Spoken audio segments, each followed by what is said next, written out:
Oh, that was a really cool version of the Donkey Kong Country minecart theme. Really cool. Hello everybody. Welcome. Welcome Rorschach. Welcome Garlips. Good. My announcement in the Speedrun Tools UK live live chat has at least gathered somebody. Somebody's here. Cool. I will give it a few minutes. Try and give people a chance to jump in. That's why I made an announcement on. Oh, we got an Eli. Hello. Tried to make an announcement ahead of time on that server to say that that I was going to be doing something. So yeah. Wow, Eli bounced up to 587, folks. Hello.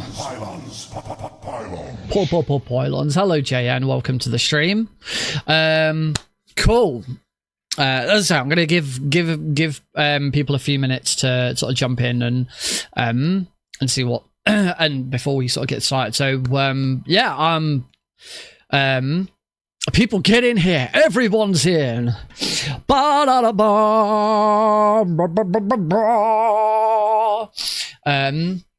deliberately starting with the front-facing camera as well. Don't usually do that. Mr. Solidus 007, welcome. Welcome to the stream. Whilst we're waiting, I'll talk a little bit about what I've been up to in the last couple of days. I previously talked about what I want to do after Fast Pace for Pride is over, because I'm practicing Metal Gear Solid 3 again for Fast Pace for Pride. Oh, well, there he goes again. Well, no, that way. I have no idea how to follow Eli. No, I have no idea how to follow Eli around the screen.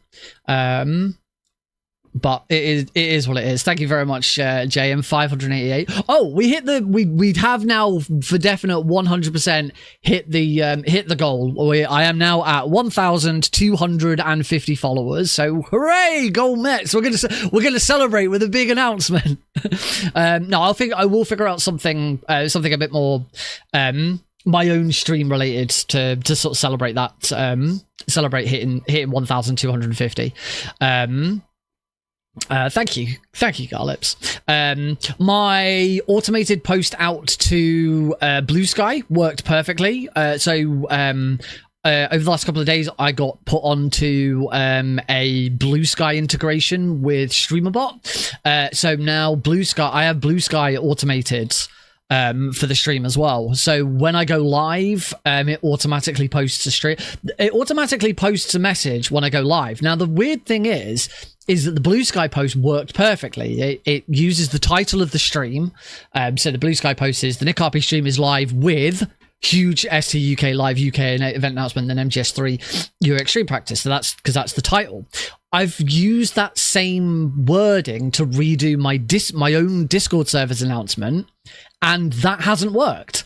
For some reason, that posts it should use the same triggers, it should use the same stuff. I don't know where I've gone wrong, but for that one, the message is the Nick RP stream is live with percentage target channel title percentage.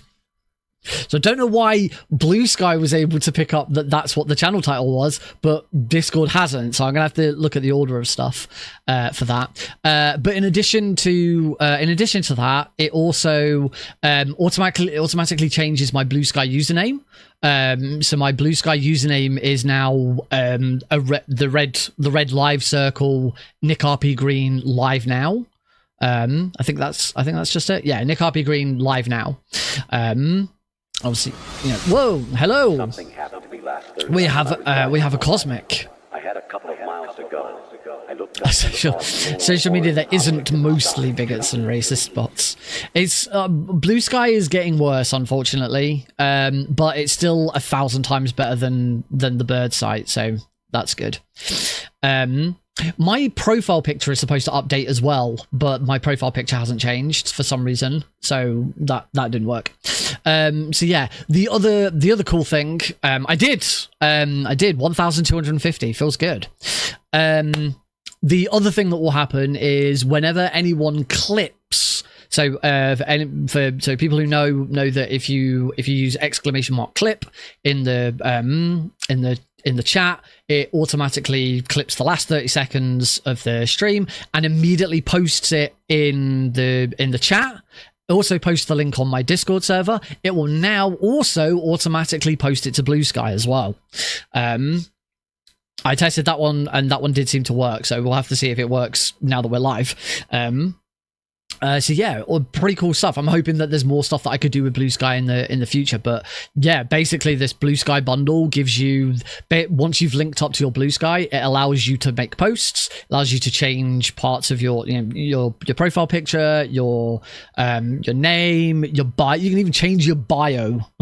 So basically anything that happened, any trigger that StreamerBot can come up with, it could then post to Discord, so to Blue Sky. So like for example, the codec call channel reward that we've got, we could do a thing where once it closes, it automatically then clips it and posts it to Blue Sky. Only thing is it'll only do the last 30 seconds and there's no time limit on that. But so that's probably not a good example, but that's the kind of thing that we could do. Any sort of trigger, like we could set up a channel reward. We could set up a brand new channel reward that allows you to send a message, and whatever that message is, it posts on my Blue Sky as me, and there's nothing I can do to stop you. That could be something that we do. I'm probably not going to do that because that sounds like it'd be a really terrible idea and I could get in a lot of trouble because I know what some of you are like. But yeah, that is something that we could do. Let me have a look and see where we're sort of at with. We've got quite a few people here now, so we're probably good to go. Although I do realise that I once again went off on a tangent when I was trying to explain something. I was talking about what I want to do after Fast Pace for Pride, after MGS3. I have now prepared and set up Metal Gear Solid 5 The Phantom Pain for speedrunning. It's a right pain in the arse because it had to be downpatched to the original patch, because in its current patched version there are certain tricks that don't work, and I have to log in and play as Heidi because everything that I tried to do with save files, I deleted them, I redid them, moved them about, nothing. Every time I booted the game, it was just like, no, we can't save. You're gonna have to go and delete your save files. Like, I already have. I've deleted all of my save files. Why are you still finding save files and you can't overwrite them? So yeah, then I logged in as Heidi, used the 1.01 version, where she has no save files at all because she's never played it, and that worked.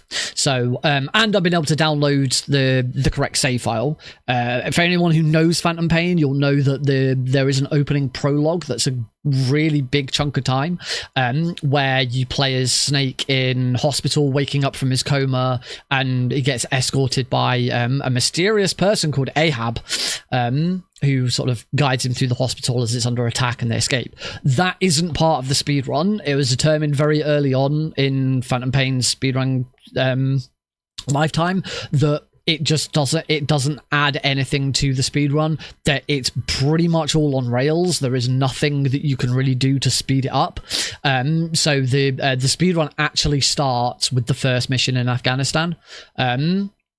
And so I think the timer actually starts the moment you get proper control as well, because when you first start that mission, you're stuck still whilst Ocelot explains how to use the iDroid and how to use the binoculars and all of that. And the speedrun actually starts when you then get control and you can actually, when Ocelot says, "Go, let the legend live on," or "let the legend be reborn," or whatever it is he says. So yeah, that's she's still Heidi and you're punished Venom Heidi. Yeah, essentially I'm now the Heidi doppelganger.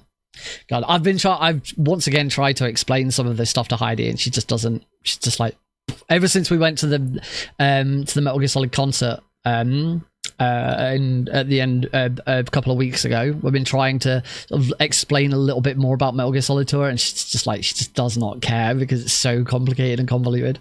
I mean, whenever I try and explain playing it to anyone, I always lose it.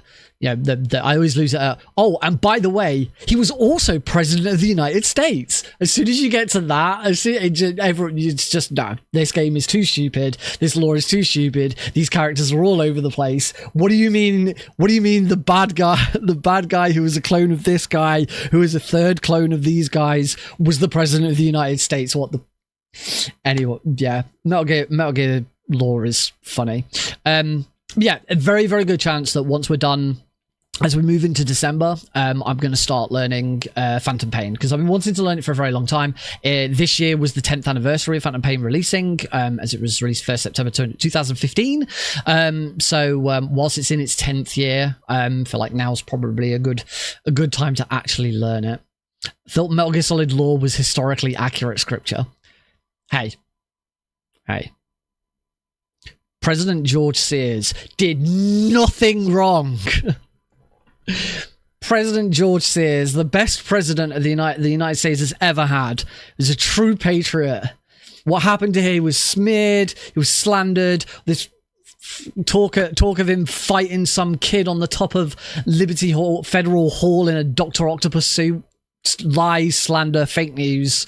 It's ridiculous. Absolutely ridiculous. Anyway, enough of thank you. Oh, we get to see if it works. Metal Gear Solid has used !clip, which it should clip the last, well, as always, we should continue to clip the last 30 seconds. We get notification that it's been clipped, but the new addition is that URL should have now been immediately posted to my Blue Sky. So I'm going to go and quickly check it. I'll refresh my profile, and there it is. Nick's live right now, and this just happened.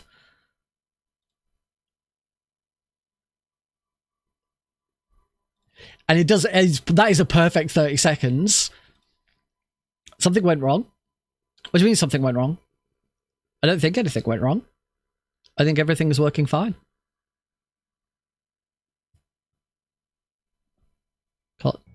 Yeah, we did it. Yeah, we did it. Cool. All right. Let's actually get on with the thing that people are in chat. I'm seeing the something went wrong message for that clip. Oh.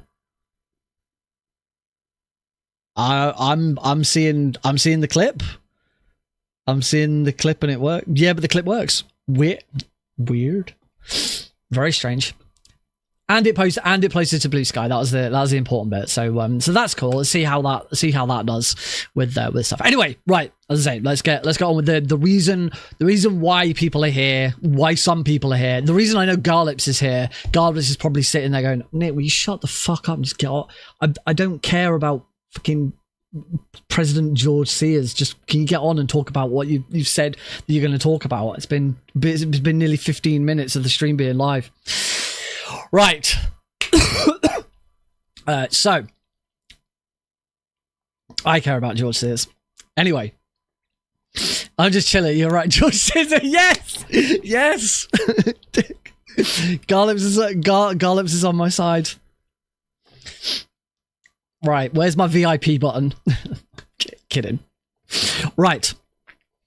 It has been quite a while since I've talked about Speedrun Tours UK live.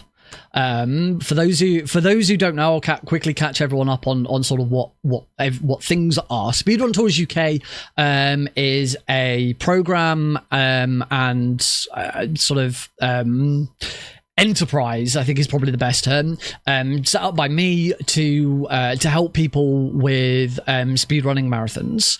It comprises of a large package of documents, an OTG package, stream and runner OBS packages that anyone is free to use. It hasn't got a public release yet, but it will do soon once I finish the documentation. It is already a partner with Preventathon. Preventathon use it, and there have been various other speedrun marathons that use it as well, including Steel City Speedsters, who I consult for them. Insta Speedathon was on last weekend. They used it as well, and with almost no input from me as well.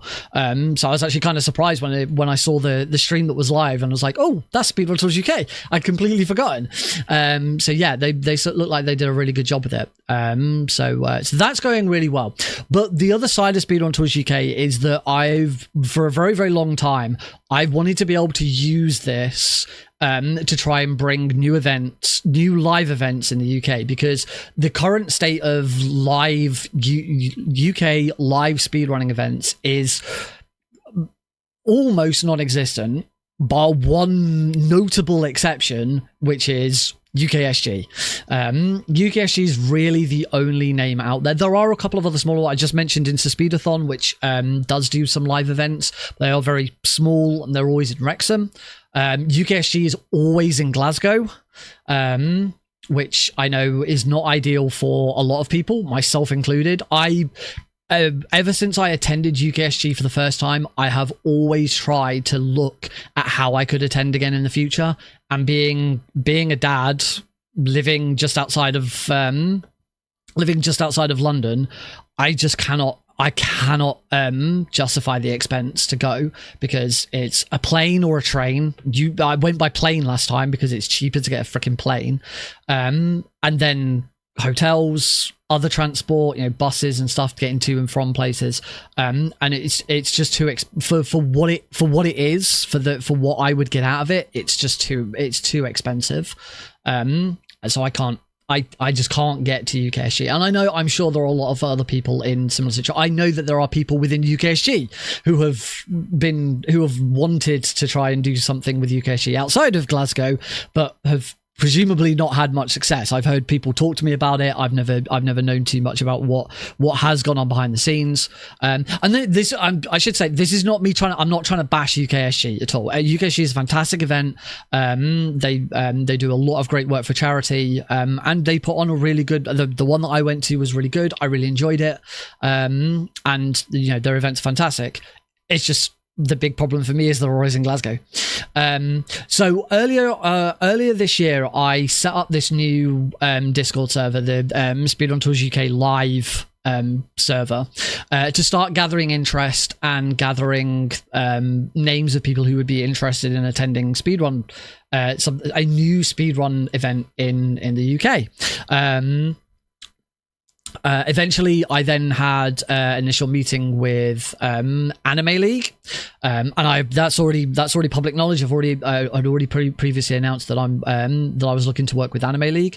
So if you've ever heard of the place name anime and gaming conventions, that's the team behind them. So they're all over the country: London, Manchester, Southampton, Sheffield, Belfast, Birmingham. I think there's one in Liverpool, but they're all over the place. And I went to one in 2018. Me and Heidi went to one in 2018. We had a great time. It was the one in London. And then in August, following my initial meeting and chatting to people about what we were going to do, I then attended London again. I went to only on the Friday. So I went to London Anime and Gaming Con.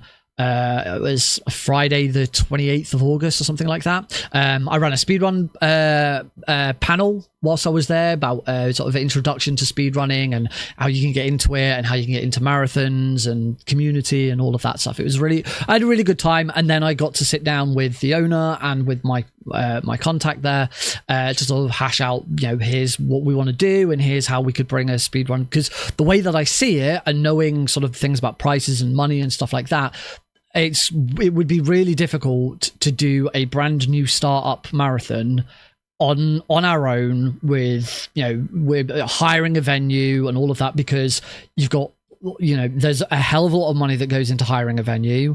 You've got organization, you've got health and safety, you've got security and stuff, all like that. So I figured, and I've been thinking about this for a very long time, that the best way of getting something like this started would be to join an existing event, become part of something where that is already bringing in other people, and then we bring in our people, and word gets out. We do a few with them, and then if things get big enough and we feel like we're in a position where we can do it, we then try and do something on our own later on. So I had a really good conversation with the owner and with my contact. We sort of agreed what we would do in principle, and then we both went our separate ways to have a think about it. Now, in my post where I talked about this, there is some I'll address it now. There's no point in trying to ignore it. There is some controversy. There is some controversy surrounding Anime League. A lot of people don't like Anime League. A lot of people have had issues with Anime League, and there has been in the past comments and accusations thrown towards the owner and thrown towards the organization as a whole. None of those accusations have ever borne any fruit. That nothing has ever gone to court. No one's ever been charged with anything or anything like that. That is not an exoneration. That is not me trying to sweep anything under the rug and say, oh yeah, well, nothing ever happened of it, so it doesn't matter. Absolutely does matter. If you're active in the speedrunning circles on Blue Sky, you've probably seen something today about safety and harassment and a particular individual being a shitlord. Hello. So it is something that the speedrun community takes very seriously. But when I was there, I saw nothing but people having great times. There was security was very tight. There were bag checks for everyone going in and out. There was plenty of people on the ground. There were safety posters up everywhere about who to contact if you have problems and stuff like that. I have got a picture of one of the safety posters that I saw. So for me, there was nothing that I saw that raised any red flags. Everything that has happened, all of this, the stuff that's happened in the past seems to be in the past. The events are very successful, and yeah, it's it's an anime convention.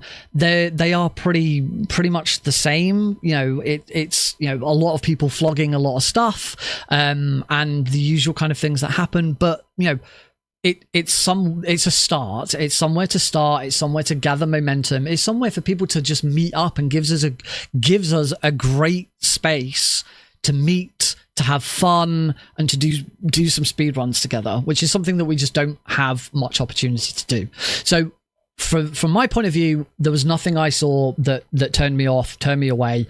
Obviously, everyone will have their own opinion on that. You are free to have your own opinion. If from what you've heard about it in the past, if you don't want to attend, that's completely up to you. But for those who do, and I know there are a lot of people who do, I am very, very pleased to announce that we are on. We are going, well, assuming planning works out, we get a team and we have runners and everything works up to there. We Speedrun Tours UK and Speedrun Community alongside Anime League, we are going to be holding our very first live UK marathon and I'm hoping everyone's going to be really happy with the next word that's going to come out of my mouth.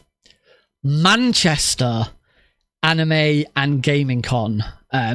This is it's April. I think it's the weekend after Easter.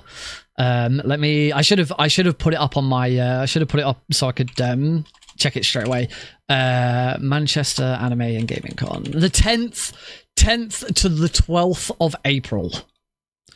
So that's Friday the 10th till Sunday the 12th. The plan is to do the Saturday and the Sunday, use Friday to set up, and do Saturday and Sunday. But if we open up submissions and there's loads of submissions and loads of people want to go and we feel like we could do the Friday as well, then we'll do the Friday as well. But right now we're sort of being careful with it, just aiming for Saturday and Sunday. It will be attendance only. We are not planning on opening this up to online runs, because kind of deceives the point. We want people to attend, we want people to go. That if it's just me and Heidi sat there for 2 days with everyone running online, then it's not really going to work. So that is the plan. And that is pretty much the base of the plan at the moment as well.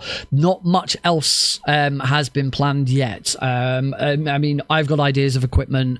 They've got ideas of what equipment and stuff that they could provide as well. So next steps is I need to assemble a team. I need to assemble a team of people who are who want to be there in person. Now, there's plenty of stuff that can go on online. You know, stuff like social media, and things like that. That could all be done online. So if there are people who don't want to attend or wouldn't be able to attend, whatever, and you still want to get involved, then do reach out and let me know. But primarily, I'm after a core team of people who want to attend, who want to help out with anything. I will take anyone who wants to do anything at this point. If you have tech experience, fantastic. If you have hosting experience, fantastic. If you have equipment that you would be willing to lend to the event, brilliant. If you want to do social media, if you're an artist, any way that you want to get involved and you want to help out with, I will take. You don't have to be, that includes if you just want to volunteer sort of behind the scenes, or not really sort of, even if you don't want to be like a core member of the team, for let's say staff. If you don't want to be staff but you want to be a volunteer, however you want to help out, I am here to listen to it. So go, if you're not already in the Discord server, go and join the Discord server. I'll get a server invite link posted in the chat. Let me make sure that my chat is connected to everywhere. That should post it to all three channels. So yeah, go and join the Discord server. You can post in any of the channels. I will either later this evening or tomorrow, I will make a post in there explaining all of this as well. So for those who've missed it, don't worry, this isn't going to be the only place I'm saying it. I just wanted to do it live and talk to people first. So yeah, if you are interested in helping out in any way whatsoever, then either chat in the Discord server, or you can DM me. My DMs are always open. I'm always looking at Blue Sky, Twitch, Discord, wherever you want to message me. Let me know that you're interested in helping out. Once I've got a core team established, and we sort of know who's going to do what and who's going to take what responsibility, we will meet up with my contact from Anime League so that we can sort of introduce everyone, and then go from there. There's a few things that team will get to decide. Things like the charity that we're going to raise money for. I've got ideas. I know that there are some charities that already have a presence at some of the Anime League events, so we will probably try and work with one of those. But for me, the big thing is they need to be able to. We need to be able to donate to them via Tiltify, because Speedrun Tours UK uses Tiltify as its set up. I'm making a GDQ tracker because they are bloody complicated. If you are someone who has experience with the GDQ tracker though, and you want to help and do that, I will take you. The GDQ tracker is fantastic. It integrates really, really well with Speedrun Tours UK. I just have no idea whatsoever how to build a GDQ tracker from scratch, because it is so bloody complicated. So if you have experience with that and you want to do it for this event, then go for it. But otherwise, we'll be using Tiltify. So yeah, we'll come up with a charity name, and then things like art, colors.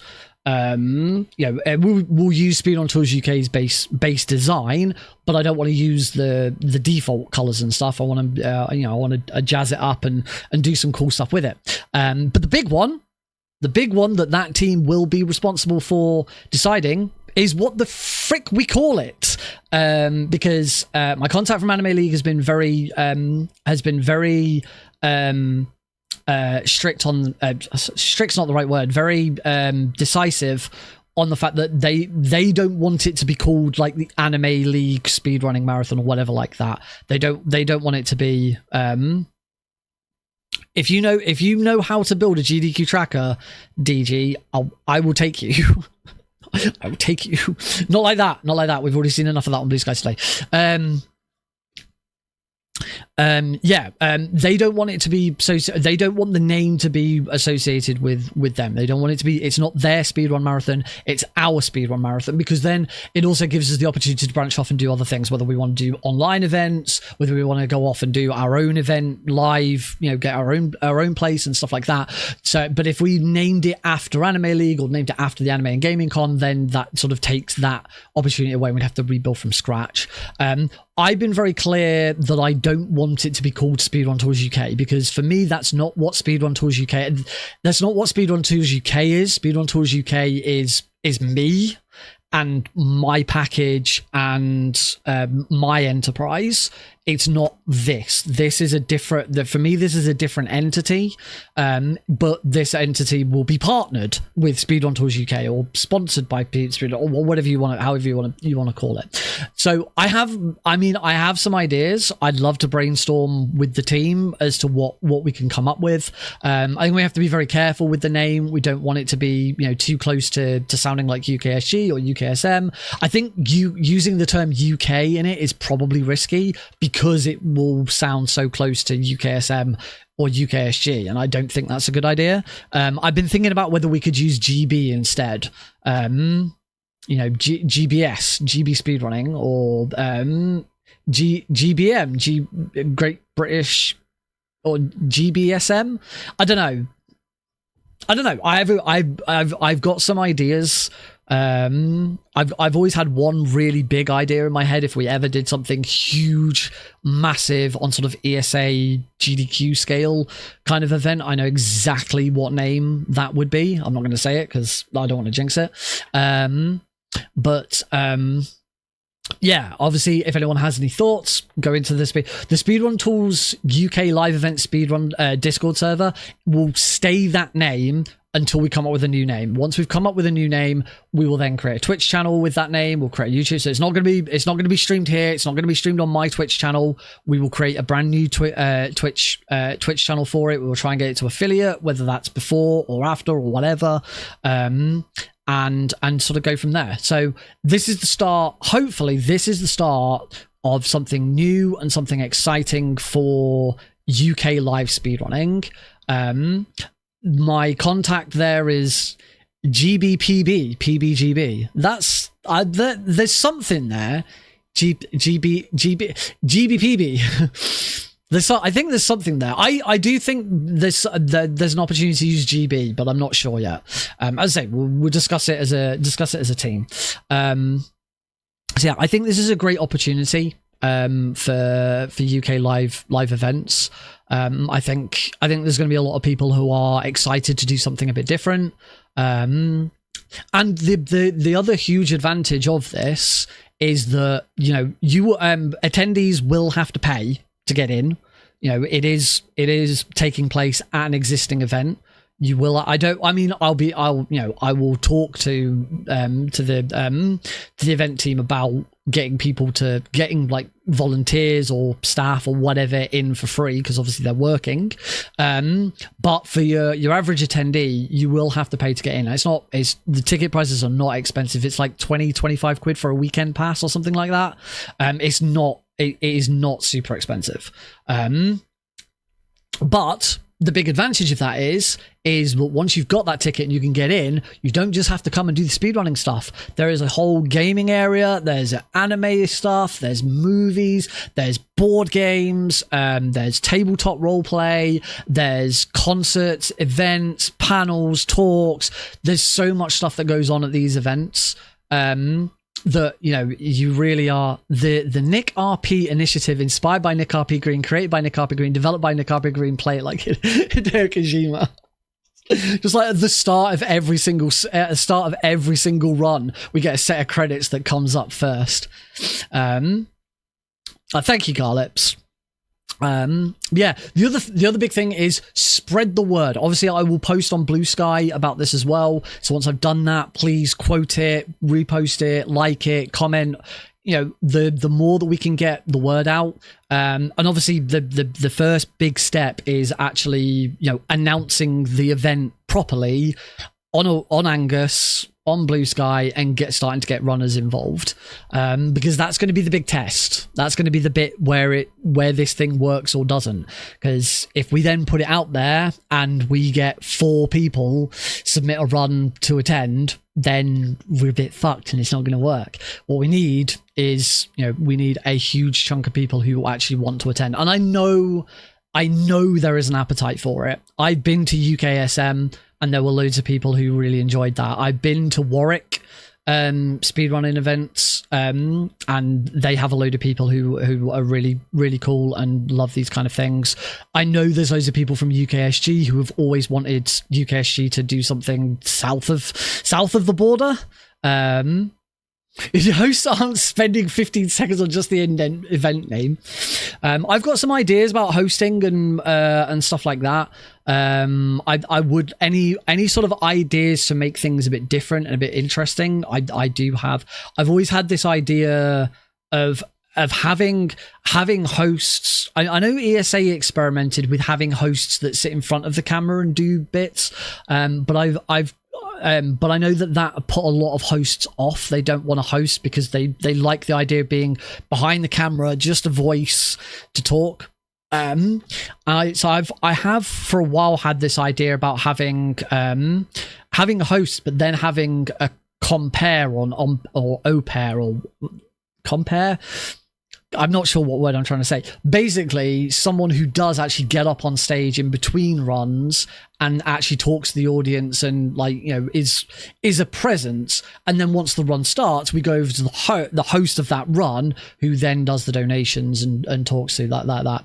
MC. That's a better term for it. An MC, master of ceremonies. Because we're in an event space, I think that if it could be done, obviously with mobile phones and stuff, the possibilities are definitely open for it. But being able to have the MC wander off into the event, someone filming them and it going to the stream saying, this is what's going on in the event. We've got, we're in the board game room and we're meeting up with some people and here's what they're up to.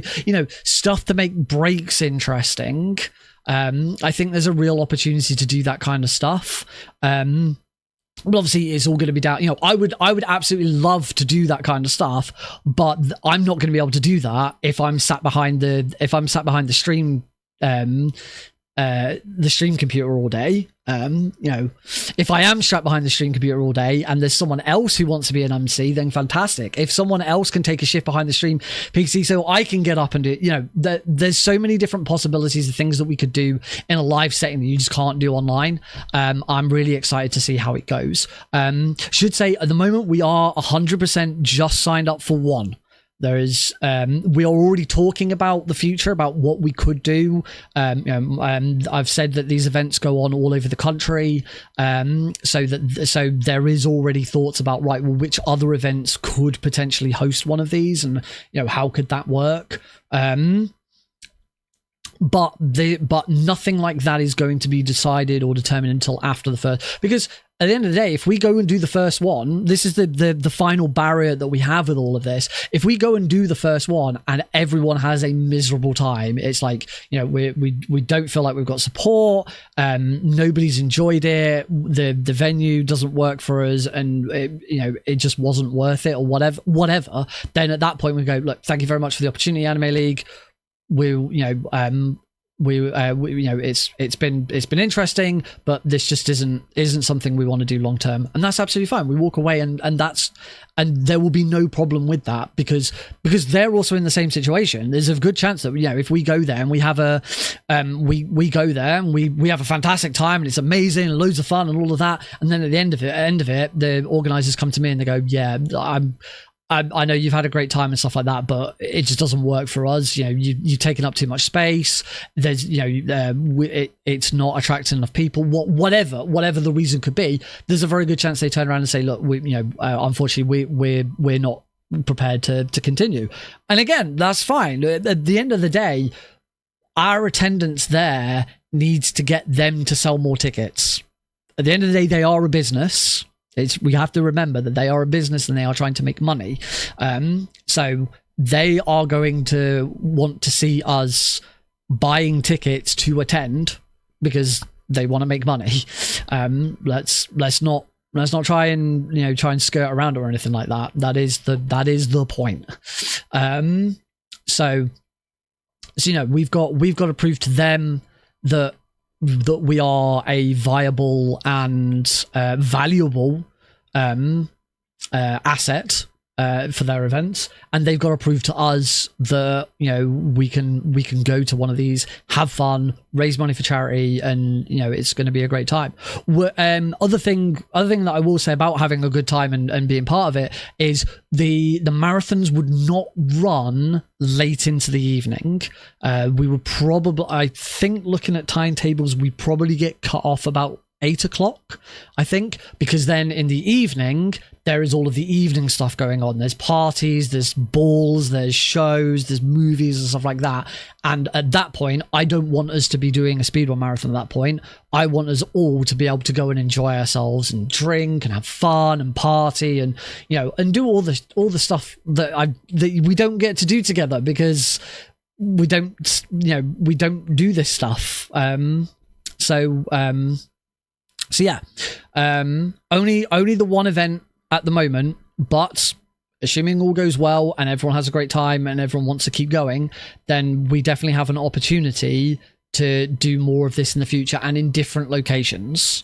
As I say, I know my contact was quite keen on Southampton, which would be crazy, being completely the opposite end of the country. Sheffield got mentioned, which is a great one for me. My parents live in Sheffield, so I immediately have a babysitter for the weekend right on the doorstep. So there's loads of opportunities here. This could be, I'm not going to jinx it and say it absolutely is or anything like that, but this could be the start of something really, really good for UK speedrunning. I hope it is. I absolutely hope it is. I've been wanting to get to this position for 3 years.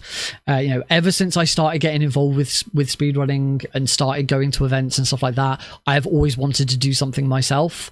And yeah, I really hope that this is it. But we will see. So yeah, as I say, get into the Discord server if you're not already. Share this news with people, particularly those who oh yeah, they definitely want to get involved with something like this. I will be reaching out to some people personally who I'd already spoken to in the past. I guess the only other thing is I do apologize that it's taken so long to get to this point. I met up with them in August. I went to their event at the end of August, and we're now sort of mid towards the back end of November. It's just I've been extremely busy with all of my events, and I've been ill. My contact there does loads of events and stuff all over the place. So they've been really busy with stuff. I should also say I have also been invited to work as a volunteer at the next London event. There's a London event in February. So if anyone is planning on going to the London Anime and Gaming Con in February, I should be there. I've got to actually confirm everything and sign it all off, but I should be there as a volunteer, working in the game section that weekend, because that then gives me an opportunity to meet loads of people and actually see how the event works and how we fit in and all of that stuff. And I'll definitely be talking to my contact again about whether I could do another speedrun panel, because it was a lot of fun when I did that at the last one. So yeah, that's it. That's the announcement. We will now move on to regularly scheduled Metal Gear Solid 3 practice. But I hope that's exciting for people. I hope clearly from what some people have said in the chat, people certainly seem interested. Make sure my controller's plugged in. I can't wait. It's daunting. It's very daunting to think that it's actually happening, and I now have a shit ton of work to do. But hopefully, as I say, this hopefully this is the start of something really good.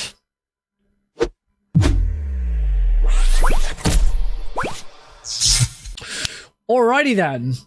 On to, as I say, on to our regularly scheduled Metal Gear Solid 3. Ciao. Whew. And boy howdy, it's suddenly very warm. I'm trying to move my live split. There we go. Successfully moved live split. Oh, sweet. My controller is working. I plugged my controller in partway through the game loading up and it has still worked. Alrighty, so on Tuesday we looked at a few new strats that I hadn't really looked at before. I don't think there was anything else I needed to look at towards the back end of the game. So I think we're all good. I want to practice a couple of them before we get started, and then we'll just jump into some any percent runs. I'm going to take my this is a jumper. There is a t-shirt on underneath. I'm not stripping. Okay, I stripped slightly. Oh, there we go. Nice and comfy. Woo. All right, so let's practice. First big one for practice is, of course, the Ocelot fight. Now doing... I'm going to continue to try and do this newer version of the Ocelot fight because I want to know how much faster it is. And the first time I'm really going to understand how much quicker it is when I finally get it right first time in a run. So we've knocked on the wall, we run to here, we make sure we take this guy out, so either two shots or a headshot. We throw a stun grenade at the wall there. We then roll into here, knocking those two guys out, roll that guy, run to here, we should now... Okay, not quite sure what happened there. Audio only. Knock there. Backpack. Mark 22. And the cardboard box. Slots of the Mark 22. Oh, I don't know if that's going to cause problems. Shoot that guy twice. Stun grenade to the wall. Roll those two. Roll that guy. Come stand here. Why am I being spotted? What am I doing? What am I doing wrong?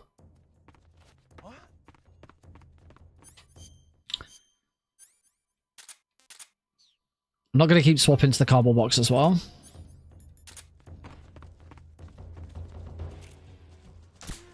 Oh, got him.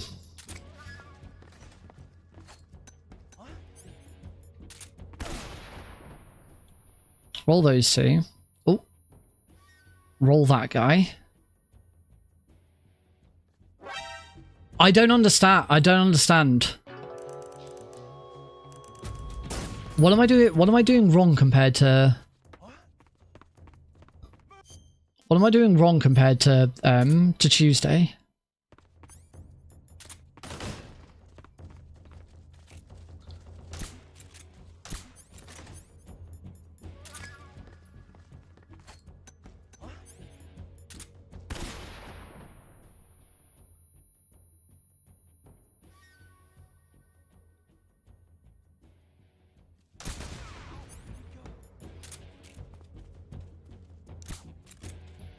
Where's he hiding?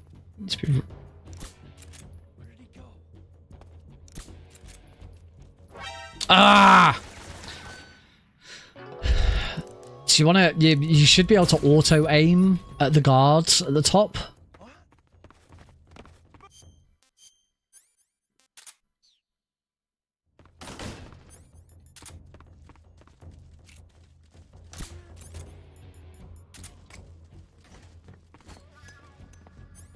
I don't know if I threw that a little too early.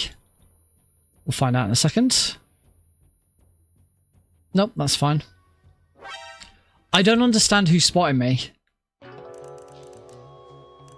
This isn't what happened. This isn't what happened before.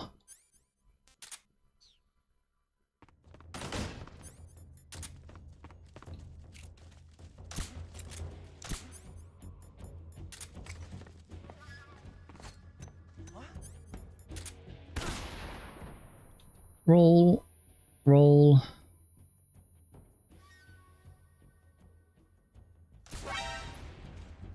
Again, I don't... Who's spotting me here?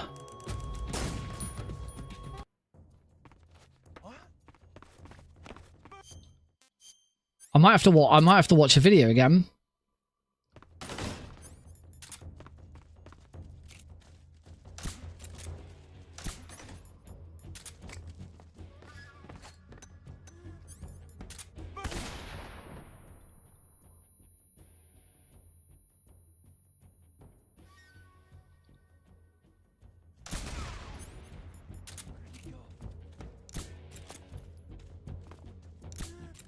Got him.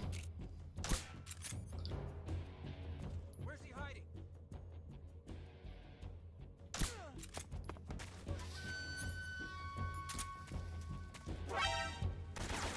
And he and now that guy spotted me.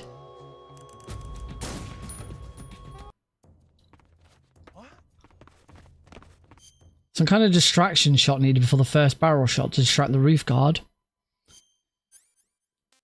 Is that something we did?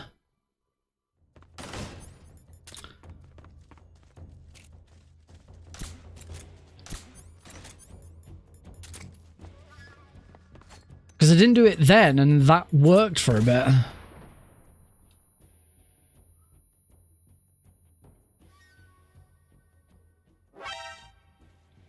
That's the thing, I don't actually know which guard it is who's spotting me there. I don't recall there being... any sort of distraction shot before. What? I'm gonna have to watch the video again, aren't I?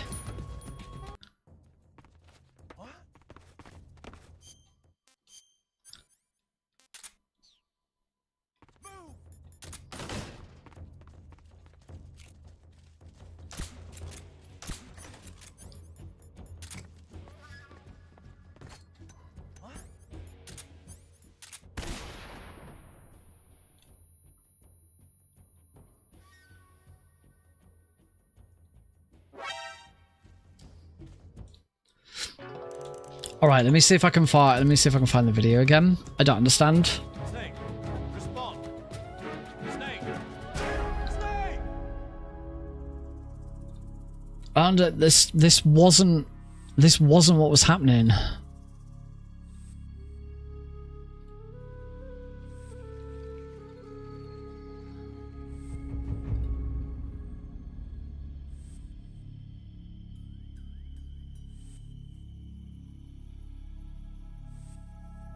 So I started watching the world record, and that does a slightly different version of it, which was really which I thought was even tougher. So I'm just trying to find it on Callista's.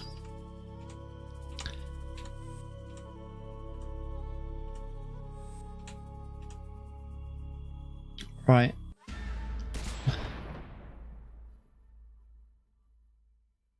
One punch, runs down, takes out the guards, stun grenade.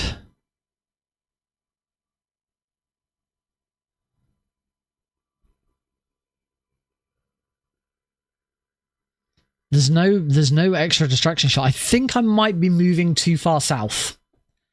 I think that might be it.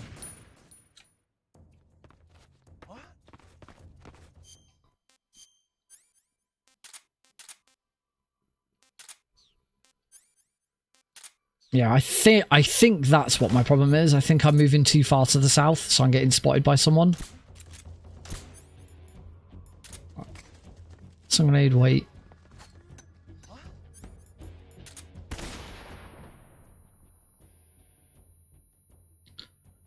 Take him out. I think I just want to stand here. Nope. Thing is, I don't know who it is that's spotting me. That's the other problem.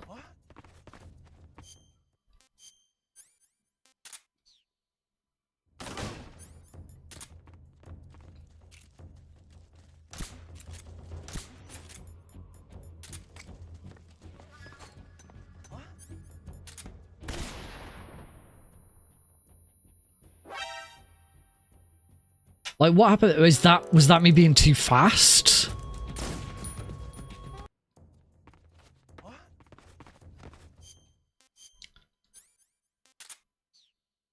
This is wild. So I felt like I was getting fairly consistent at it.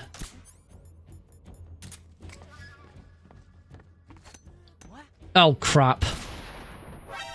Yeah, well, that wasn't going to work. So really quick auto aim on the roof guy after the barrel shot. I'm getting spotted before the barrel shot. That's the thing. I'm getting spotted before I even get to the barrel shot.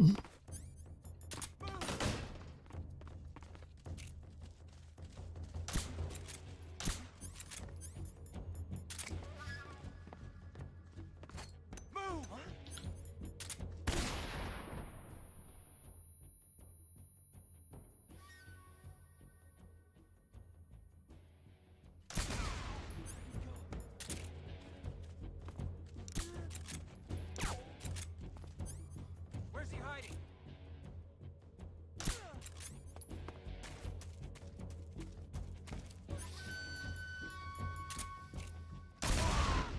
There we go. Boom, 0. So I think I was moving too far south. The only thing I'm still a bit tentative about is that guard. Let's give it another go. Because I say the main thing that I need to do with this is I need to be able to do this first try in a run.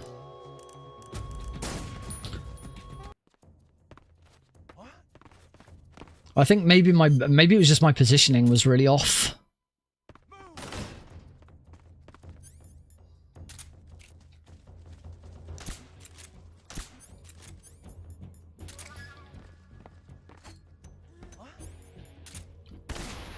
Oh, that was that turned a bit too quick there.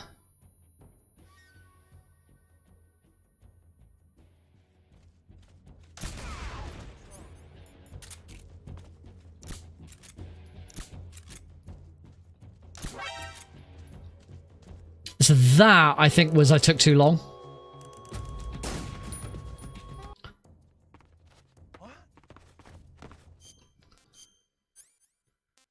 I think I took too long to...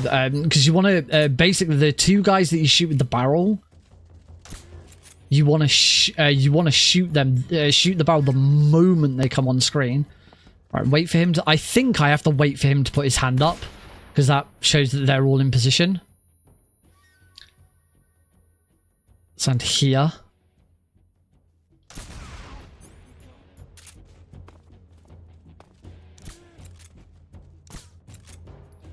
Where's he hiding? Where's he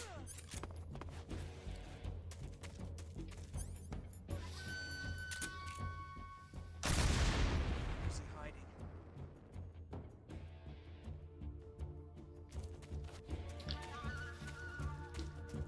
It's just this guy that I really don't like trying to shoot, because I don't know if there'd be a better place for me to aim rather than like just doing it a bit. I'm shooting blind at the moment.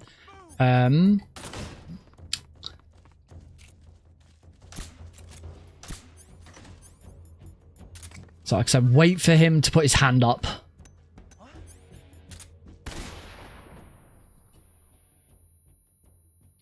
Him out.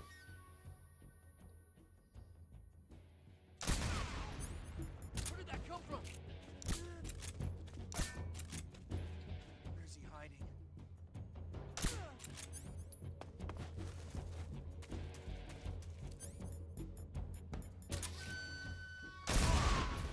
There, I could actually see him. Okay, I think I'm okay here then.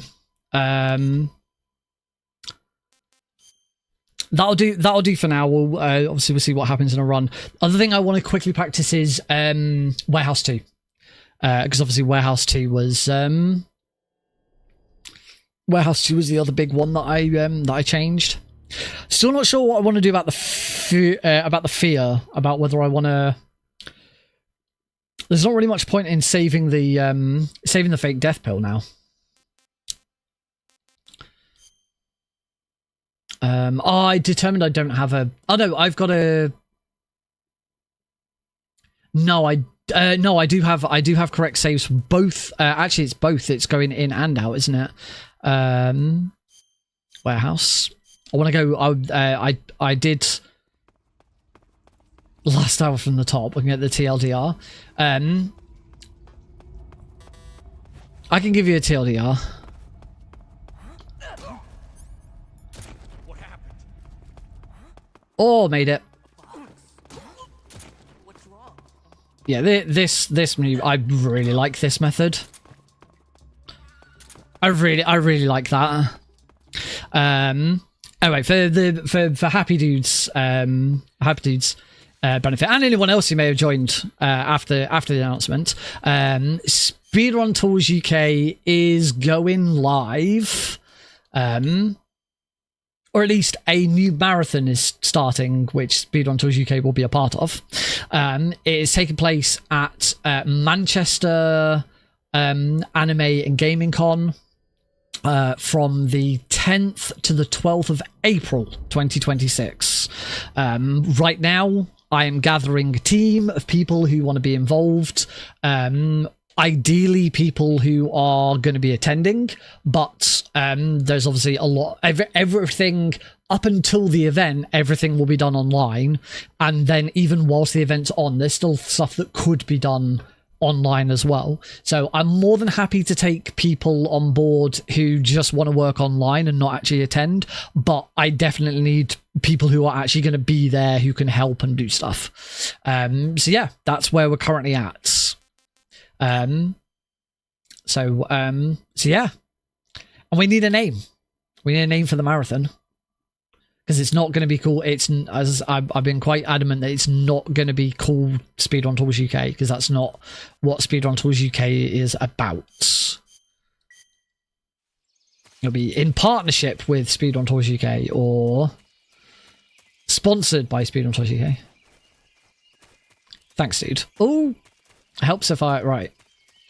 We want smoke grenades. Need to wait for the camera to shift. Throw smoke grenade. That's probably wrong.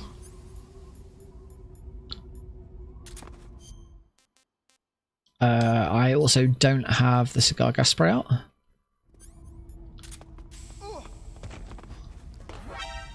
Oh, that was interesting. I think that was down to the smoke grenade being bad. Right. I'm gonna go back outside and now equip the cigar gas spray. Right, and now go back inside. Because now every time I reload, I'll already have the cigar gas spray. Right, that's a better throw. Swap to the gas spray. Okay, apparently that was... I think that throw was too slow. It's like you throw it after like 2 steps forwards. That should be better. That's better. You want him to turn. You want him to get bumped. And then just run up the stairs. Shoot. So that he runs away. And we're good. And the best part is, I've already routed the Kerotan into this. Ugh. So we'll try this again.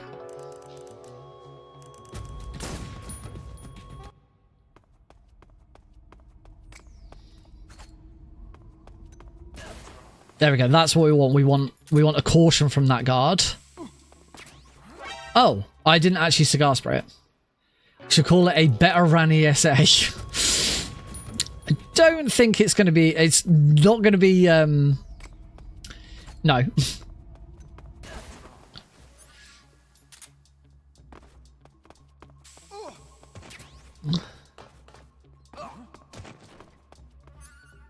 Alright, and then from there, we shoot the Kerotan, equip the box. And there you go, that's the Kerotan in it as well. So we are all good for Kerotan. Really, really like that. And I suppose as we're here, there is one more thing I should probably practice, and that is the slightly faster version of the end. So I will. I'm gonna keep going and go and do the end. The new version, and the new version of the end also works for Kerotans as well. We will still do as much damage as possible to him and leave him on a sliver and then finish the fight.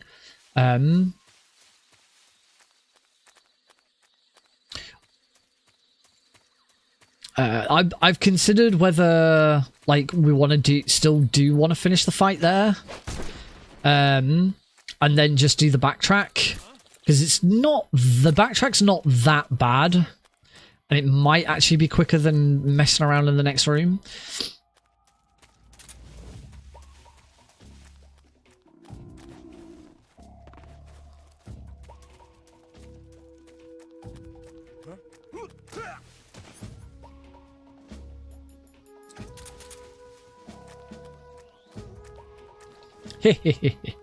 Wonderful.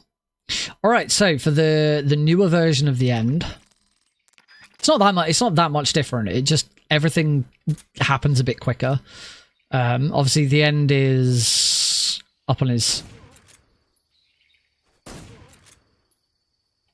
Okay, I got 2 shots off on him that time. Obviously, in a full run, we've got the he's lying down because we've got the thingy. I don't think I've got the Patriot on there. Have I got the Patriot on this? No, I don't.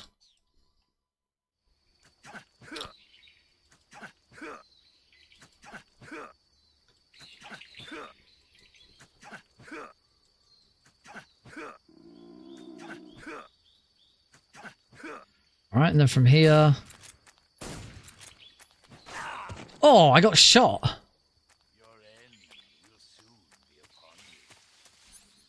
I mean, this is fine. In a frog run, that would probably be a problem.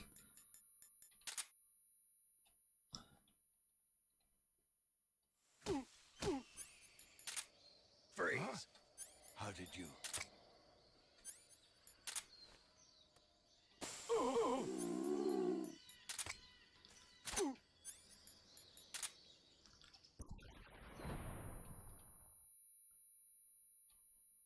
And then we don't throw a smoke grenade at him, we just do the one stun grenade.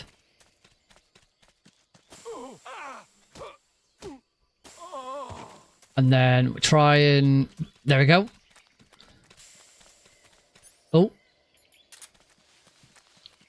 To be honest, from here, if he keeps running away, he's going to run and... There we go. All he's going to do is run... is the event putting part of a charity? Yes. The intention is to run it for charity. Don't know what charity yet. I have ideas, and I'm working with Anime League to see what charities they're going to have.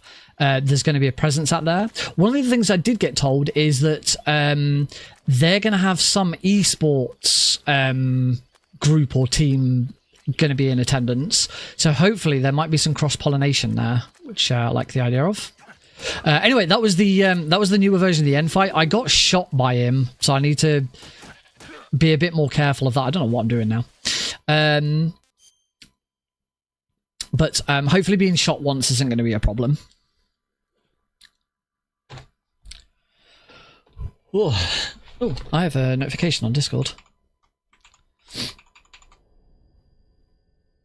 It is... Oh, it is...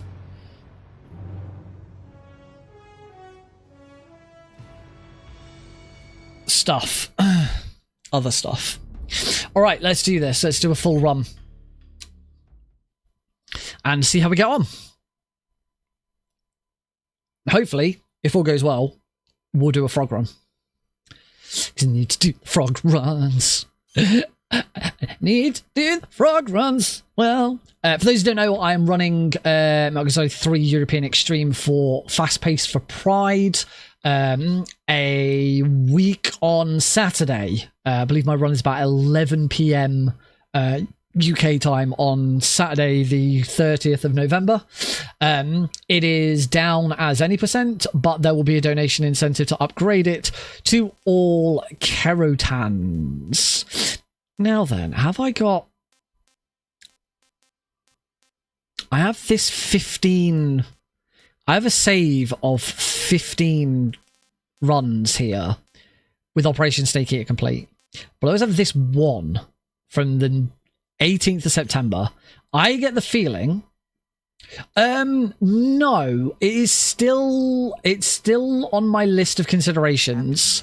I'm just not sure exactly how it's going to fit in yet.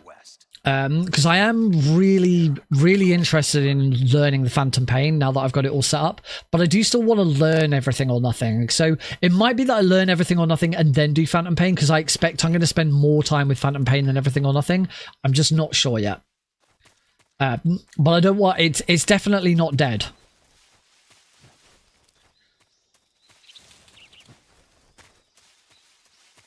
All right, up we go.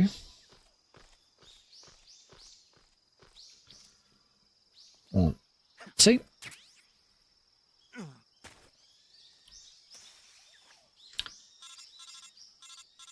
I had been playing. I had continued to play Everything or Nothing and start trying to get like all the platinum medals and stuff. I haven't played it in a little while, but and I started to struggle with a few of them. Some of them are horrible. Some of them are really nasty. I've been continuing to play Metroid Prime on my phone. Really pushing through with it because it gets. I'm assuming like when it comes to a speed run, like it's a lot more streamlined. But at the moment, like I'm just like constantly backtracking. Going through loads of places that I've had to go through loads of times before. For anyone knows the game, I've just got the plasma cannon, so the fire cannon. If because the plasma cannon might not be the right term. Yeah, I'm not going to stop doing that strat. I'm not going to do the very slightly faster strat because it really isn't that much time saved. Plasma beam. That sounds right. Whatever is the fourth and final one. The red one.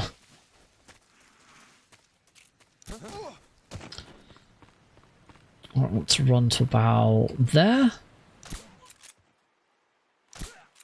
That should be fine. Yep. Oh, hey, Jack. Come in, HQ. This is HQ.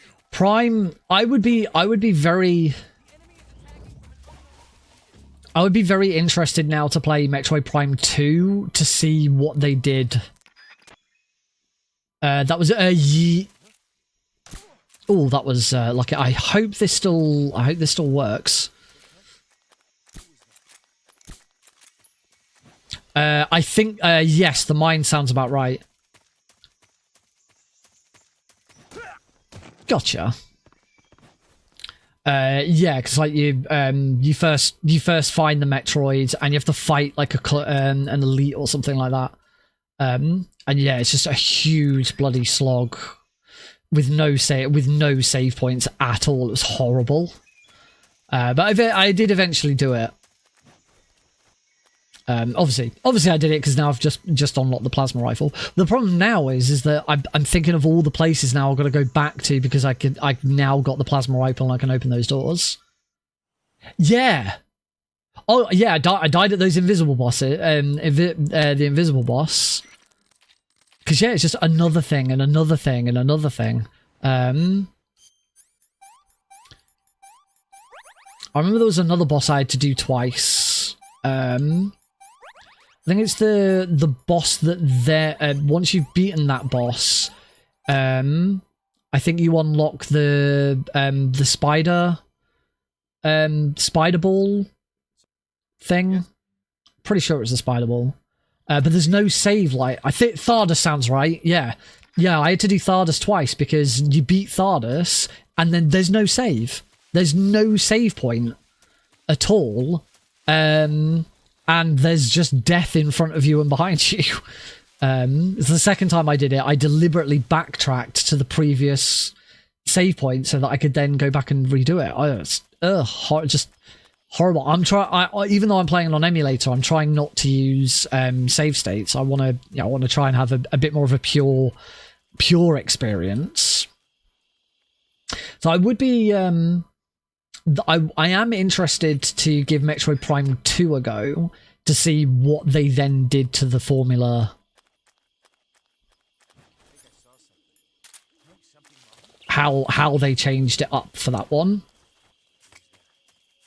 Say I mean it's a Metroid game. It's literally the name of the Metroidvania genre. So I completely understand that there's a lot of backtracking and a lot of exploration and stuff like that. But at times this has just felt horrible, like excessive.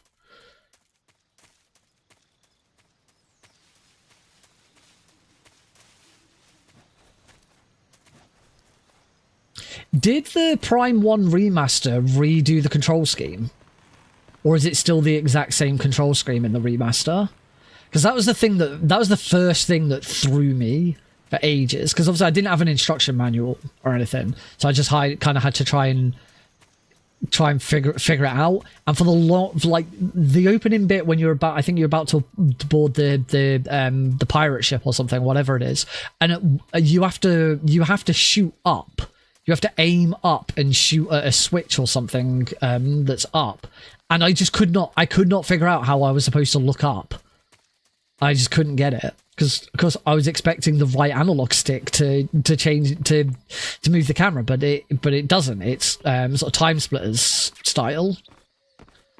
I did wonder whether the Prime 1 remaster changed that at all. Right, here's hopefully, if I can do this right, we get to find out how much extra time is saved with this version. Oh, no, we do not want stealth gear.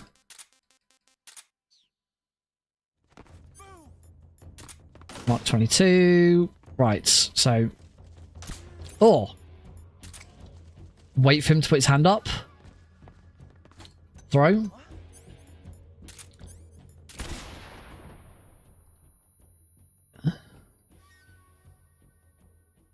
Stand here.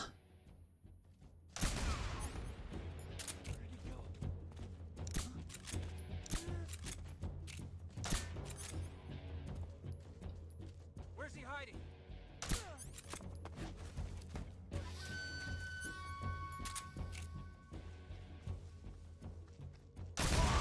Got him!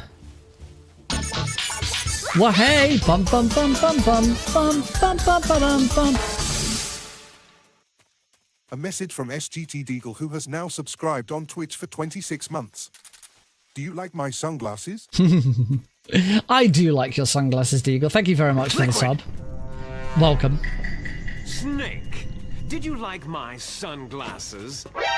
Oh, you'd point a weapon at your own brother?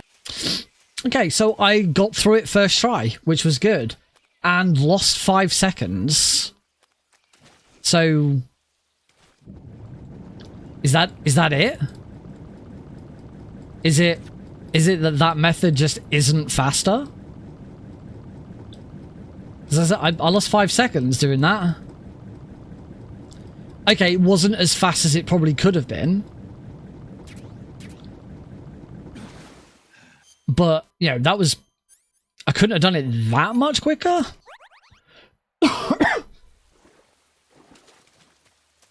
Oh, excuse me. Oh, forgot to roll. If anyone has any thoughts on that, let me know, but that's disappointing that I lost time.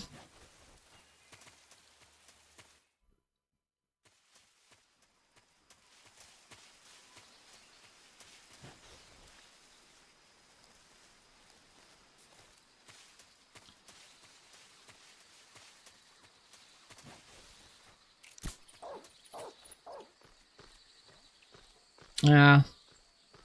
Maybe it's another one of those cases where it isn't actually a time save. It's just different. It's just different.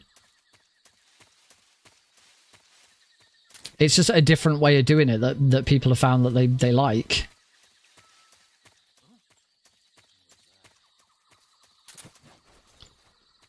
Taking out the final guard.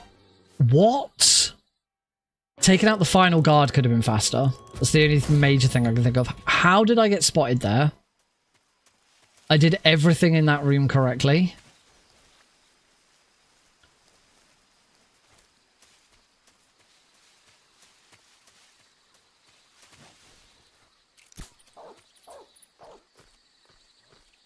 Maybe I didn't distract this guard properly?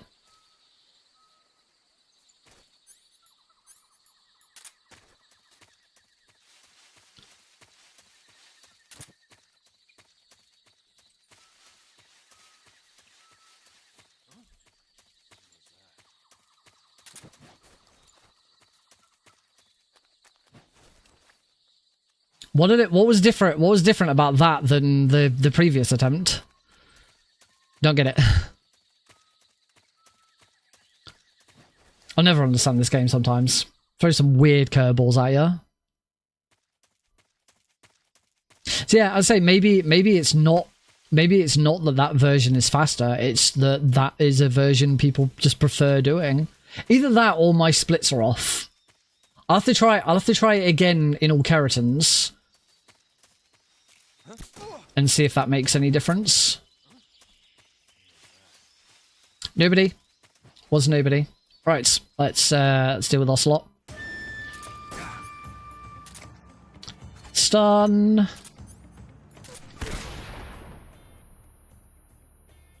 Headshot.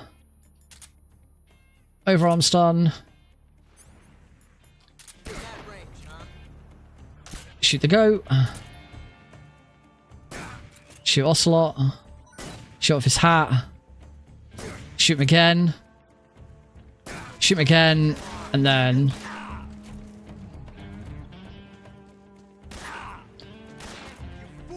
Ah! Oh, all I needed to do was shoot him one more time. Ugh. Now I am low on health.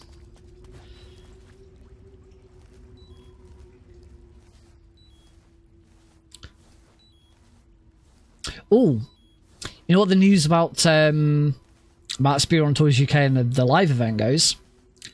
I already have my first speed run for next year sorted. Because obviously I will do a run. Well, we'll have a games committee, assuming the games committee wants me to run. Pretty sure it'll be fine. Big question is, what do I run? Do I run this? The game that I just can't get away from? I didn't need that second lot of ammo. I probably don't need that ammo at all, actually. I have so much more ammo than I'm used to with this. Phantom Pain. If I learn Phantom Pain, I could run Phantom Pain. Probably not for the first event. If we had a follow-up event, I'd want to do Klonoa. Because obviously I adore Klonoa. I love the speed run. Oh, that is probably the time to also equip the Patriot. As we are now using the Patriot in the run.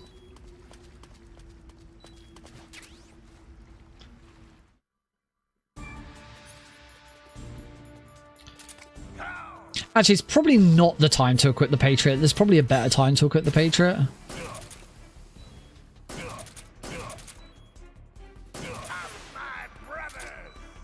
We need the Patriot at the earliest for the yeah, there's a better time to equip the Patriot. Coming out of lab when we swap to the animals camo, that's going to be the best time to equip the Patriot. Otherwise, at the moment, it's now just in my inventory, taking up another space.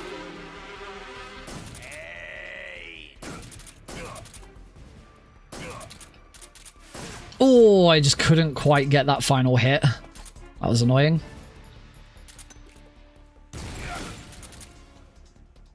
Oh, apparently I needed 2 hits anyway, so okay.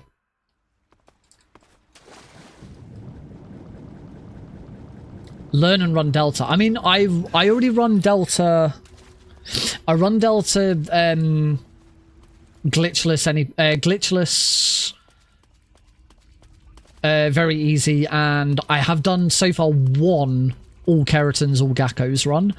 I'm just not. I don't know what it is about Delta. It's not kept my interest as much. I think partly because I played it and I sort of got into it, and then I had to move away from it and come back to this. And the moment I come back to this, the moment I realise I could just play this. I don't know.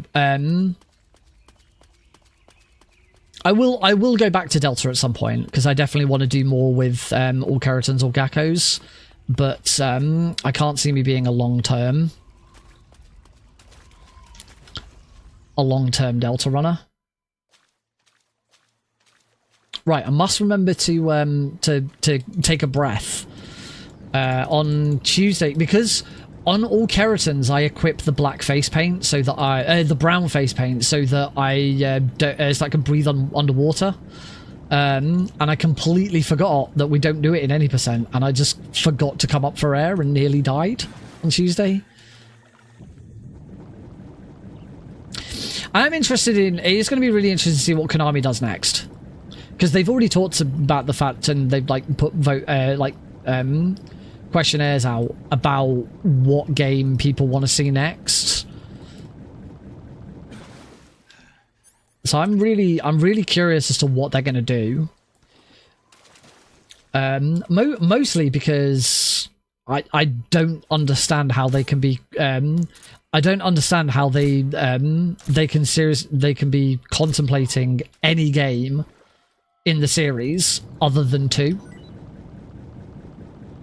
It seems crazy to me that they're asking the audience, they're asking fans what game they want to see next, when the answer is, when the easiest answer for them is 2.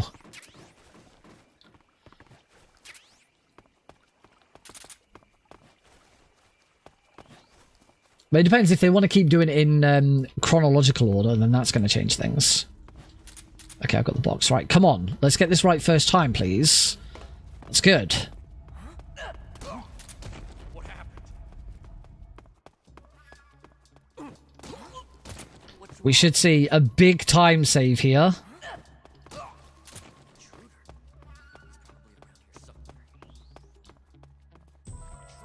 Okay, I won only one second behind my best, but at least that's consistent.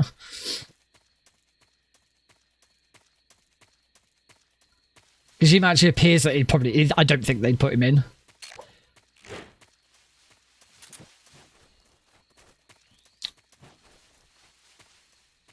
I just don't think they would. The other question that we'll still sort of...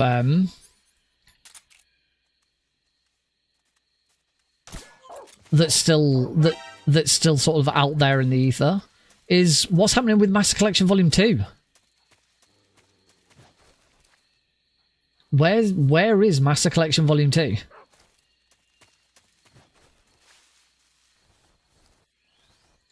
And what's going to be in it? Because there's still been a lot of talk about Phantom Pain and Ground Zeroes being in it, and it just does not make any sense to me. You know how I know? Because I'm currently playing through Phantom Pain on my Xbox Series S. Doesn't need to be part of the Master Collection. I mean, I've been really enjoying playing through Phantom Pain again, but on console this time as opposed to on, because I played it on PC the last 2 times. So playing it on console has been cool. My only major gripe with it though is for some reason Quick Resume doesn't work properly. Apparently, it's a bug that that is known about for, not just for Metal Gear, but for some games. So quick resume on an Xbox is where you close the game you're playing. Whatever game you're playing, you close it, turn off the Xbox, and when you then next turn it back on, as long as you play the same game that you were playing beforehand, then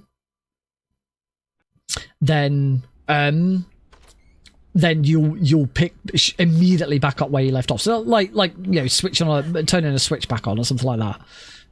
You pick up immediately where you left off. But for some reason with Phantom Pain, when you use quick resume, it doesn't detect your controller. So the game works. The game's absolutely fine, but you can't control anything.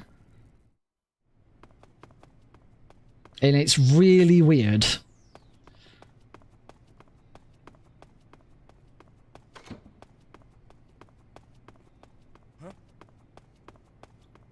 I definitely could see both parts of MGS5 being part of the master collection as a just as a to make up the collection. Certainly if it was for a new right, that's the time to equip the Patriot. Certainly, if it's gonna come out for Switch 2 or something like, because Switch is the only console that doesn't have them.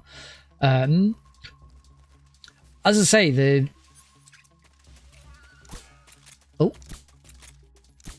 big problem is that you can play both Phantom Pain and Ground Zeroes on any modern console or on PC. Except,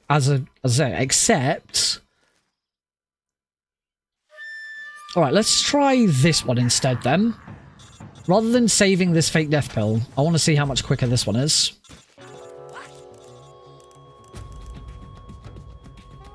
Yeah, wait for him to start coming over.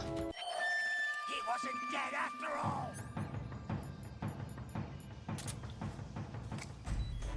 Oh, well, this is fucked, isn't it? I'm gonna need to take a death and try again.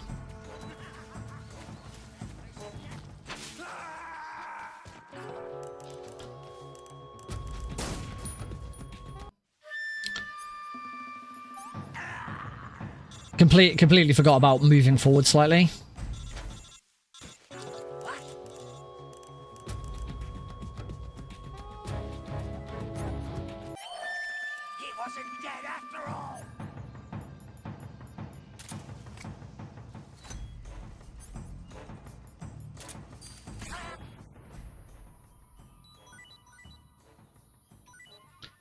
Yeah, that's a heck of a lot quicker, isn't it? Or it will be when I get it right.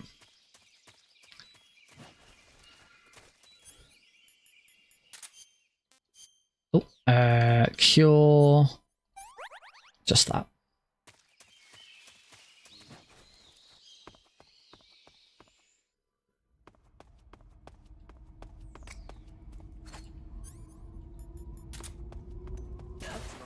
Excellent. That should be fine. Then knock him. And then as we run up here, take a shot so that guard moves out of the way. Oh, beautiful. Oh, I ain't got the cardboard box equipped now. Oh.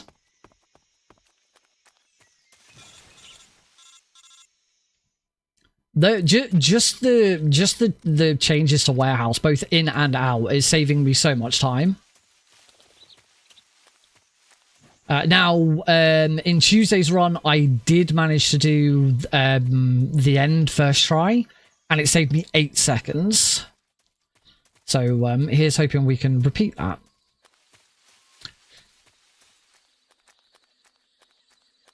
I've got plenty of stamina, so I can at least take that shot if it does go wrong. Oh, whoops. CQC slam. The enemy's here.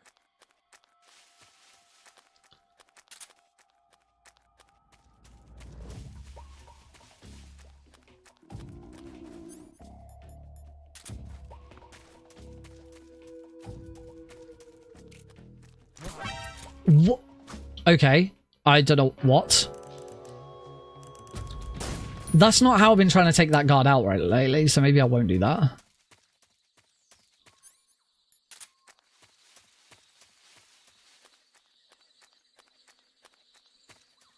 Let's try and do all of this a little bit quicker. I'm not going to CQC slam this guard. I'm gonna... There we go. The enemy's here.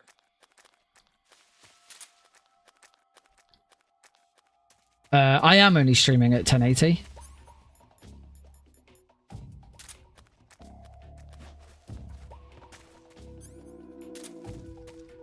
Right, let's try and do this the way I did it earlier. Okay, that doesn't work either.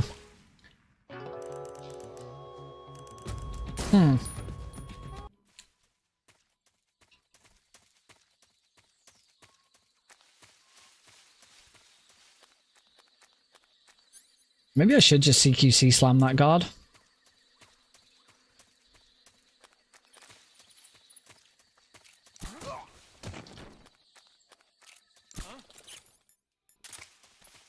The enemy's here.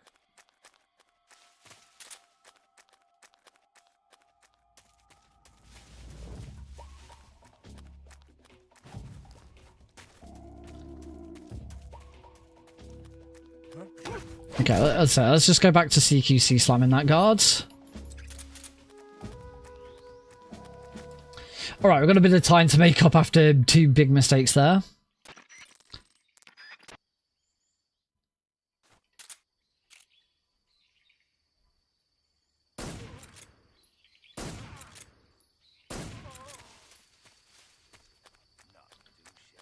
Right, let's run over here. Equip the Patriot. I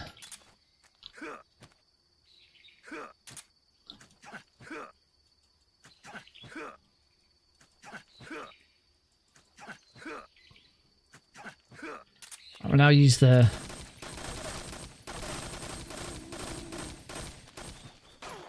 There we go. Now use the Patriot to lure him out. And just dodge. And now start the loop. So the loop just gets started so much quicker. Punch, spray, punch, punch. You don't need to be behind him to hold him up as well. You can be in front of him, so I don't have to run behind him. New follower.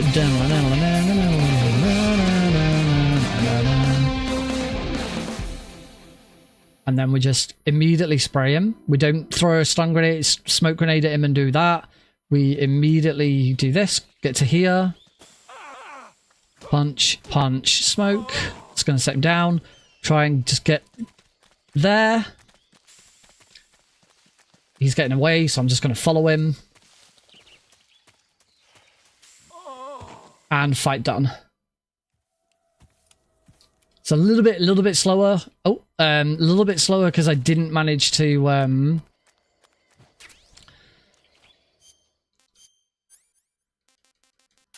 a little bit slower because I didn't manage to take him out at the end quicker. You gotta get right up behind him so that you can hit him with that sig spray. But it's fine to just follow him. I'm a king. Thank you. And thank you for the follow, Sackstarch. Sorry, I would have reacted sooner, but in the middle of that. But yeah, that's just, let's say if you get that right with the very final bit and you manage to hit him with the cigar spray correctly, that's an 8-second time save over what I was doing before. 2 less smoke grenades. You don't use any smoke grenades now for that. You used to use 2 smoke grenades. Now you don't use any. You still use 2 stun grenades. And you still use... I use a little bit more cigar spray ammo, but that's fine. That's not a problem. But yeah, saving those smoke grenades means we don't have to get smoke grenades later for the Rykov grab, which is a nice one. I think that's it. So yeah, I'm really pleased with that new strat. It turns out in the end, there aren't that many new strats that I'm using in this run. It is just warehouse the end and the fear. I'm just still not sure what I'm going to do about the fear in All Kerotan yet. Or exactly what I'm going to do about the end in All Kerotans, because we don't have the Patriot. Also, I don't know. I haven't checked yet whether this save file... Volume up, please.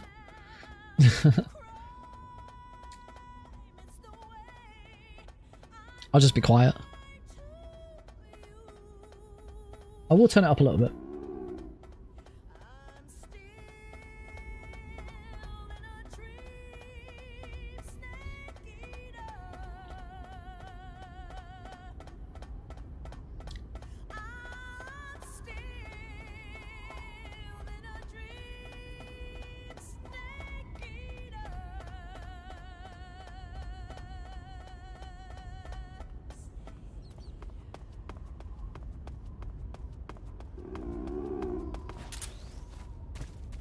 Because with all... Okay, apparently... What? I think my... I think I got the wrong... I think I'm looking at split slightly incorrectly. Because that shows a gold split, but then not a gold split.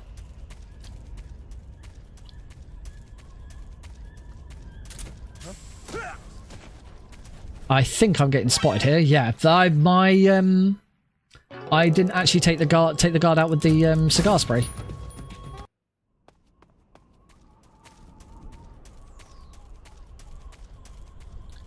Yeah, something's up with my splits. The fact that that's gold but not gold. How can it be gold and not gold at the same time?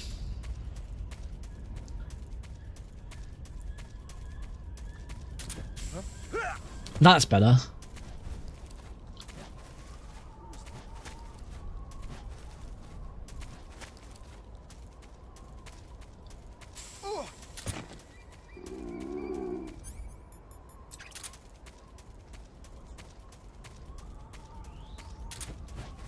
Okay, cool.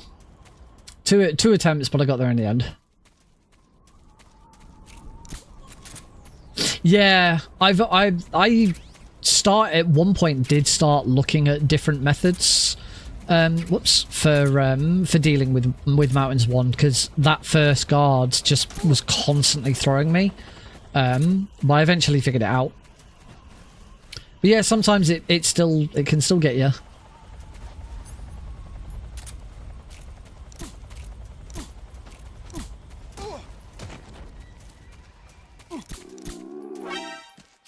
Okay, that method doesn't work if that guard is walking towards you. This was another new trick that I picked up from watching other runs. I did get him. Where you can just shoot this guard continuously, but if he's moving forwards, it doesn't work.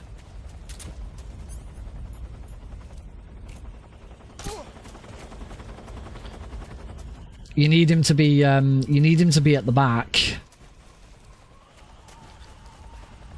So now it'll work.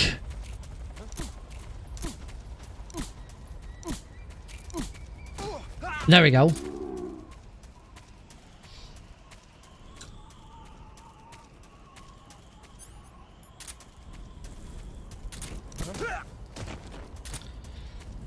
So there we go. Just been working on looking at the other runs and just seeing some of the strats just to save a little bit of time here and there.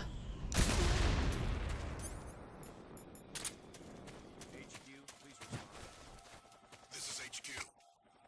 Patrol here. It appears to be an infill. I'm sorry, what? Infill what? Been infill what? You can see that guard has to say, okay.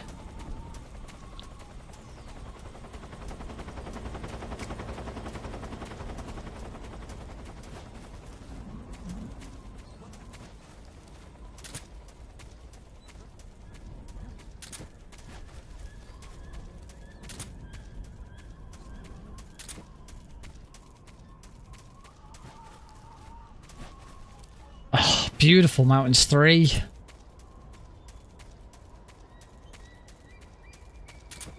Yeah, no more derpy shooting loads of people. No more really derpy shooting people in weird positions and stuff like that. One thing I should probably do, now that I have the opportunity, is learn Lethal Fury, because in an 80% run, I can absolutely do Lethal Fury. I can't do it in an All Kerotan's run, because again, don't have the Patriot.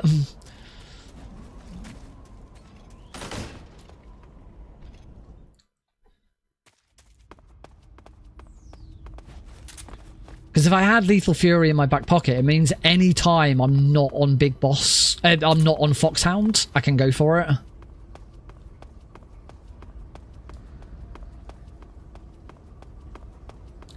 But I can't remember off the top of my head exactly how it works.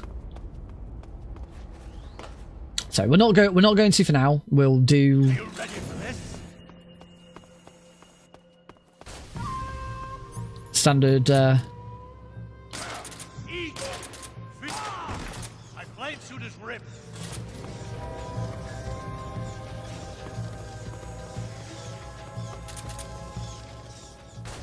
Over here! Over here!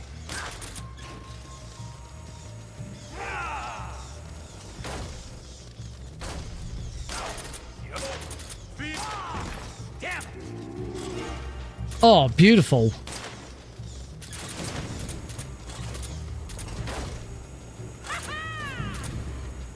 Or it would have been had I. That would have been much better had I not whiffed that shot. But oh well. So first try Fury is always best Fury.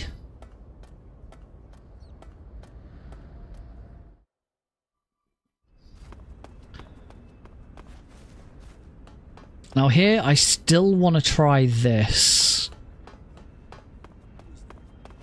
There we go. Yeah, as long as you're getting the rolls in. You just completely avoid that guard. You don't have to worry about doing anything stupid.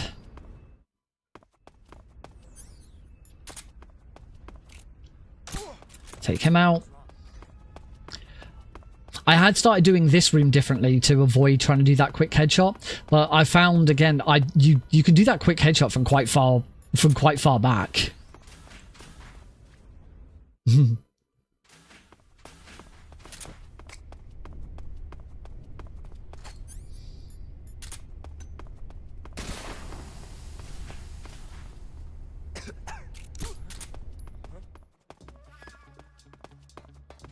Yep. There we go. Again, there are things you can do to make Rykov move a bit further over, but the amount of times I mess this up, I'd rather just be consistent with this version. I'd much rather just do that every time than completely screw it up doing anything else.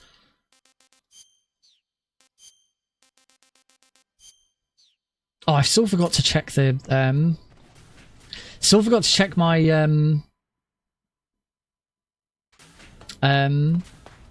uniforms to see if I've got the Soviet, the Cold War camo.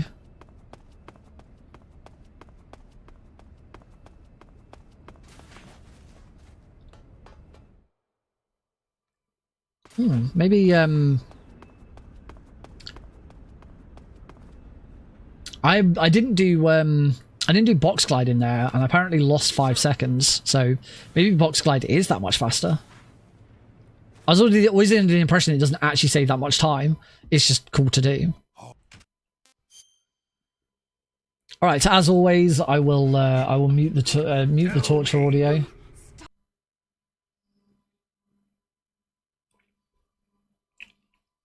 Oh.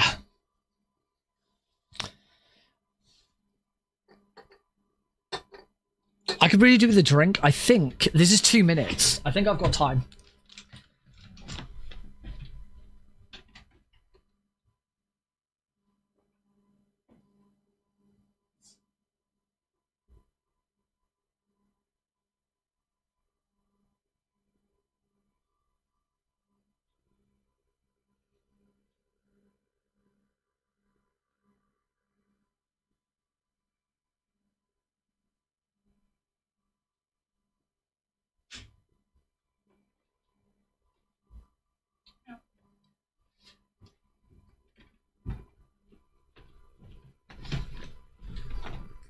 See, no problem.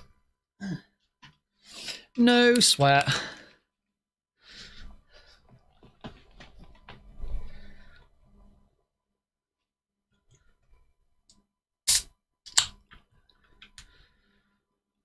Cheers, everyone.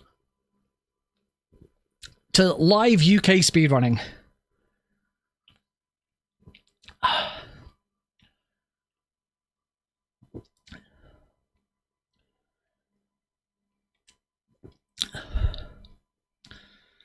With a beer. Hey. I'm definitely there should definitely be opportunity for beer at the event.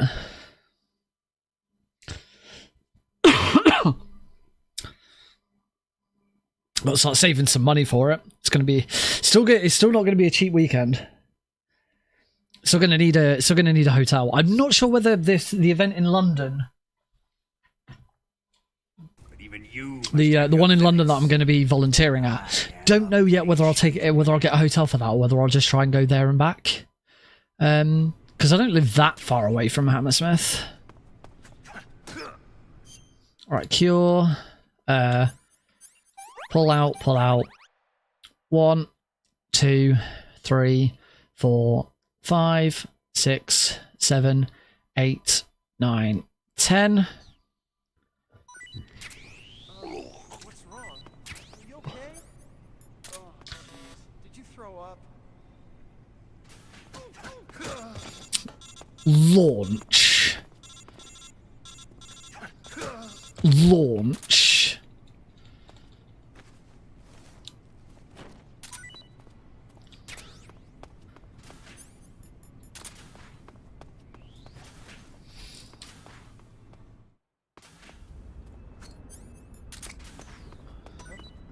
What's that sound? Ooh, baby, what's that sound? Who's that? Oh, those guards. They're so silly.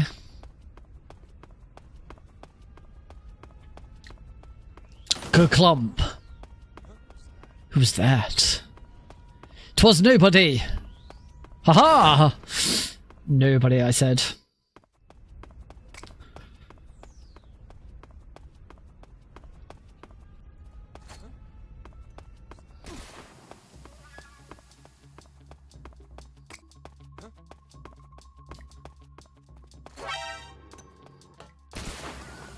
What the hell? Yes, must be. Must absolutely be lurking nearby.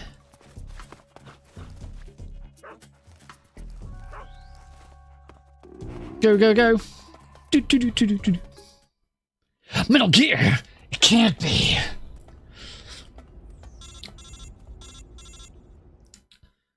How do you know about Metal Gear?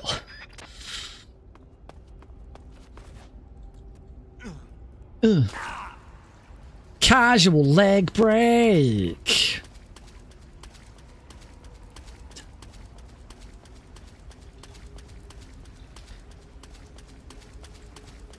Huh. Oh, dang it.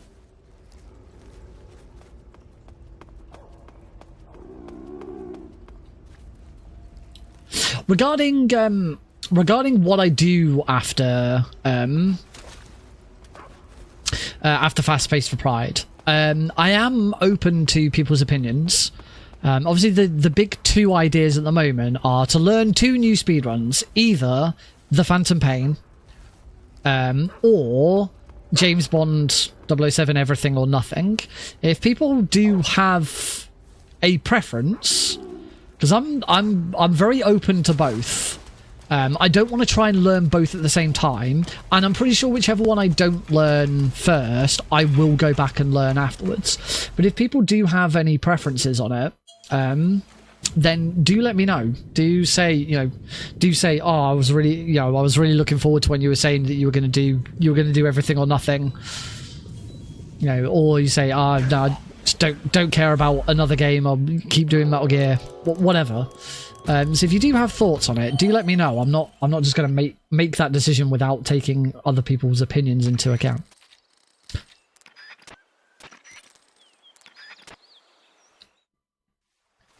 But it will be the first time in a very long time that I've learned a new Metal Gear. I'm not counting Delta, because Delta's not new, not really.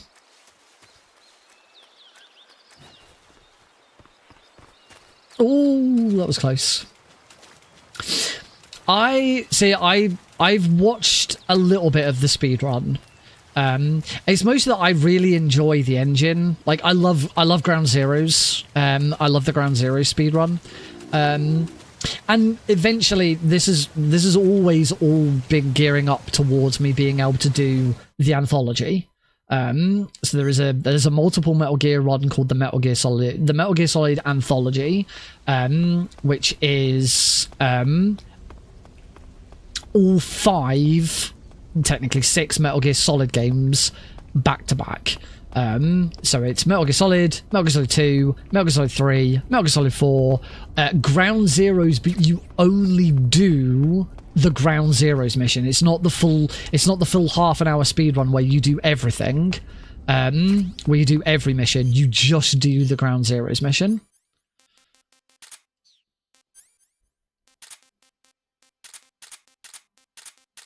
I'll get given... I need that and that.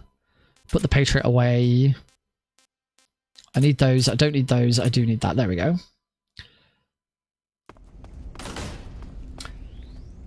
I haven't. Peace Walker I considered because I played through Peace Walker on my Vita and really enjoyed playing through it.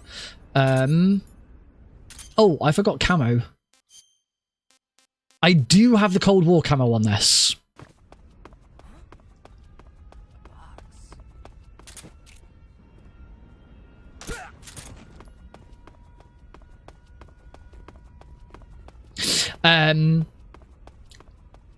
So yeah, I considered Peace Walker after I'd finished that playthrough. I've also in the past considered Portable Ops because I played Portable Ops. I really like Portable Ops. But the problem with Portable Ops is you're not allowed to mod the game at all. So you have to run it at like really ridiculously slow speeds. You know, slow FPS, and that really put me off.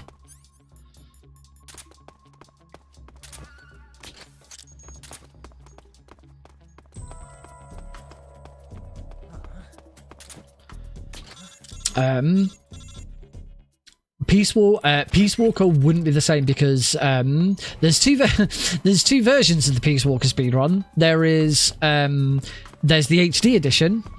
And then, of course, there is the original PSP version.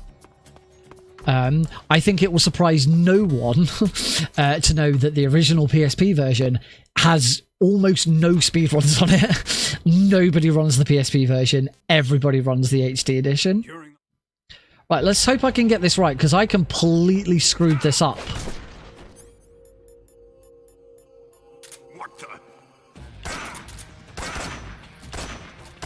I've completely screwed it up again because I've...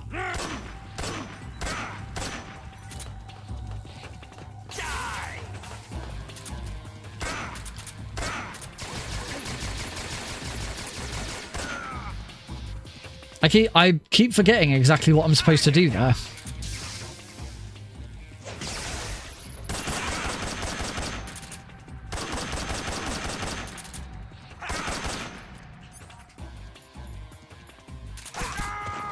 Oh, that was lucky. Nice save at the end.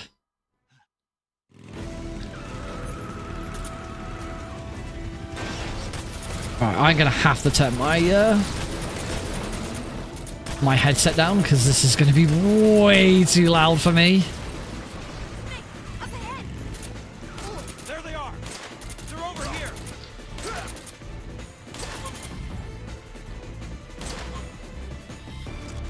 There we go, that's better.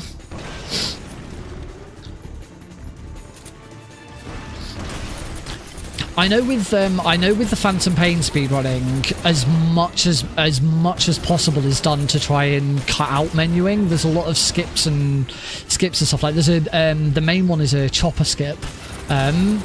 So when you start a new mission, you don't have to go through the chopper like riding in the chopper first. You just start it straight away because there's a trick for that. So yeah, I know with at least with Phantom Pain, as much menuing is, it tries to avoid as much menuing as possible. Peace Walker and Phantom Peace Walker and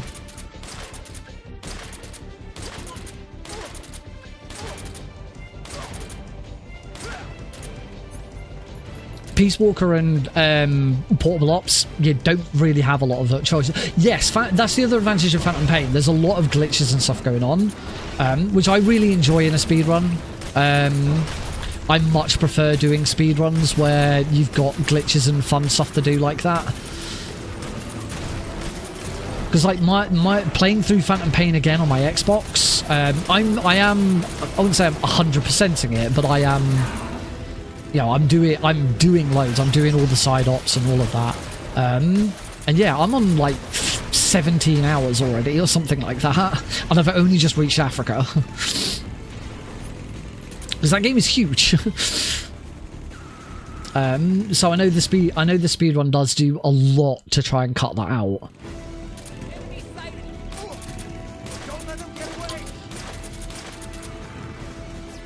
Yeah, as I say, I'm you know, this is all eventually gearing up to do an anthology run one day.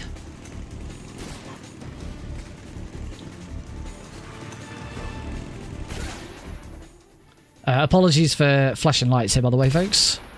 Trying to avoid them as much as possible, but it's obviously not 1900 hours. That's crazy.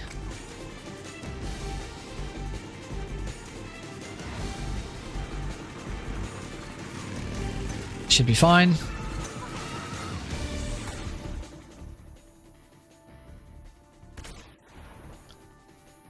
That didn't take those guards out.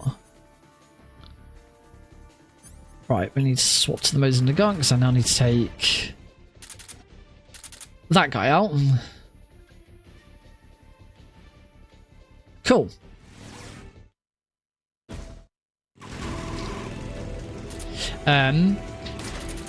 Yeah, with the anthology, I've only got 2 games to go. I need to learn Phantom Pain. I need to learn the rest of 4.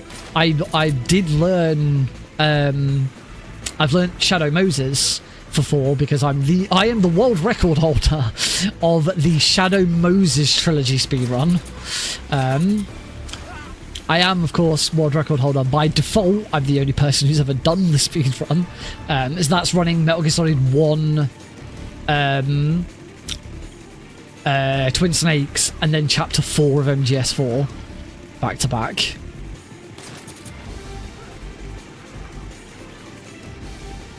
I didn't do that much FOB with it. I can't remember when you unlock FOB because I haven't unlocked FOB and I haven't unlocked a security team yet. As I say, I've started Africa, and it's really clear that there's still a load of stuff that I haven't got to yet. I'm only like 2 missions into Africa. I've just done the really, really long, horrible one where you have to tail an interpreter who's going to be interrogating a prisoner that you've got to try and rescue.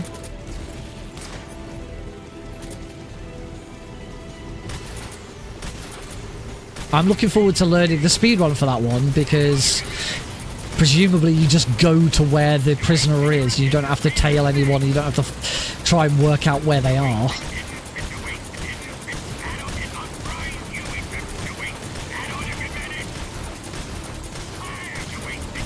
I can't remember what mission number I'm on. I know it's the 2nd mission in Africa.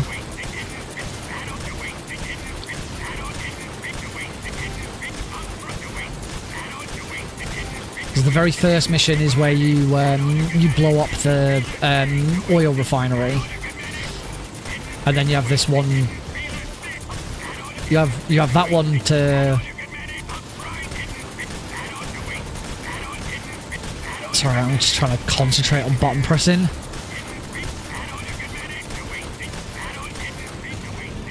And then the second one is the one where you rescue I planted 4 C3 charges. rescue the prisoner. And as you complete that one, you then also unlock Quiet as a Only one more. companion. Keep your aim steady. Keep your aim steady. Assuming you defeated Quiet. Steady. Keep your aim steady. It's here.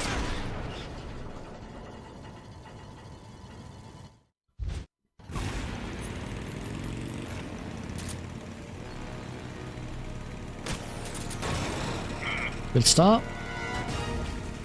Alright, I'm not going to do the first shot here. I'm going to wait for the...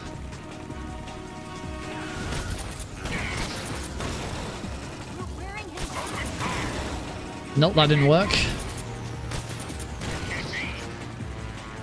Working.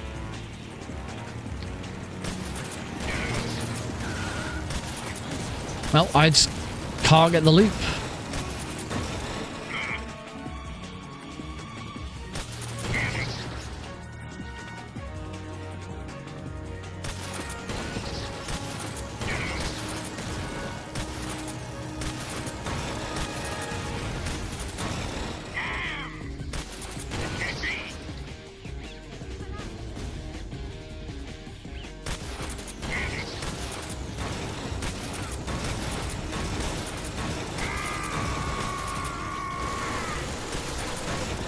I hate this fight. I hate this fight so much.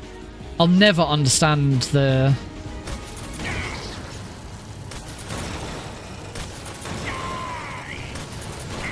I'll never understand how that fight works.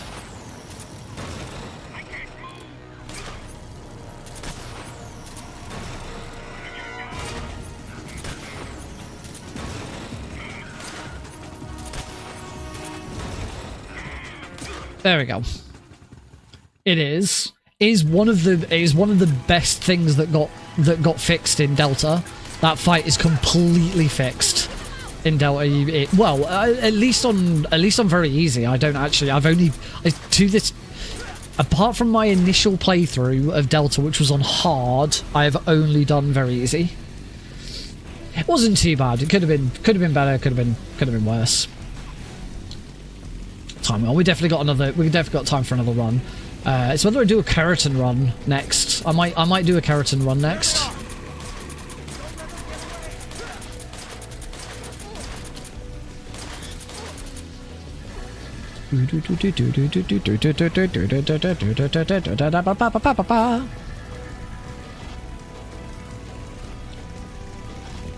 Over there.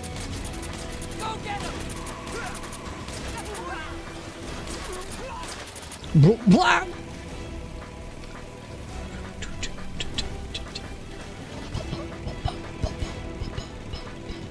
I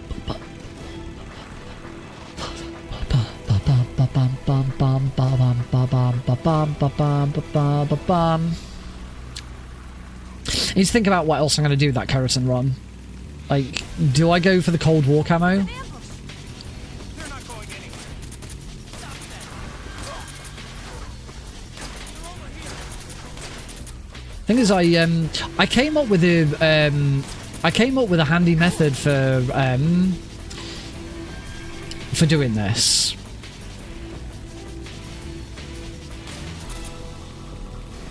Over there.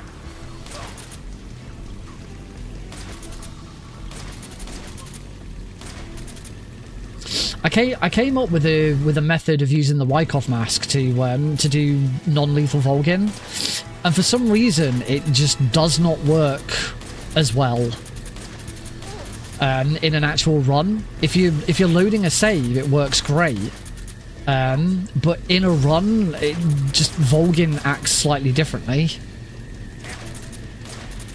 and it's really annoying.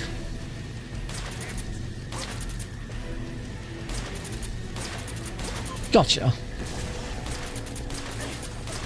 Whoa, what are you shooting at me for?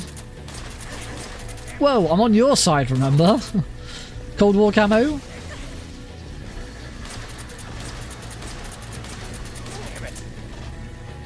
This guy sucks.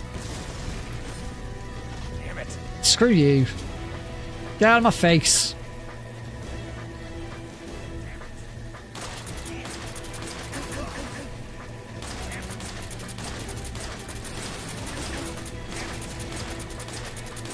Got him.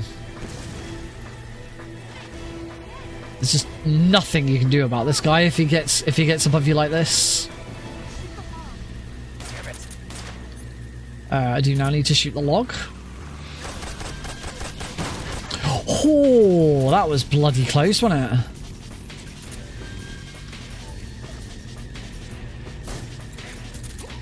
Oh, that did get him.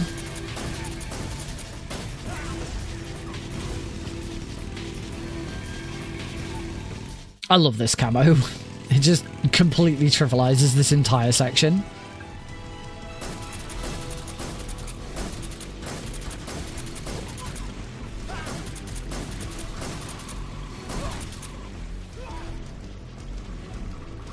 Dun, dun.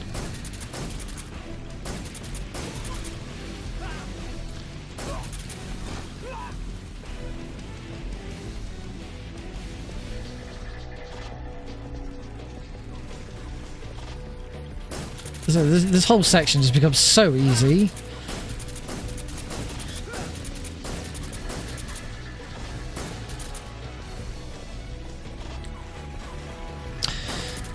I do still have more stuff that I want to do with this game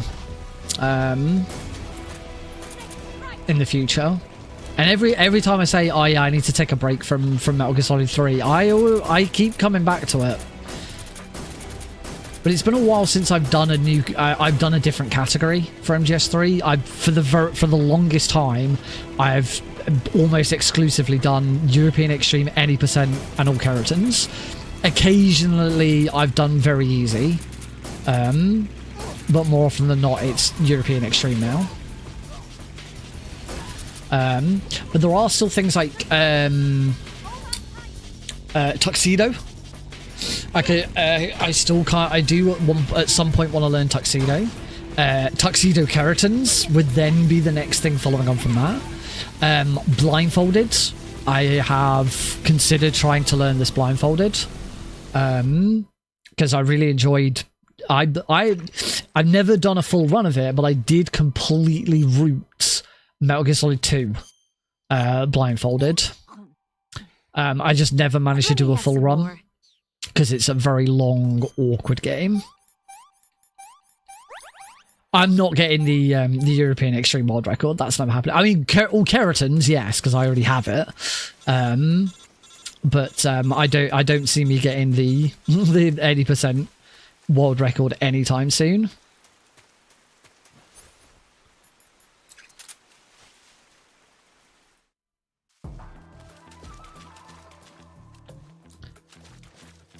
I think I'm all right in any percent. If you're doing all Kerotans and you go the other way, you must take off the Cold War camo. Because you'll get spotted. But I don't think that's the case for any percent.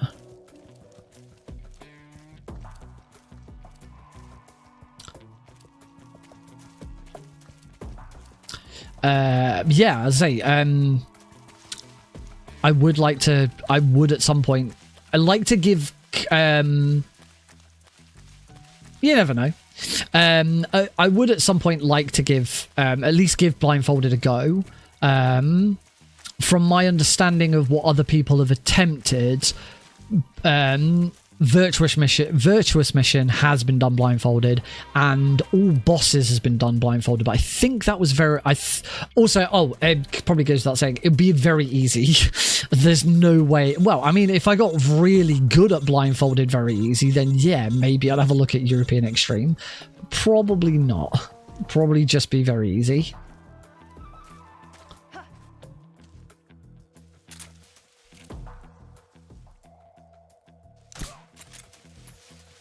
Right, come on, Eva.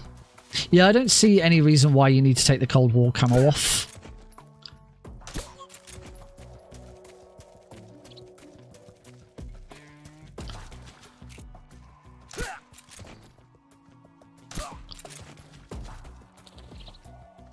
The other advantage of leaving the Cold War camo on is you've got a really low camo rating, so Eva should never not see you. When I'm doing all Keratans, I then swap to Leaf, just because Leaf is the best camo for this area. You can just stand in amongst these leaves and you've got like a 30 to 40% camo rating, which is helpful for all Keratans because you do have to deal with guards pursuing you. I hear something.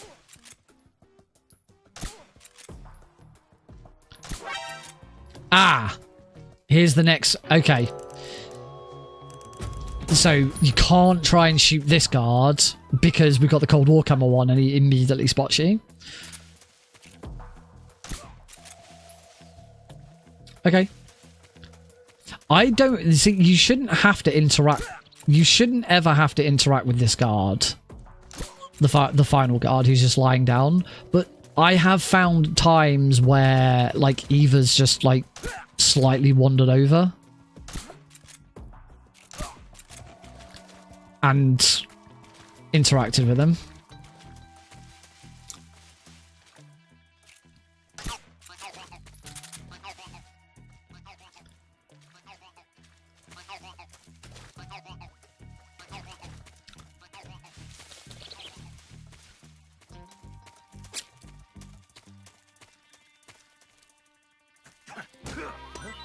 So I say I hear something. I'd like to try and root blindfolded. Okay, this time we're gonna leave that guard alone.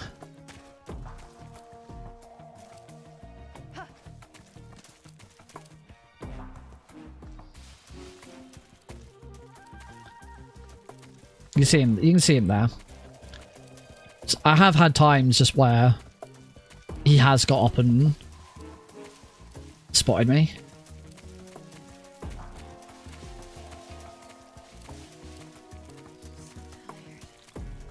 I did say one thing I do want to do whilst I'm practicing at the moment is do a console run. Unfortunately, that's not going to be tonight because my Xbox is still in the bedroom.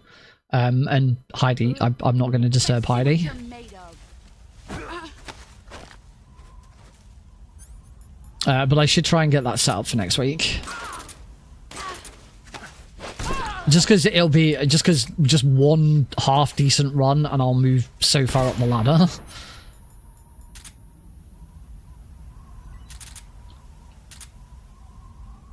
Calista Rain did the same thing recently with PC because they primarily run. I think they run on PS5.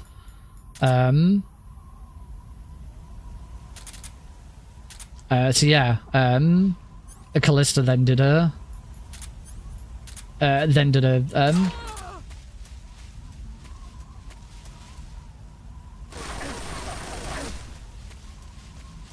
run on PS5 and then did a PC run and instantly like jumped up the board. Cool, pretty much spot on, boss.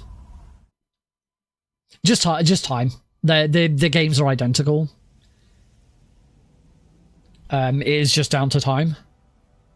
Cool. So that's a 121, which is okay. I'm just going to check actually if my live split is compare against. It was comparing against game time, not real time. Sorry, it was comparing against real time, not game time. That's why I was having some problems with them, with like gold splits not showing up in the right place.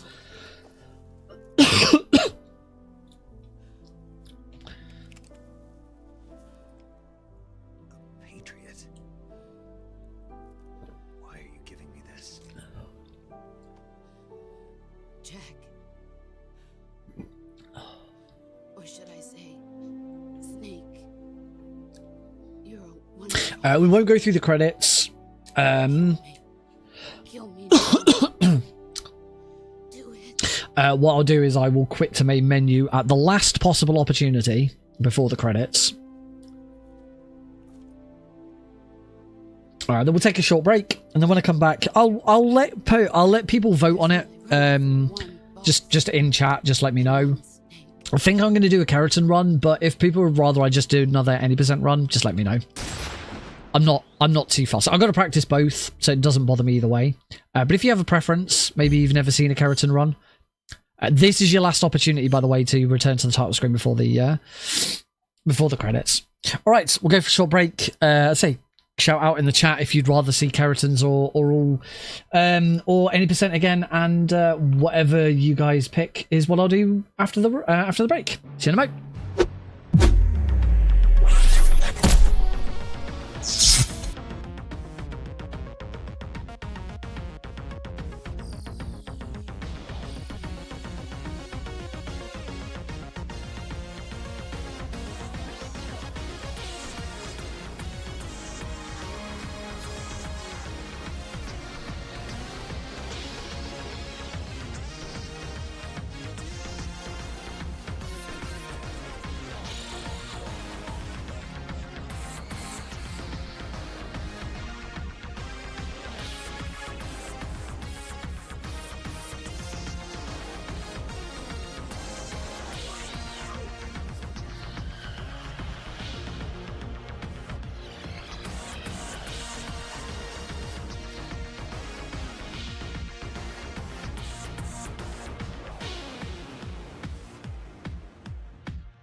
Alrighty, folks, welcome back. Let's get started with an all Kerotan's run.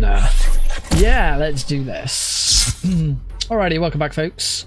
Right, all Kerotan's European Extreme, save splits. Here we giggity go. So things will be a little bit different in this run because we have to run all Kerotans on a new game. We are not allowed to run all Kerotans off New Game Plus because frogs carry over between saves, and you can get the Kerotan rank by not doing them all in one go. We say I like MGS3 so that we get the Orscam camo. European Extreme, and we're going to get started in 3, 2, 1, go!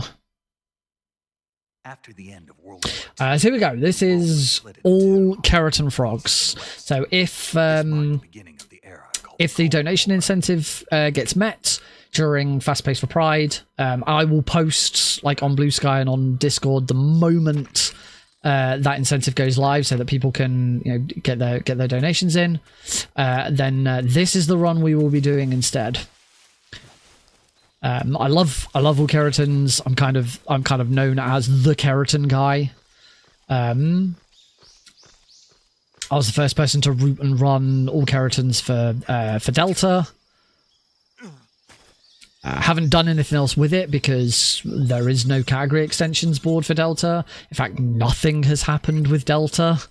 There was a huge big discussion about how the boards should change and what they should, what should happen with them, and nothing happened from it. That's it. I guess that's another reason why I haven't been that interested in Delta, because it's like the boards are like bad. And no effort is being made to do anything about it. No effort is being made to create a category extensions. No effort is being made to fix the problems with the boards that people don't like, i.e., all bosses and glitchless are still 2 separate categories when they shouldn't be. They should just be all 1 category. What do we do about extra items and shit like that? New Game Plus.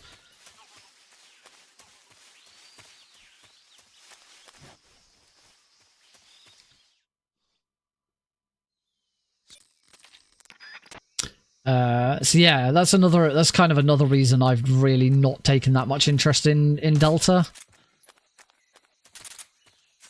And Fox Hunt seems to be dead. There's a new patch for Delta out, where I think the biggest change for Fox Hunt is the fact that now if matchmaking is taking too long, you will be paired up with people from other regions, which is an absolute must, because it is just bad. If anyone has tried to play,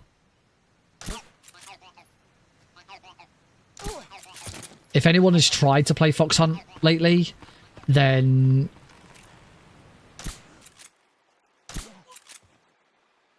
Come in, HQ. This is HQ. Control here. oof, this is bad. Unknown position. Begin the alert status. Acknowledged. Sending reinforcements. Use extra caution. Did I take him out?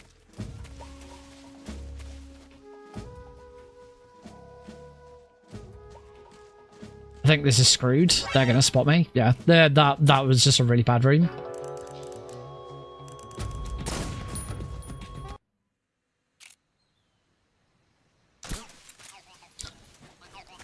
The thing with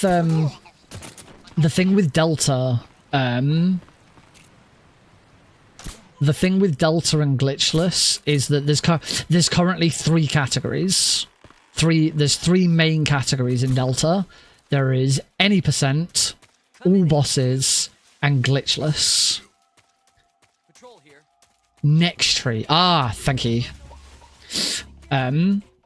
The problem is the difference between glitchless and all bosses is the Ocelot unit. That's the only difference right now. Right now, unless anything else ever gets found, which, the game's been out for quite a while now and nothing else is coming up yet.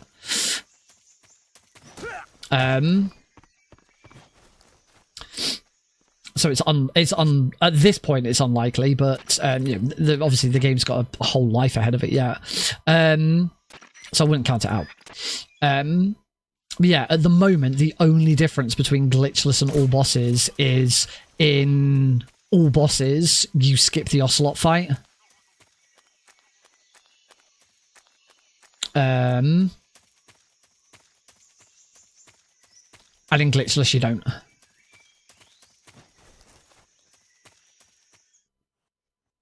You can skip the pain in Delta, but you can't skip the pain in all bosses, and you can't skip the pain in glitchless. You can only skip the pain in any %. But for some reason, the community decided that the Ocelot unit does not count as a boss. And so as a result, it created an all bosses category where you can skip the Ocelot unit, just none of the other bosses. And as I say, that means that really the only difference between the 2 categories is skipping the Ocelot unit, which is just stupid. It is like such a minor difference between the 2. Whereas if you just simply consider the Ocelot unit as a boss, which it is, it's a boss fight. If you just consider the Ocelot unit to be a boss, then the problem of splitting those categories goes away. You don't have to split those categories because all bosses already includes the Ocelot unit. So you have to fight the Ocelot unit in all bosses, you have to fight the Ocelot unit in glitchless, therefore they are the same category.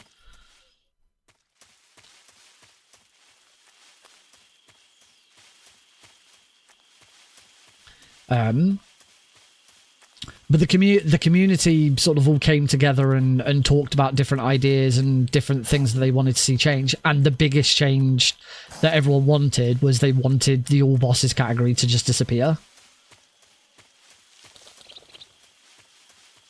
And just merge with any %. My argument for it being a boss is it's a set encounter. It's not an optional encounter. Obviously, notwithstanding that you can skip the fight, but with glitches. But it's not an optional encounter. It stops you from progressing through the game, progressing any further in the game.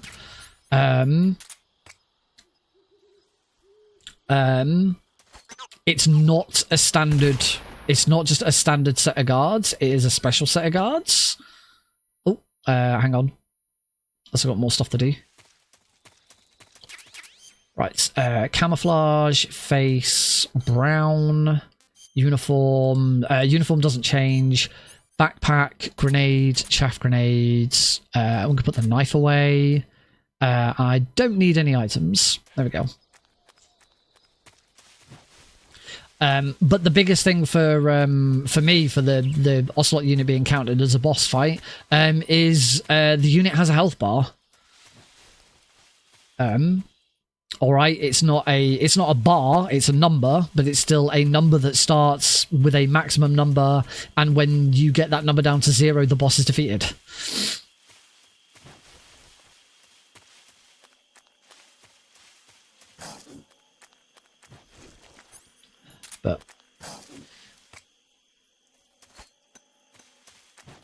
But as I say, for me, none of that discussion should matter. What should matter is that just by declaring it a boss, you solve the problem of needing an all bosses and a glitchless category. Whether you consider it to be a boss or not, just consider it a boss, and then that problem goes away. But, and as I say, the community has kind of decided, yes, that's what we should do. And the moderators have done nothing.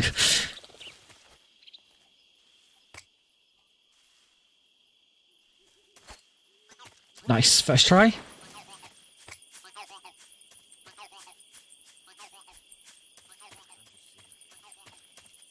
Hey, welcome back, Cosmic.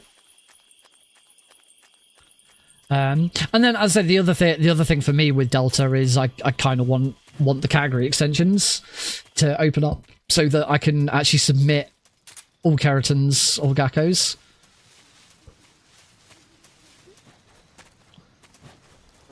Why?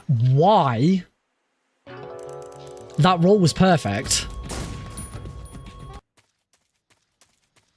This is another room I'll never quite understand exactly why sometimes it works and sometimes it doesn't.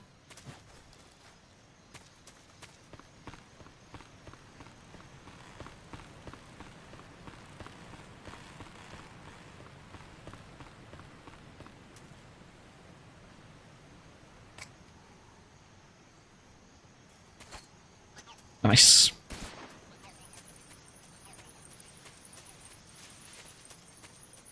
Well, at least got the chaff grenades right. And considering I haven't done this run in quite a while, getting those both right first try is nice.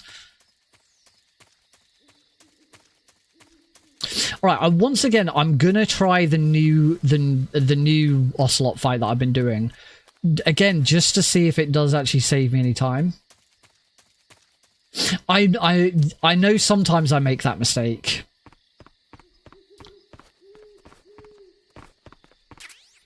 Oh, there we go. I'm good. It's all good.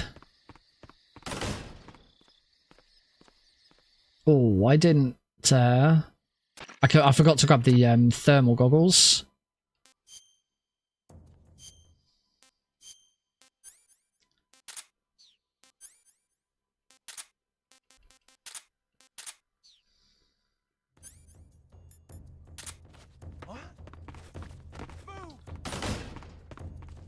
Yeah, and see because if I can get this right first time, then I can see how it compares against. Whoops. We're good.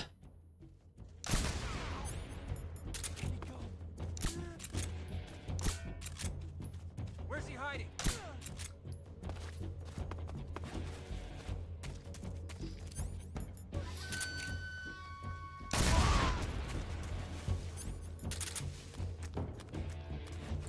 Cool. Well, that was first time. Okay, only 1.5 seconds behind, and obviously it could always be a little bit quicker.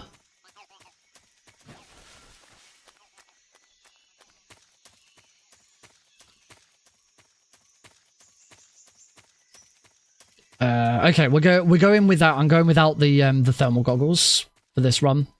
I didn't used to get the thermal goggles. It's only that the thermal goggles started to become a necessity. But yeah, that was a good. Considering I only started learning that strat recently, quite pleased with how much better that's going.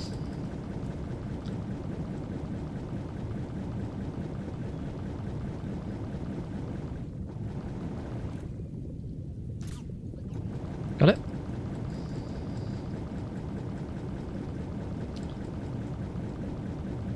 This was another route change I made, rather than doing the whole cut across.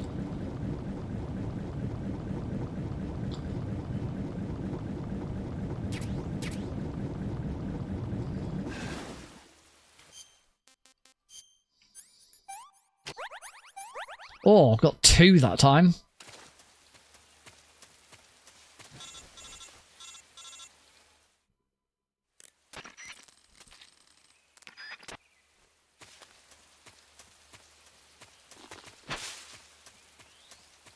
I think if anything else, it's just cool to see a different. It's just cool to see a different version of the Ocelot fight. Yeah, I've been showing off that the original strat for so long.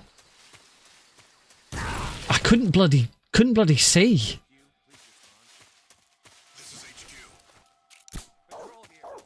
If I recall correctly, you can get away with this caution. Acknowledged. Sending reinforcements. Use extra caution.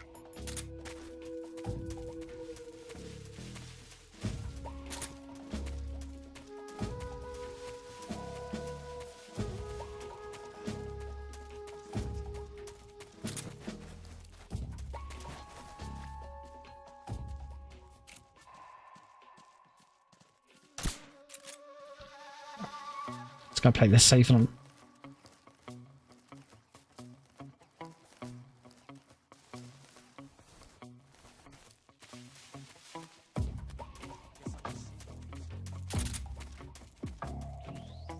so you can still get through there with a caution. No sweat. I think you probably. What's that? It's the enemy.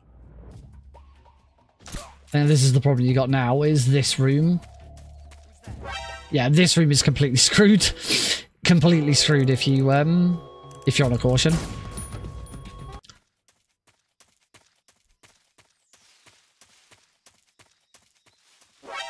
Oh, what?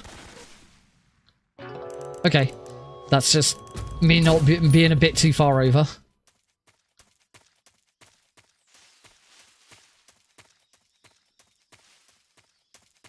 That's better.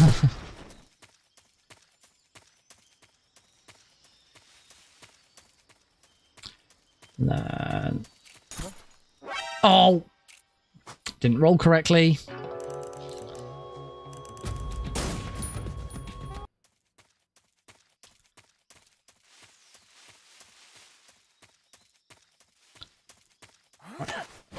Slam. Try this again, shall we? There we go.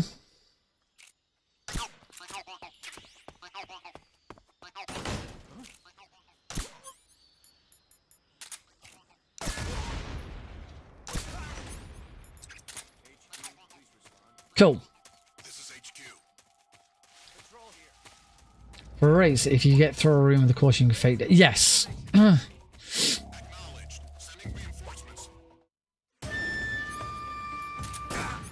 Right, concentrate on this fight.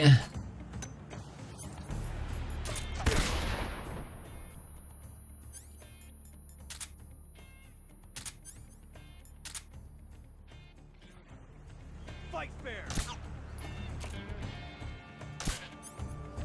Damn.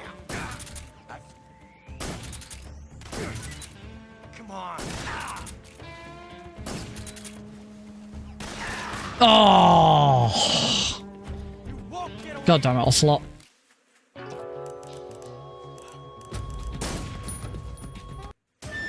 We are indeed whacker-whackering.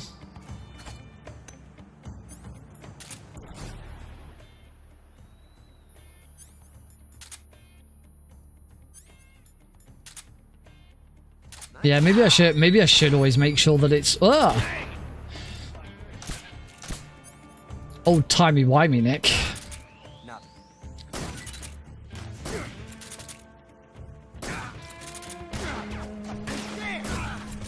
That was better. That was much better second time.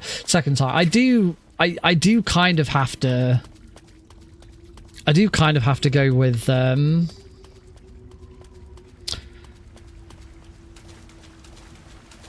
shooting the frog on the first one. It's just very, very tight. Like if that first one goes wrong, you screw up the whole fight. Whereas if the second one goes wrong, you can pull it back. Gaga. Should we have a game? Should we have a game of Kerotan or Gaga? As we're in the cave and it's really long and there's not much going on in here. Should we have a game of Kerotan or Gakko?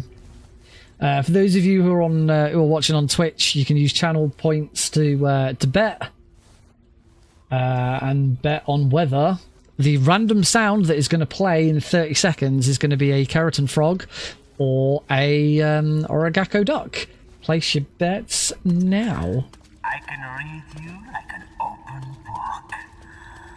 So you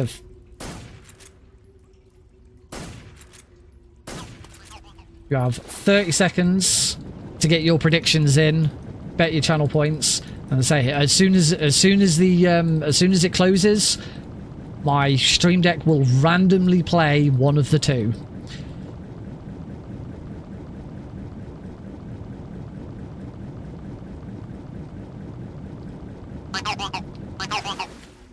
We had 10 points on Kerotan.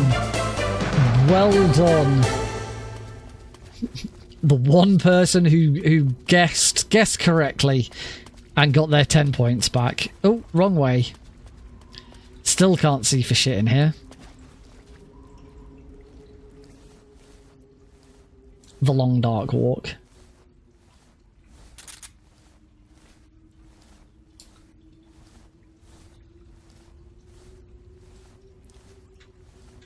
I tried changing my screen. Like 3 is my super light one. Ooh, what did I get an angel heal for? What did I do to deserve an angel heal?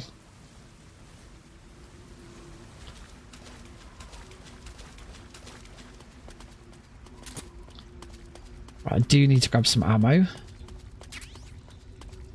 That's M19 1A ammo. I wanted Mark 22 ammo.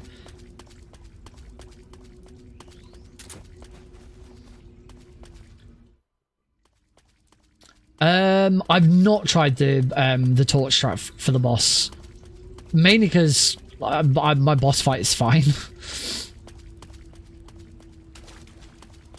It would be a time loss to get that ammo. Alright, backpack. We now need the smoke grenades. And this is also the time where I change the animals camo. Let's not forget to shoot the Kerotan. Got it. And I missed the, oh, never mind.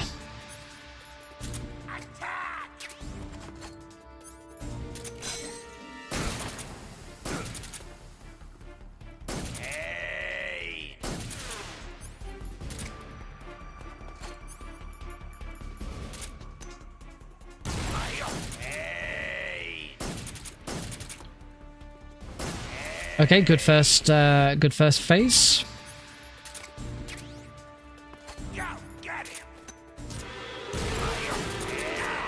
Sorry, what? No. No. What? Sorry, what? So there is a bug in the game. This bug has always been in this version of the game where, where as long as you are in first person, you cannot get hit by the end's bullet bees.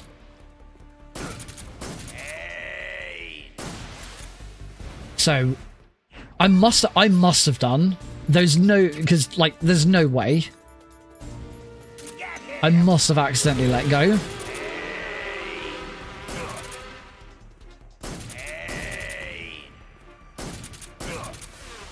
Ugh. Can't get that perfect phase 2.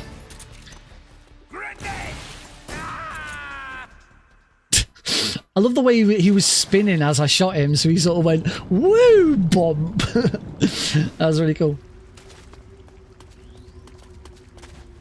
A torch strap for the Fury. That would be cool.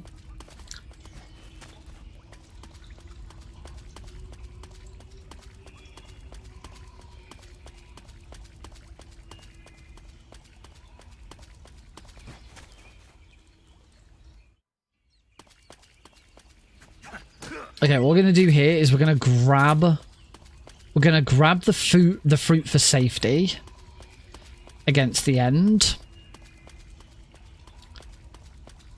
I used to just eat this fruit every time, but that was before I started. That was before I started using the animal's camo and the brown face paint. But considering I haven't picked up the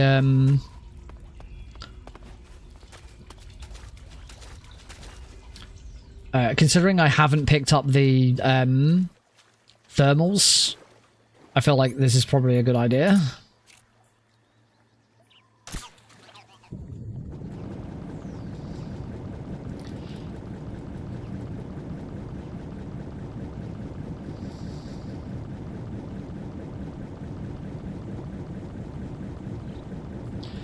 So we've got the brown face paint, so we can just keep on swimming,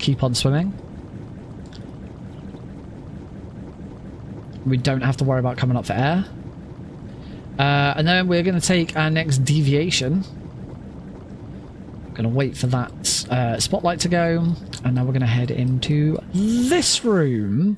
A room you wouldn't normally see in a speedrun. Thanks to the brown face paint, this room is pretty easy.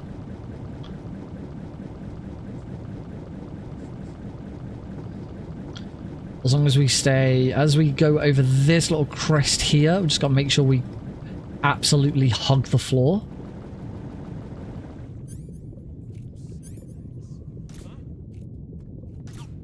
Got it. This is HQ. So just make sure we are staying as close to the... Acknowledged. Keep your eyes open. There we go, we're good. I had not a clue. Would not have a... I could probably... The current... it's probably possible to find out who made the current Discord server logo. Because that got changed whilst I was... That got changed only a couple of years ago.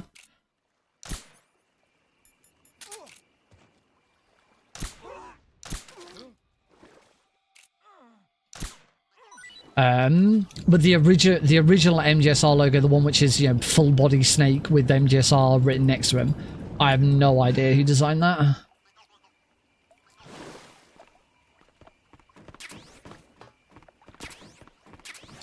Stuns, smokes.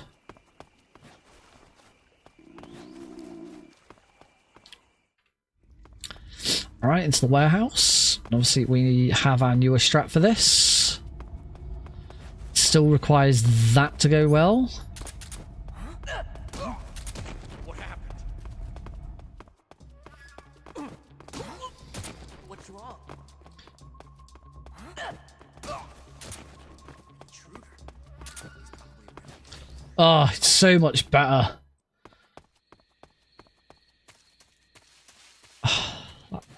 That room is so much cleaner. Haven't got the frog. We get the frog on the way back, and don't worry. The new route that we're using for warehouse 2 is absolutely fine. Oh, for the frog.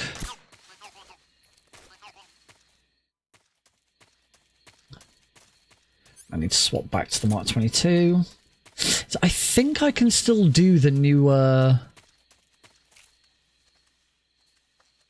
I think I can still do the newer version of the end because I've got plenty of Mark 22 ammo.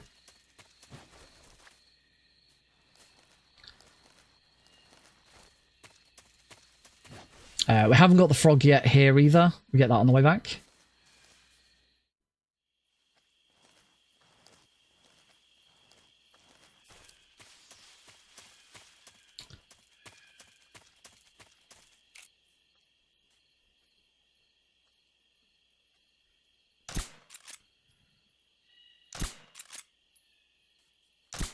There we go, got it.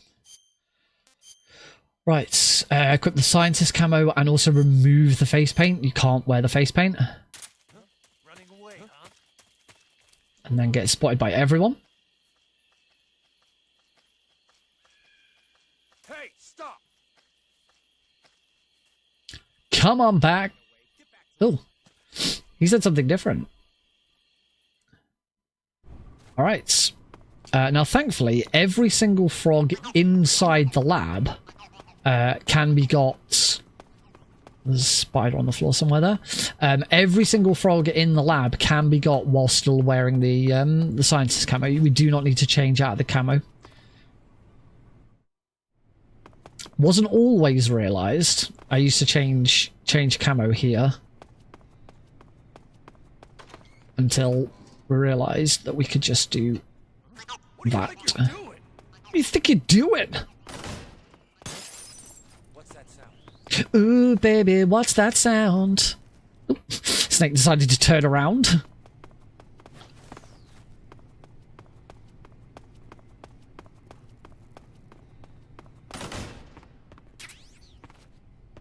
And which way do I usually go for the Kerotan on the way back. Hey, it's Eli. He's getting bigger. So, bump. Ah! Change camera.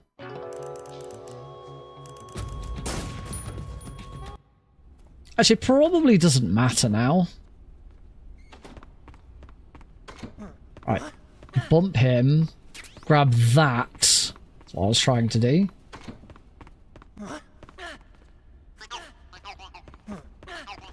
That should be fine as long as I get out of the room. There we go. I've always hated the box headshot. I've never been that consistent at it. So as soon as I saw this new strat, I was like, yes. Particularly with the fact that Kerotan's works.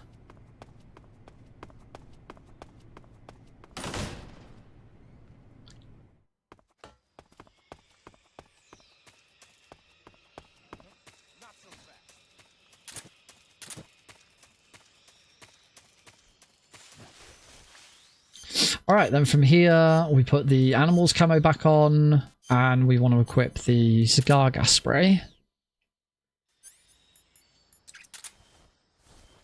I say this bit, I'm not sure exactly what I'm going to do about the fear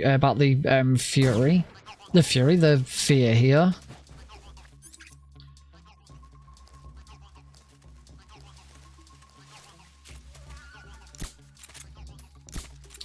Because I don't have the Patriot, so I don't know if you can still do the fight. No, I'm going for all Kerotans, I'm just going to stick with the original.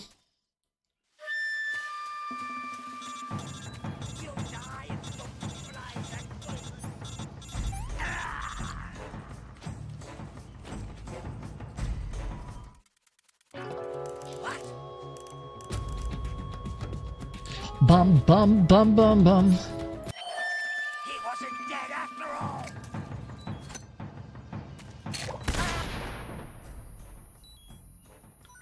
Yep. I don't see any for all Kerotans. I don't see any reason not to just continue to do that.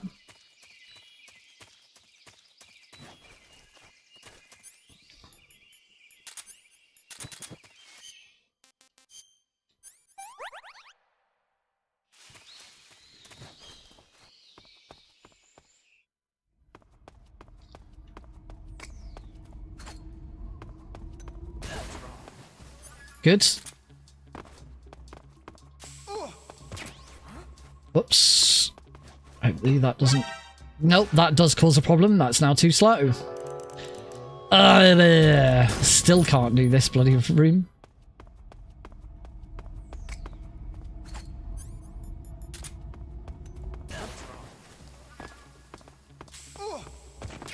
That's better. And here.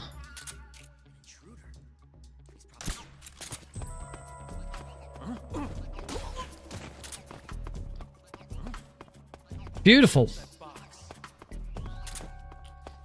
Okay, took me 2 attempts, but I have saved time compared to my PB, so that's always a good thing.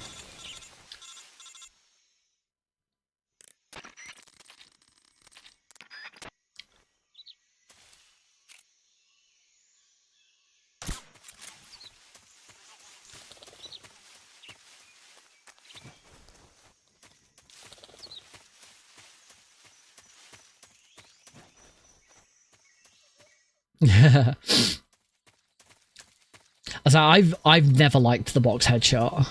It's really finicky. Right, I've got 15 ammo, so I think I'm going to be fine to do.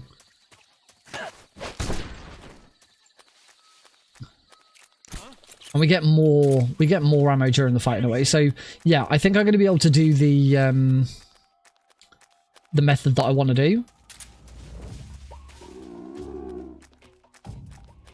Here though, I am still going to play this safe where I take out both of these before moving into the next room.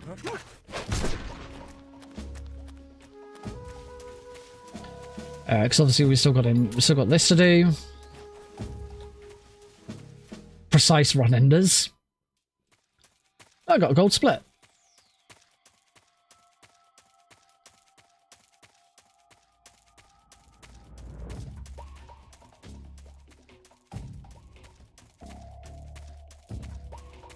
So that here should do. Yep, that's fine. Caution didn't reset, so I shot that.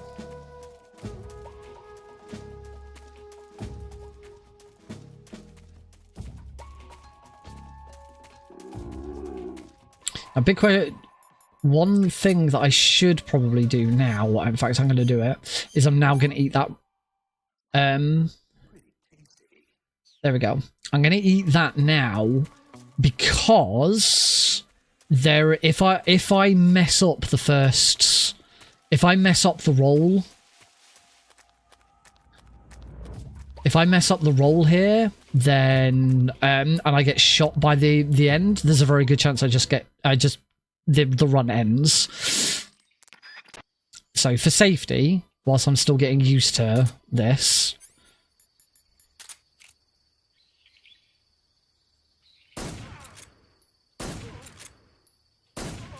Oh, one of those shots was a shot in the arm. Shouldn't be a problem.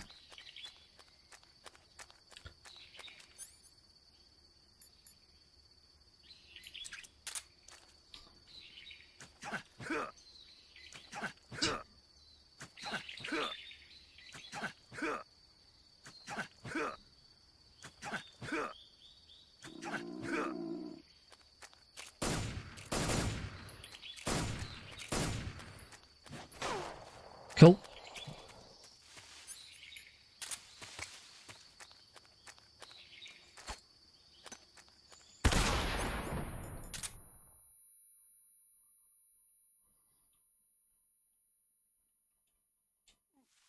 Oh, he almost wouldn't.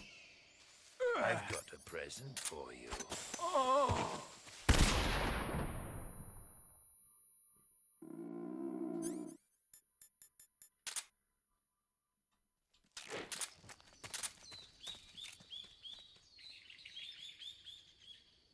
I'm gonna have to reset the fight. I don't know why you wouldn't hold him up.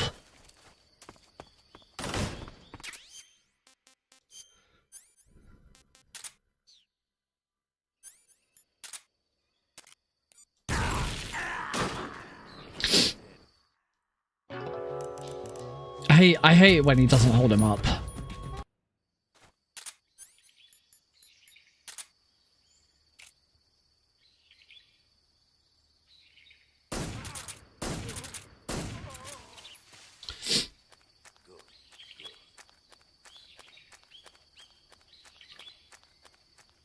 Okay.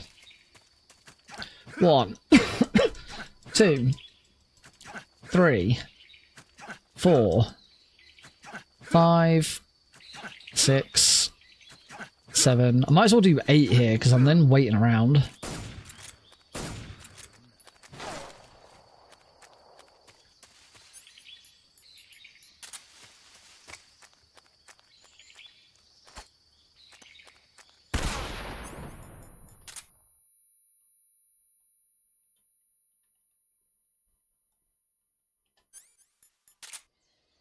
There we go. See, worked fine that time.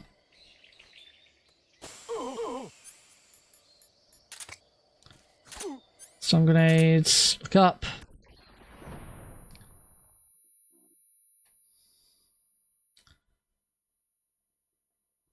See, second time. No problem.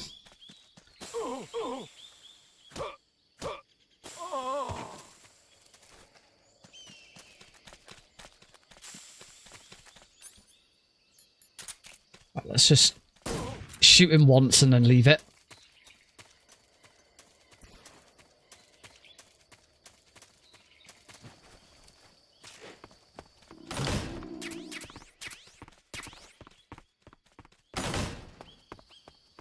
I think is I'm not sure which way's wrong.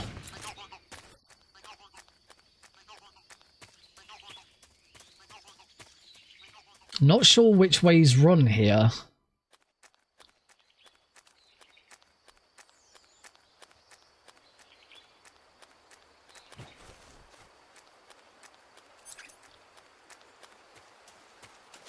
So I don't know exactly if this is going to work.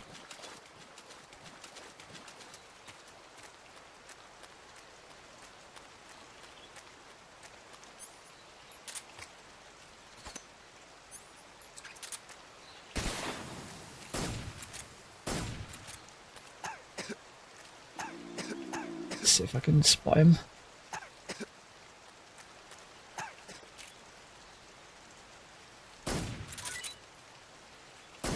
Got him.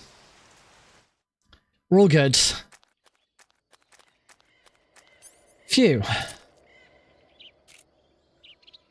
Always a little scary, that. Particularly as I have had one marathon run where I died and had to and went back. Let's equip. Equip the cigar and the box. Okay.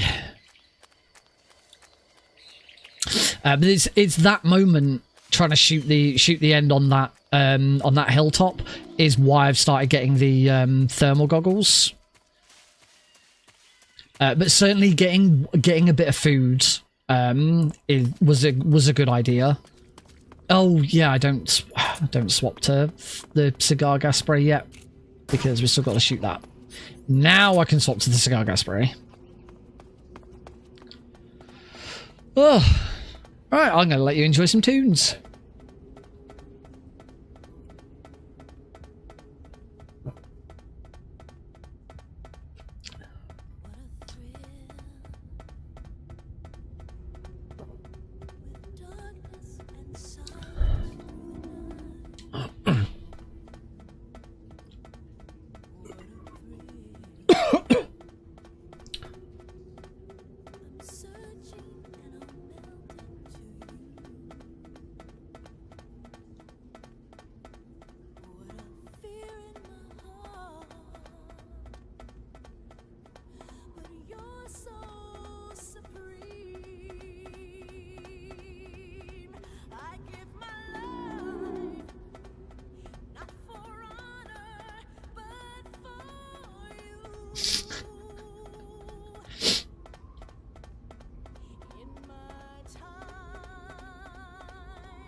I do wonder with the end now being 8 seconds faster, I've got a lot more ammo on me. There isn't really the necessity, the need to go and get that ammo. The only thing is I'm still gonna get the Kerotan in the first room. There's no good opportunity to do that. Oh. Gentlemen. Because you see, ladies and gentlemen, what we could do is we could just continue to just take out the end straight away and then backtrack. Because, ladies and gentlemen, now that it saves an extra 8 seconds with this newer strat, that cuts out that means that the backtrack time isn't as affected, and it might be quicker to just do it that way, ladies and gentlemen. Nope, I'm What's wrong? HQ respond. This is HQ. Patrol here. Acknowledged. Sending reinforcements. Use extra caution. okay. You do still need to take out that guard. You do still need to take out that guard, ladies and gentlemen. But apparently, if you get spotted there, you can just lie down. All right, let's do it right this time. Again, another example of that first guard just not getting hit with the cigar gas spray.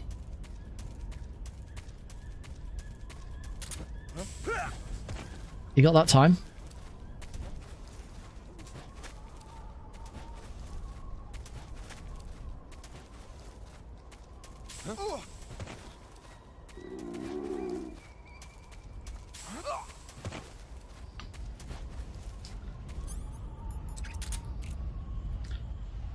But I used to have Kerotan runs where I get to this point and I'd be on like one ammo left, no suppressor left. So yeah, this run has gotten a lot more efficient.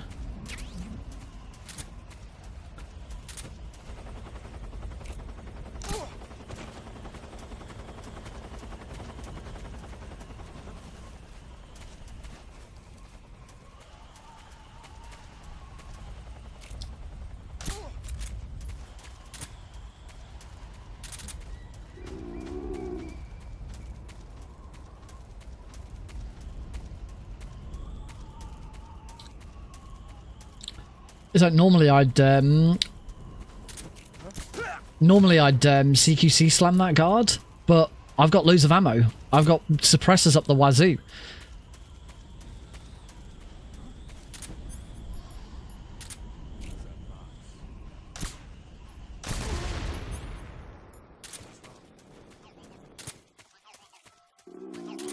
Please respond.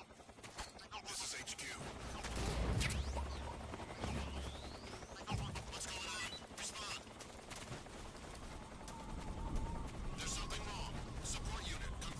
The suppressors up the wazoo, yeah.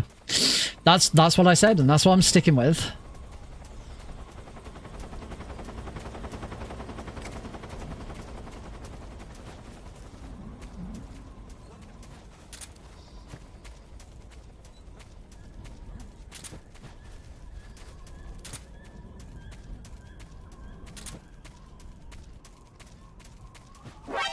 Ah, that was too fast.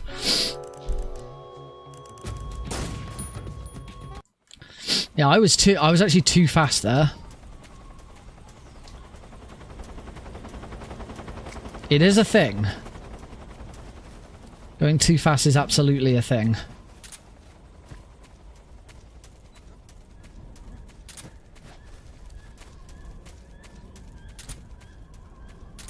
That should be better. Because you want that guard to go, there we go, that way first. Cool. Second time. At least I know where I went wrong that first try. Oh. And then open the door slowly.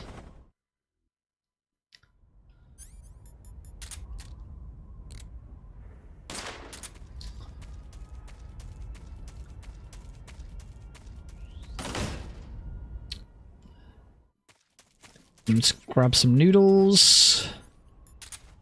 Doesn't really matter what gun I use here as long as I shoot the Kerotan.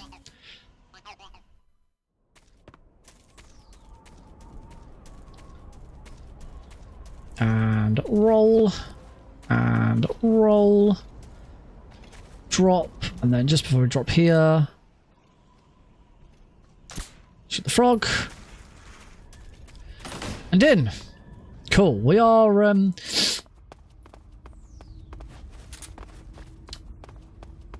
obviously I'm 3 minutes behind, but this really isn't that bad. This is mostly down to just a couple of really nasty mistakes. Overall, I mean, I've done this run so many times. I should be somewhat good at it. Are you ready for this? Da da da da da da da da da.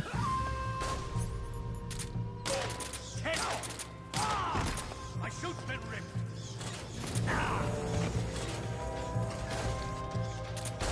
Boom! Die! Not bad. Oh, and he's phone away.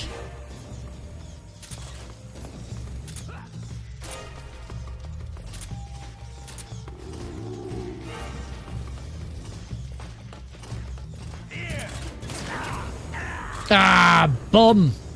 It's bad RNG. He decided to fly away. I just needed to be a bit more careful with how I dealt with it. Oh well. As we're now in. My shoot's been ripped. Oh, I fucking shot the tank instead of him. Not bad.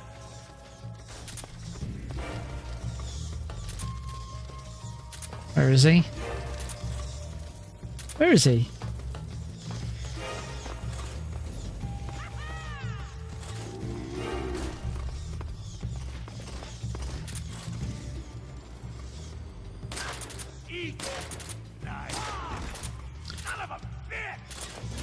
Yeah, just Fury doing Fury things. Oh, I hate it when he does that bloody over. Oh god, he's right behind me.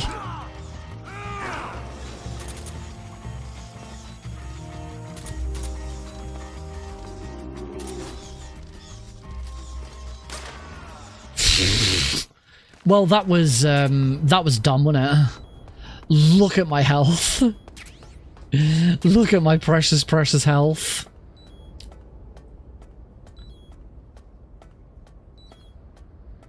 What a disaster.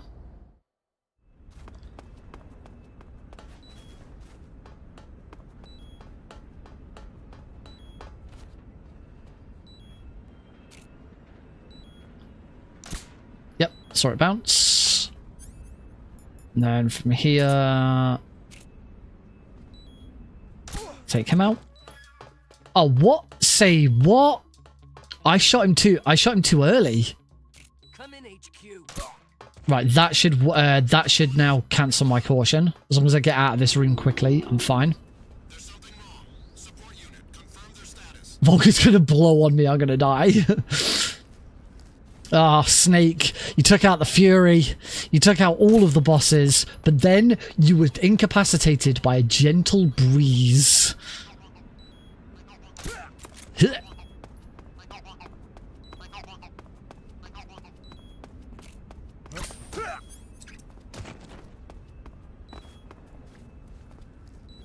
Alright, under we go.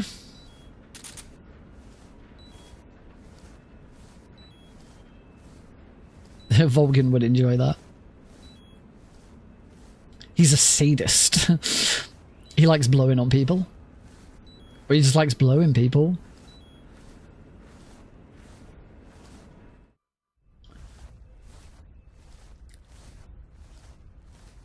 Sexy motherfucker.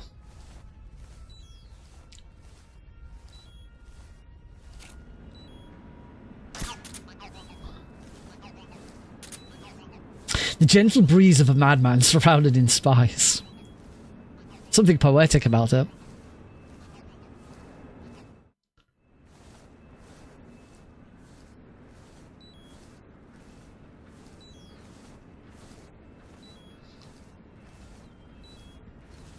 There's a Bo Burnham poem called Dad that he calls Dad, which is all about ways he wants his dad to suffer because he hates his dad. And there's a bit at the end. There's a bit at the end of it. Oh, I didn't grab more smoke grenades.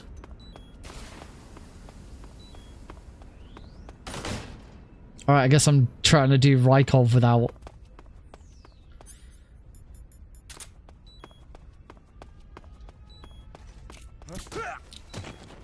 Guess I'm trying to do Rykov without smoke grenades. Spice or spice? Alright, so for Rykov without smoke grenades, you come and stand like here.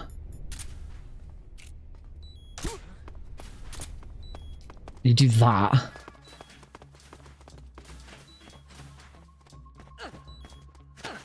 Yeah, that's cool. I actually got that right.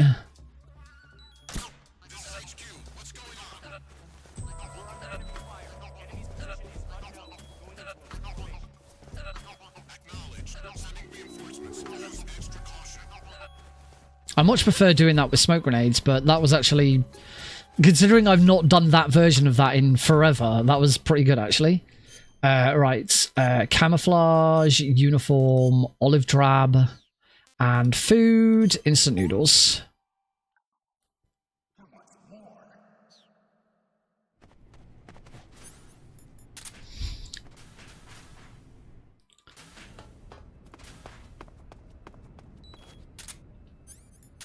We box glide.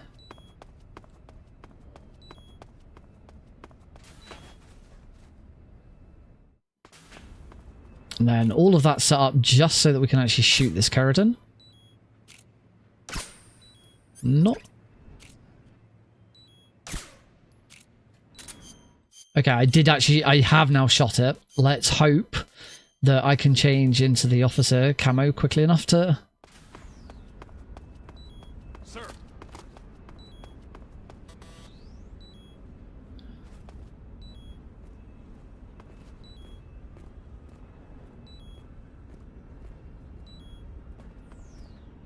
Okay, a little bit of time lost because of that. Sir. Teeny tiny bit of time loss.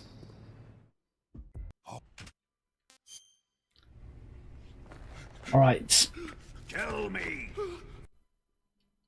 Audio muted, and whilst the audio is muted and we're going through the torture scene, let's have another round of Kerotan or Gakko. I can read you like an open book. Who's gonna bet their channel points? You don't have long.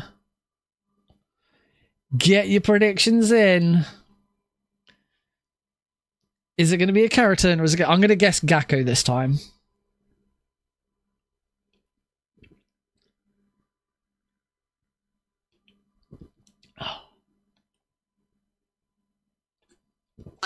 Oh, it was a Kerotan.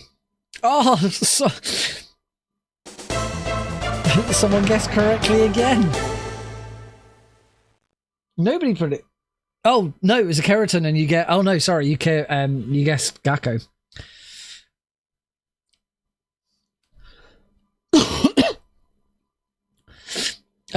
Channel points are what you spend on Twitch to, like, it's at the bottom of the chat.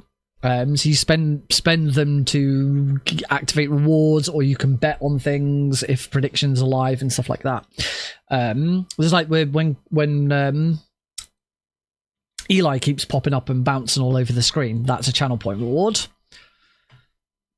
That's a special channel point reward. That is a channel point reward where every time it get that one. Thanks, Cosmic. That's a channel point reward. Which is completely broken on my vertical stream. I don't know why. I need to fix my vertical stream, apparently. Yeah, that's a special channel point reward because that is one where every time... So you can see that Cosmic spent 590 channel points on that. Every time that reward gets redeemed, the price of it goes up by 1. And the size of the image, the size of Eli,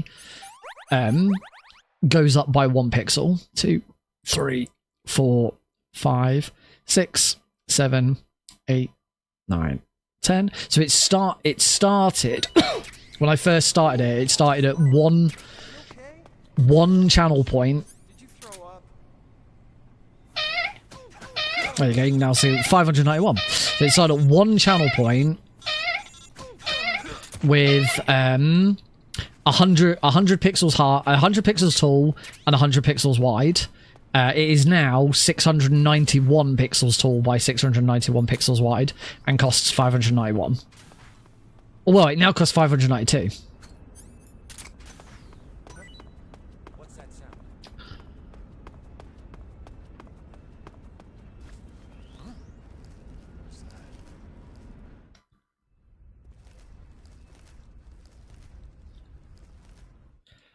I think this runs. I think this runs over.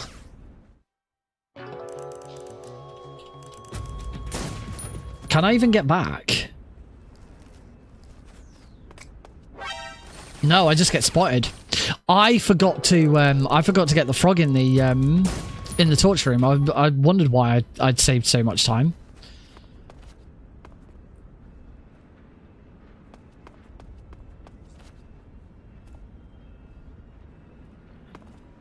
Genuinely don't think I can get back.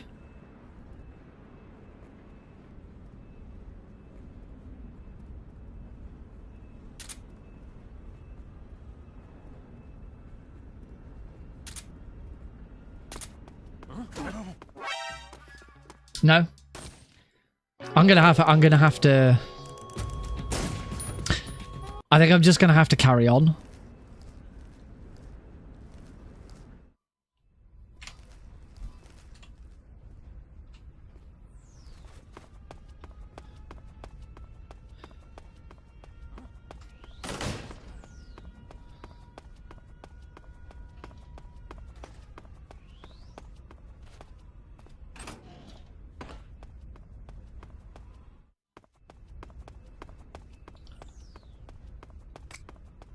Also, my splits are completely screwed. What?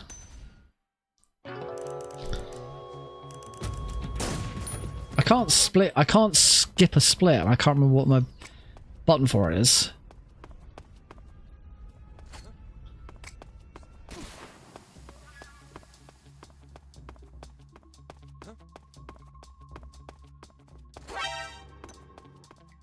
Use box A to get back. Oh, thank you for that.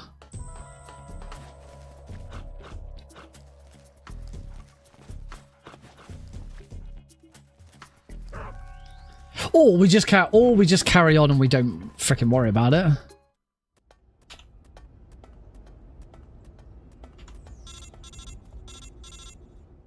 I can't. I don't know what skip split is.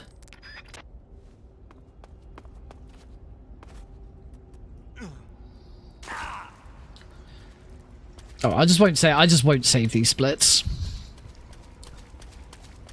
As I say, the other option is just forget it. It's not an all Kerotan run. It doesn't matter. It wasn't going to be a record anyway.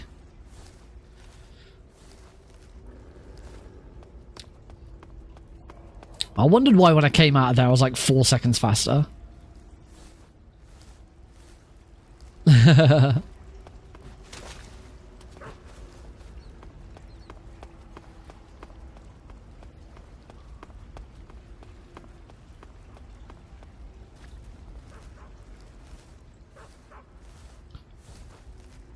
Because also the sewers is now quicker because I haven't needed to grab the ammo because I've used one less smoke grenade.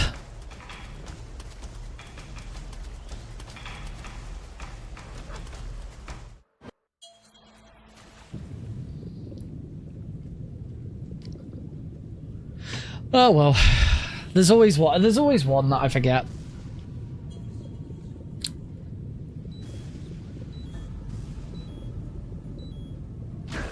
Blah.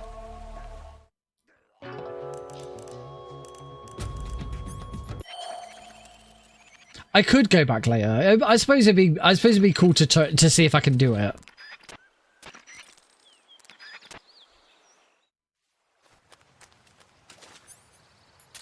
Also,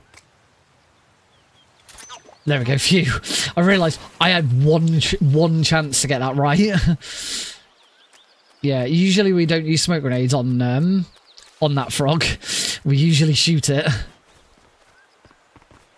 and I usually have plenty of ammo. But go on, I'll use box A and see if I can then root in fixing it. Why not?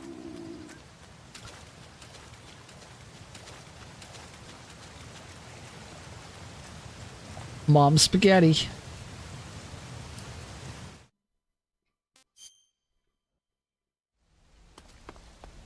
Oh, thank you, loading trick.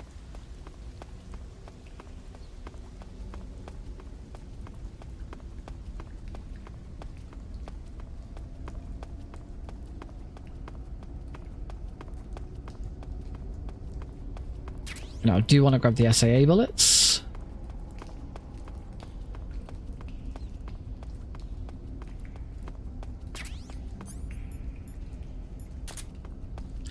Because I still need to shoot that one. Now, uniform here actually doesn't... We don't need to change uniform, because I'm going to be trying, if I'm successful at it.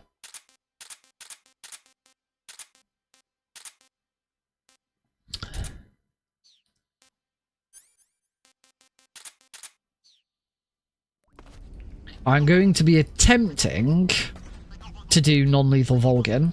Oh, I forgot to put the Rykov mask on. Need to put the Rykov mask on.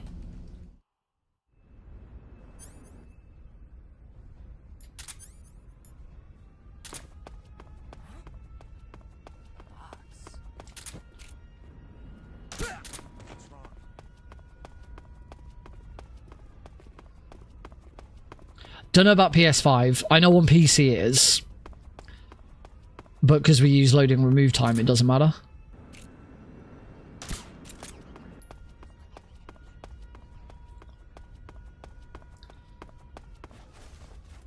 Would still make a marathon run faster though. Alright. Really? Box A?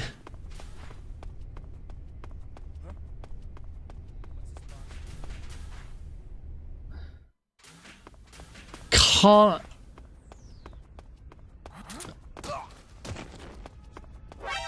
Can't say box A was, I suppose I'm a bit closer?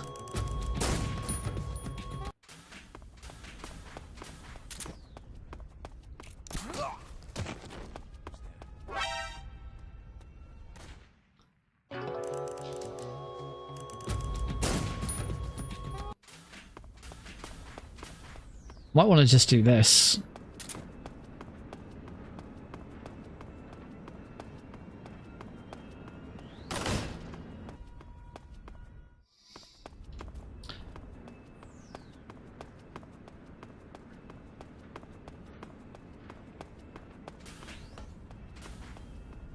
Okay, we're getting somewhere.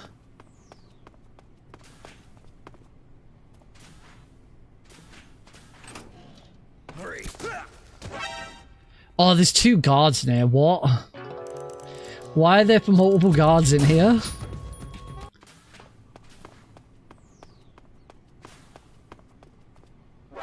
Ugh.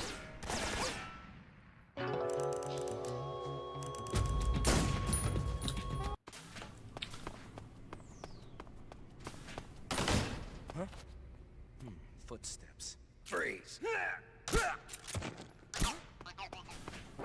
Ah, that doesn't work either. I think I'm just gonna have to go and take both of these guards out.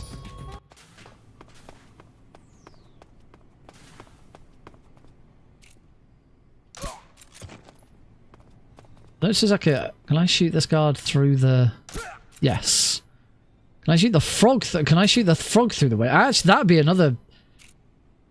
Oh, that would have been a way of doing it. Just shoot the frog through the window. I kind of want to know if just shooting the frog through the window would have done it. I do have a fake death pill.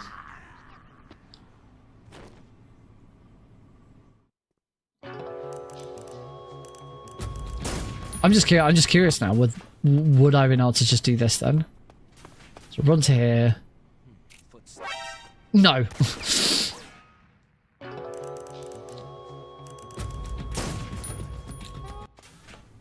Unless I can do it unless I can do it really fast. No.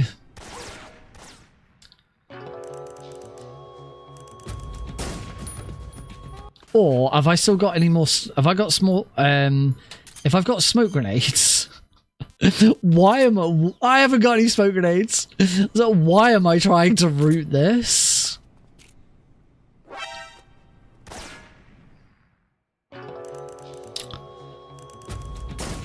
So this could potentially work, rather than do that.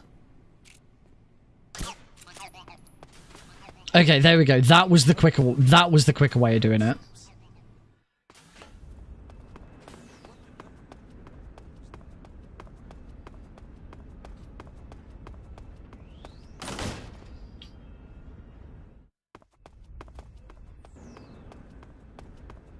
Now, presumably, yep.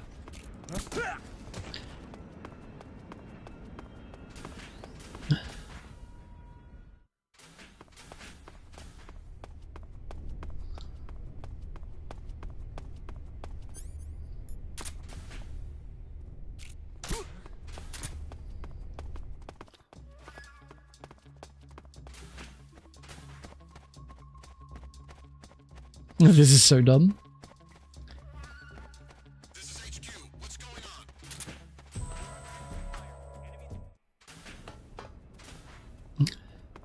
Alright, so where am I? I believe I'm here.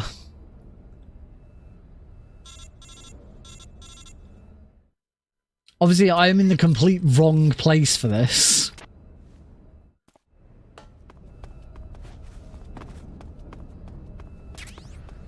But I still got the Mosin Nagant ammo. I'm going to need to take him out.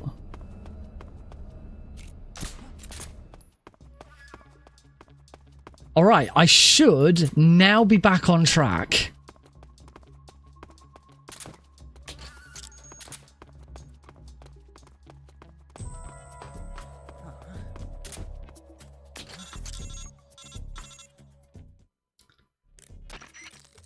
Root an all maintenance guard kill strat.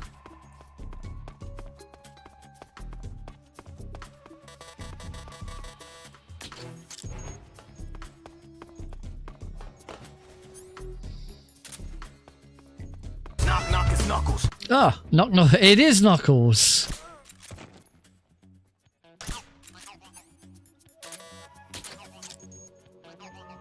That is the Knuckles Kerotan.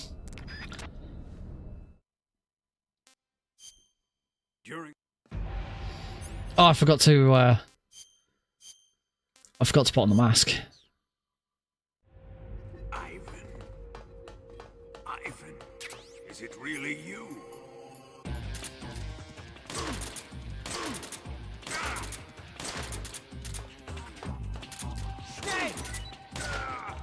hopefully, if that's been done correctly, yes. Is it really you?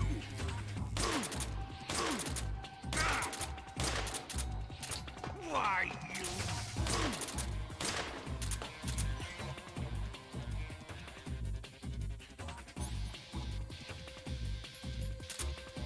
Oh shit, you can't shoot.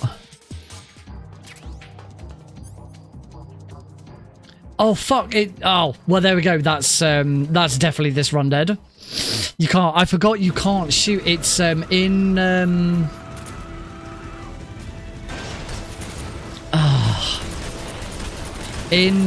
Delta you can shoot at the end of the fight. You can't shoot in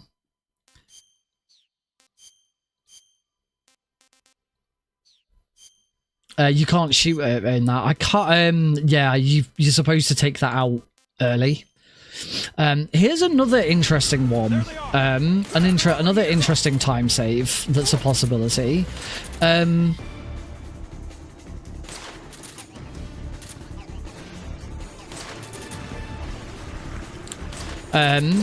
Because we now have to equip the Cold War camo, we have to go in the menu anyway. Which begs the question, do we pick up the RPG in Mountains 3? In Mountains 2? Because the reason why if you don't pick up the RPG in Mountains 2, you just get given it for the bike chase, and but you still have to go into your equipment and get it out. So as we now have the menu to equip the Cold War camo, do we just not grab it?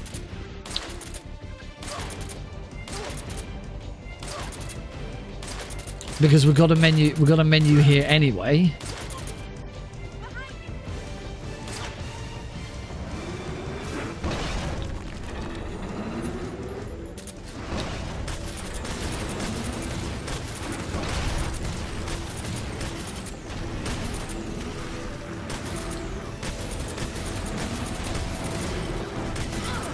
Ow.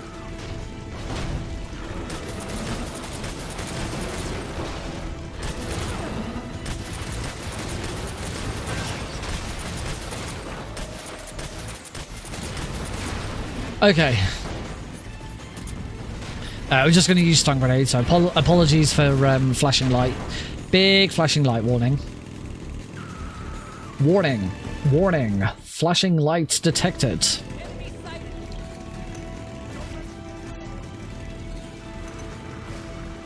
Huh.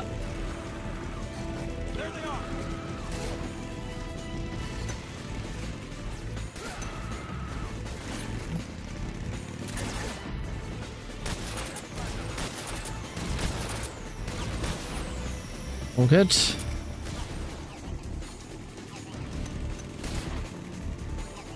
I didn't think I'd taken that guy out.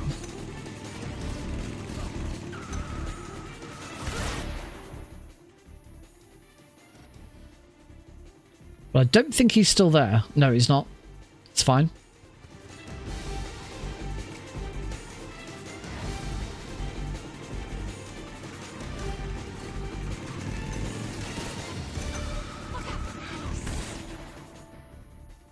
Look up. Should have taken... Oh. Missed that guy. That one there. And Mosin gone.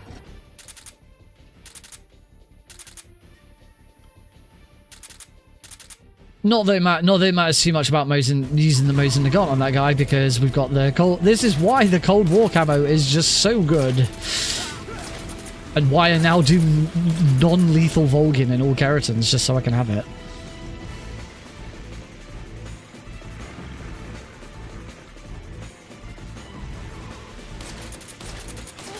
Got him.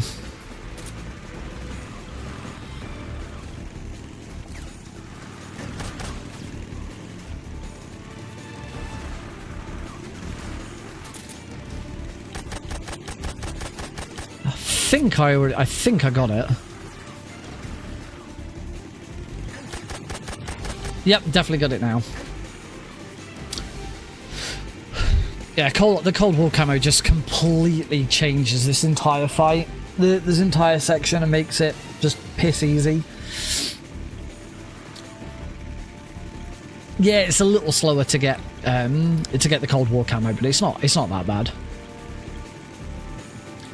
Bum bum bum bum bum bum bum bum bum bum bum bum bum bum bum bum. And we want this Kerotan frog. Is all over here. Already got him.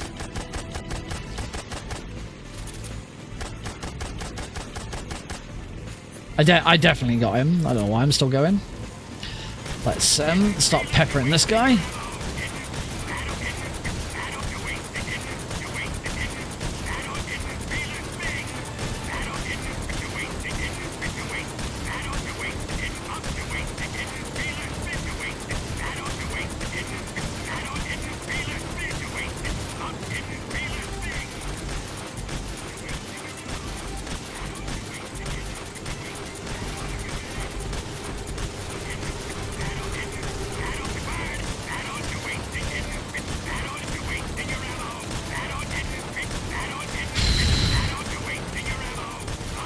Oh, my wrist. Ow. Ow. I hate that bit. It really hurts. Keep your aim steady. 3 more bombs left. Ugh. I love RSI at 36. Only 1 more left. That's not fair. I've had RSI for a long time. Keep your aim steady. It's here. This is all. Everything that I've done will all be worth it if we still see that cheeky little frog at the end.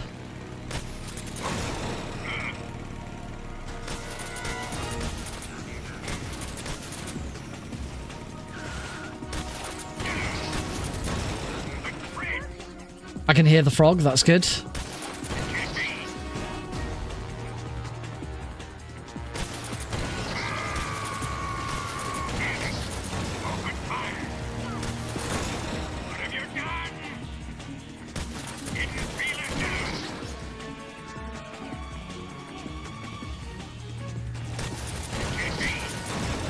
Gotcha. Loop restored. There.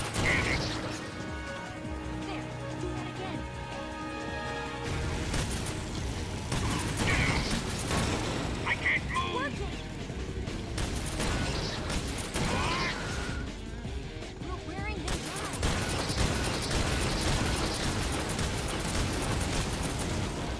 down. Wow, I can't believe none of those hits counted. There we go. Nice, nice shot at the end, though.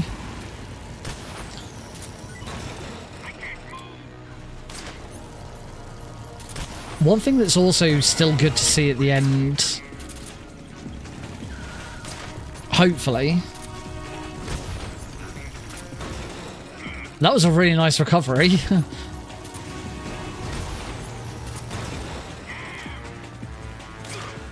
One thing that will still be nice to see at the end, as I have now been able to do consistently, is I will have 0 humans killed.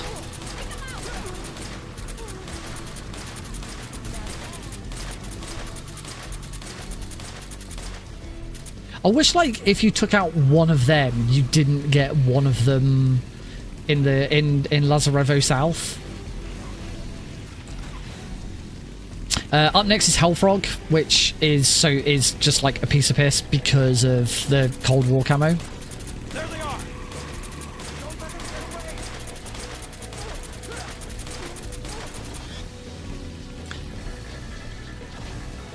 Because we just don't have to take out any of the guards in that area. You just get out the SVD and shoot the frog. Over there. Go get him. I wasn't intending to take out all of the passengers there, but I did. Gotcha.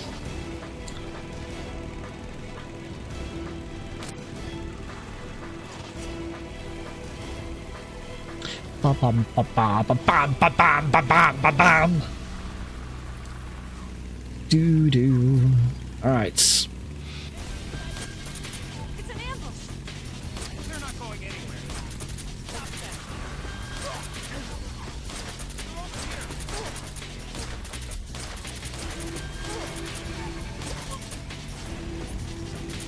Right, then we just want the SVD.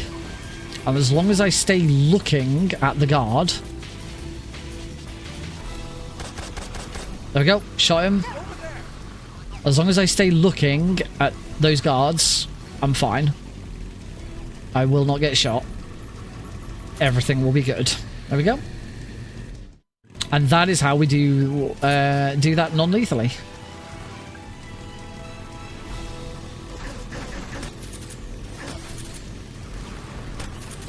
Yep, I got that.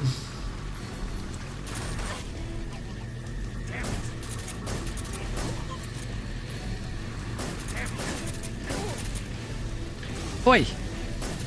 Quit shooting me. Alright, plain sailing and from here on out.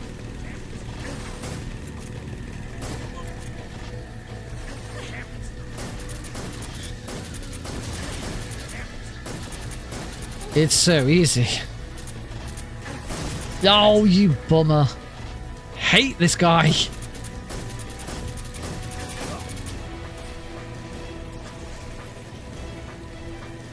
Get out of my face, you douchebag. Oh, excuse me. Oh. Lovely coughs.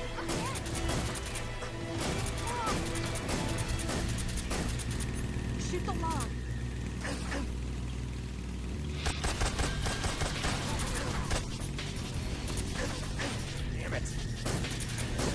Got him. Right, there you go. That's what you get for being all up in my grill. Ugh.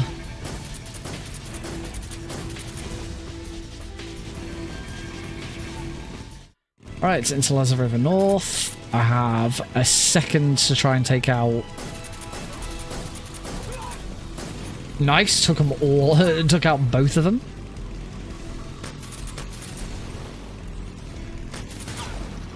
Got it. And again, we now just get to sit back and relax and not worry about getting shot because Cold War.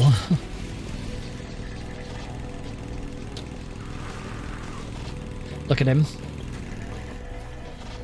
Wacka wacka.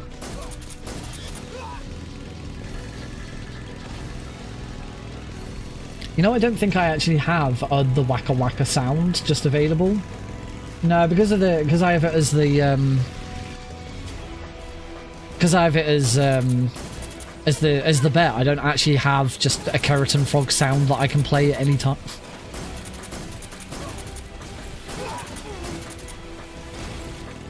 I have lots of other ones.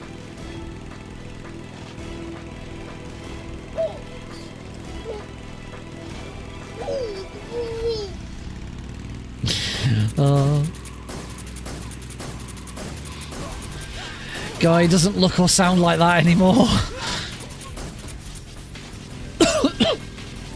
Here comes the jump.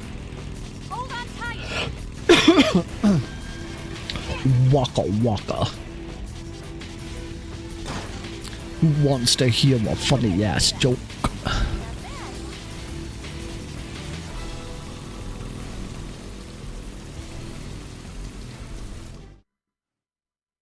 Right.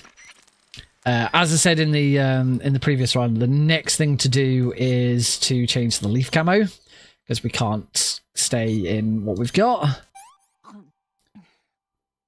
Let me have some more.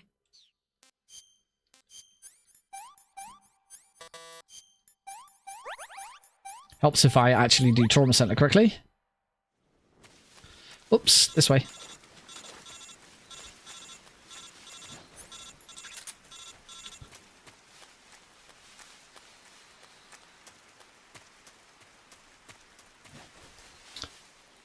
Alrighty, and Zaizoye West Kerotan style. So we just entice Eva over, go for a big old run all the way to the top of this hill. And then we stand here and you can see just stood up here, I have a 45% camo rating with the leaf. That's why we changed the leaf. Because if you stand here and try and shoot these guards in the Cold War camo, you get spotted. Alright, I've shot a couple of them. Shoot the frog. Still annoys me that the Gakko in Delta is just there. And they didn't even bother. They didn't even try and make it. They didn't even try and make it different. That's the thing that disappointed me a little bit about carrots. Some of the Gakkos in Delta are really nasty and horrible, but majority of them are just. Oh, okay. Don't lie down. But the majority of them are.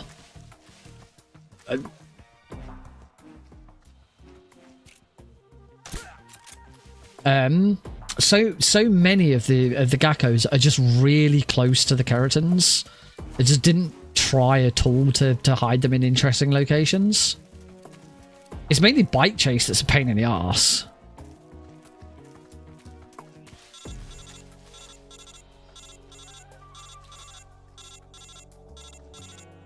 She went round, didn't she? Are you bitch? Fucking Eva.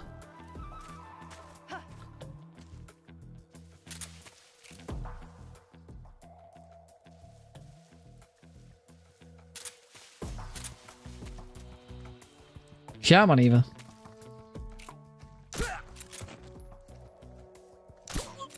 I'm assuming I still need to take that guard. I don't know where he's gone. I'm assuming I still need to take that guard out.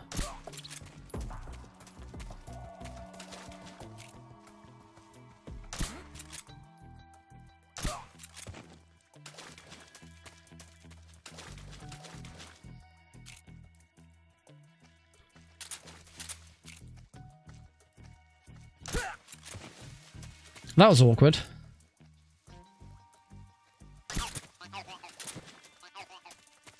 Oh well, we got the frog.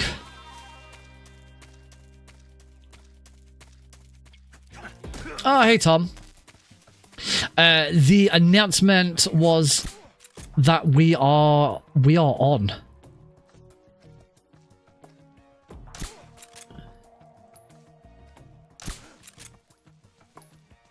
It's the enemy. 10th to the. I have not had to change silencer once. No, that's, I tell a lie. I did have to change my silencer. I remember the exact guard that I used my last shot on.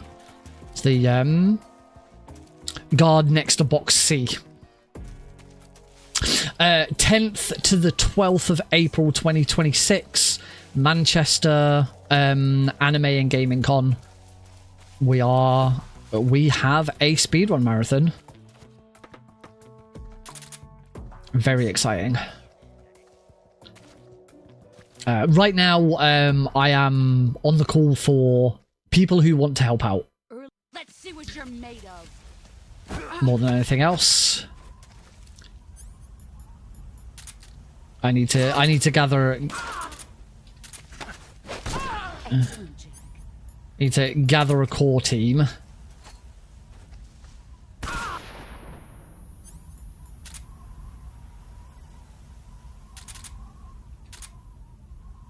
You're better than I remember.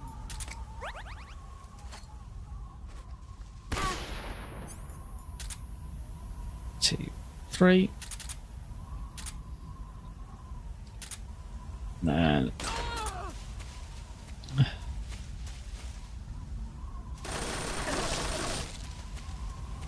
She's gonna run away. So we're just gonna chase her.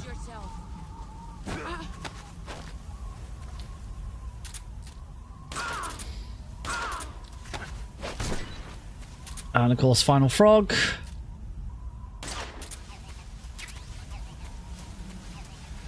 There we go. Apart from Volgin's frog, because I completely forgot that you need to take out Volgin's frog before the fight and not at the end of the fight. That is all Kerotans. We had a massive sidetrack where I forgot the I forgot the torture room frog and went back for it later, which added on a bunch of time. I'm still 10 minutes underestimate, even with all the mistakes and all of that weird crap. And that should be 0 humans killed as well. That should be a non-lethal run. So we will go to the credits just so that we can see that point. Because we might as well. It gives me a chance just to sort of wind down and chat to people.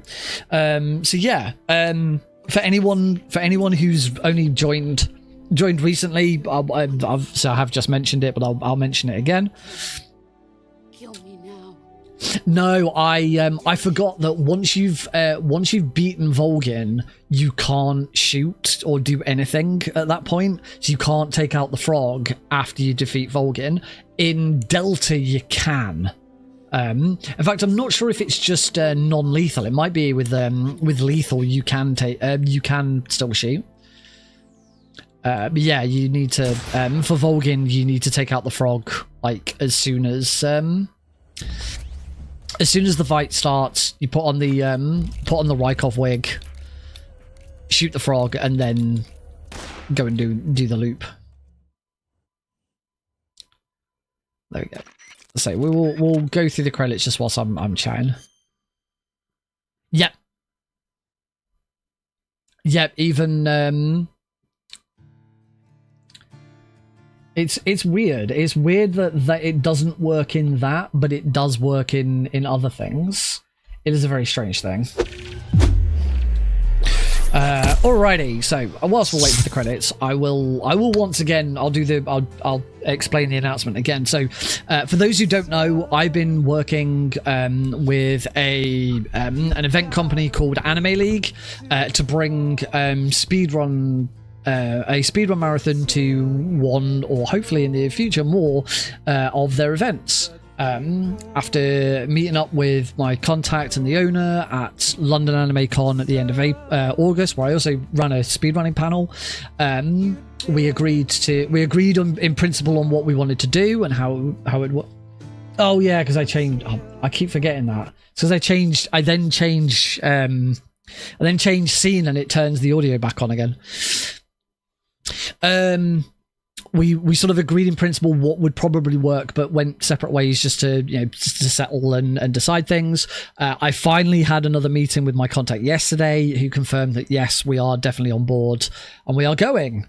So yes, Speedrun Tools UK will be attending Manchester Anime and Gaming Con from Friday the 10th to Sunday the 12th of April 2026. It is, one thing I never mentioned is where it actually is. It is at the Sugden Sports Centre on Grosvenor Street. If anyone knows Manchester and you know where that is, great. I don't. I have no idea where that is. How far away is that from the train station? I suppose that's the thing that I'm most interested in. I'll be driving because I've got equipment to take.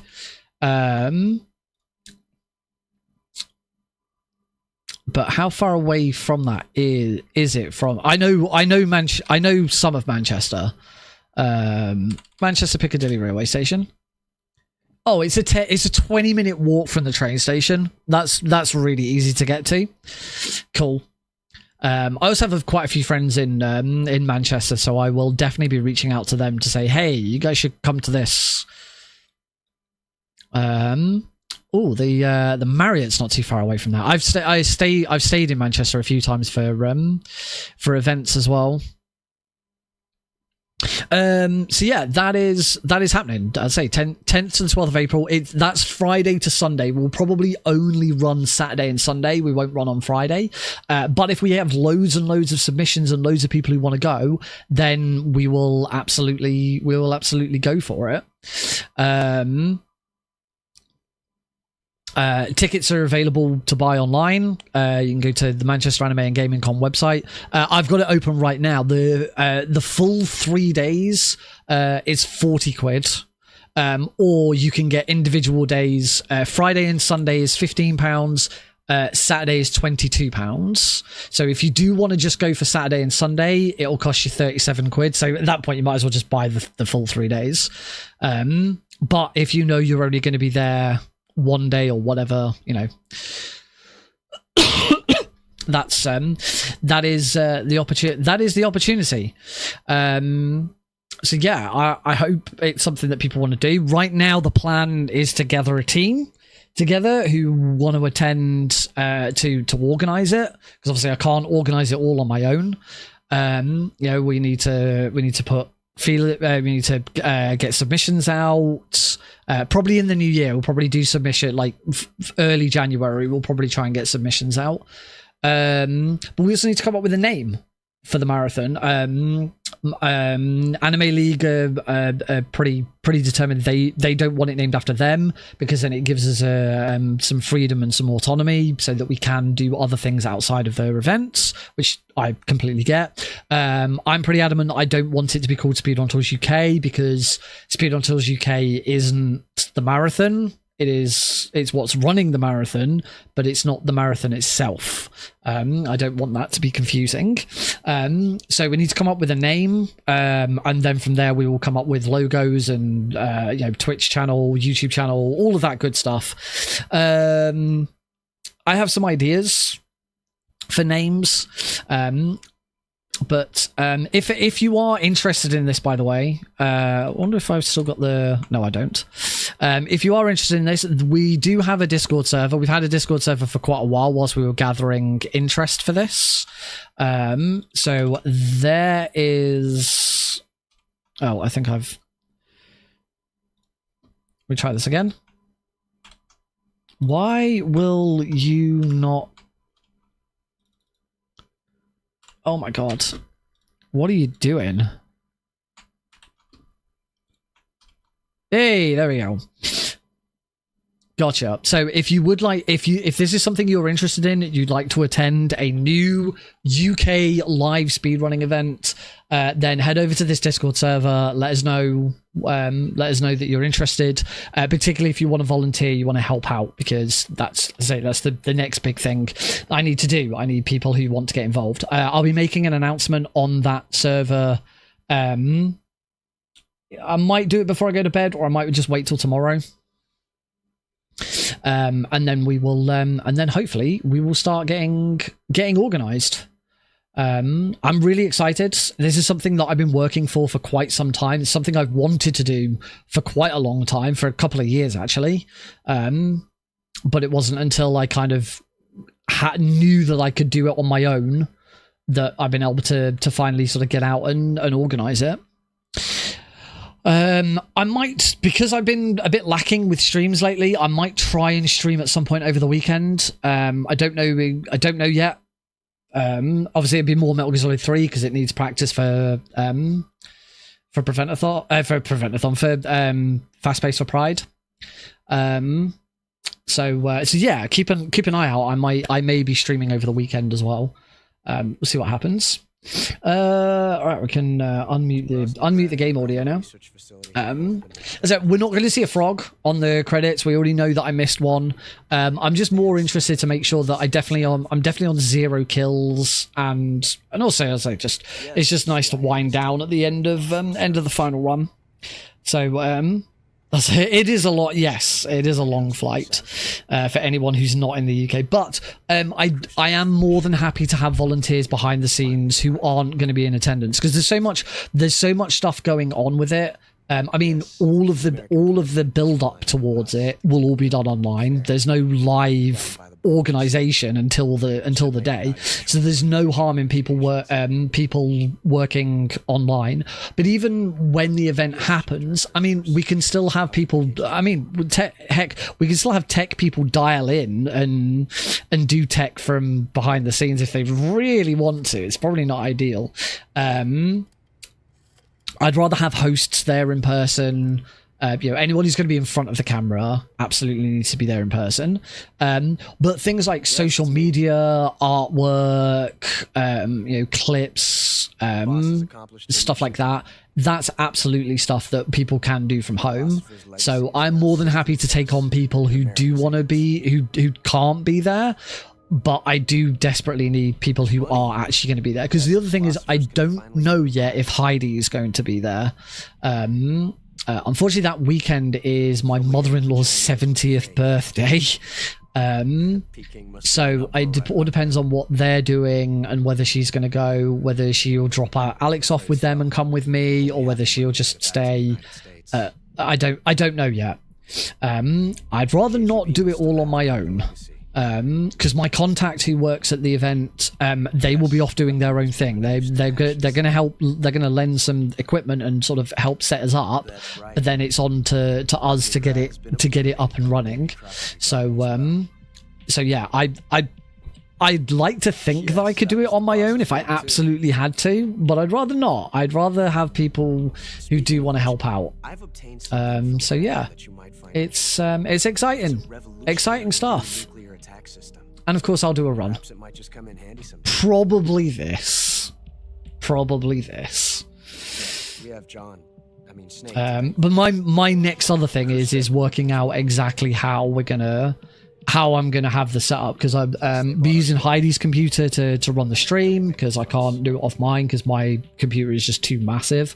Then we're gonna work out what people are gonna play off of. My contact's got an Alienware laptop that they're planning on lending us.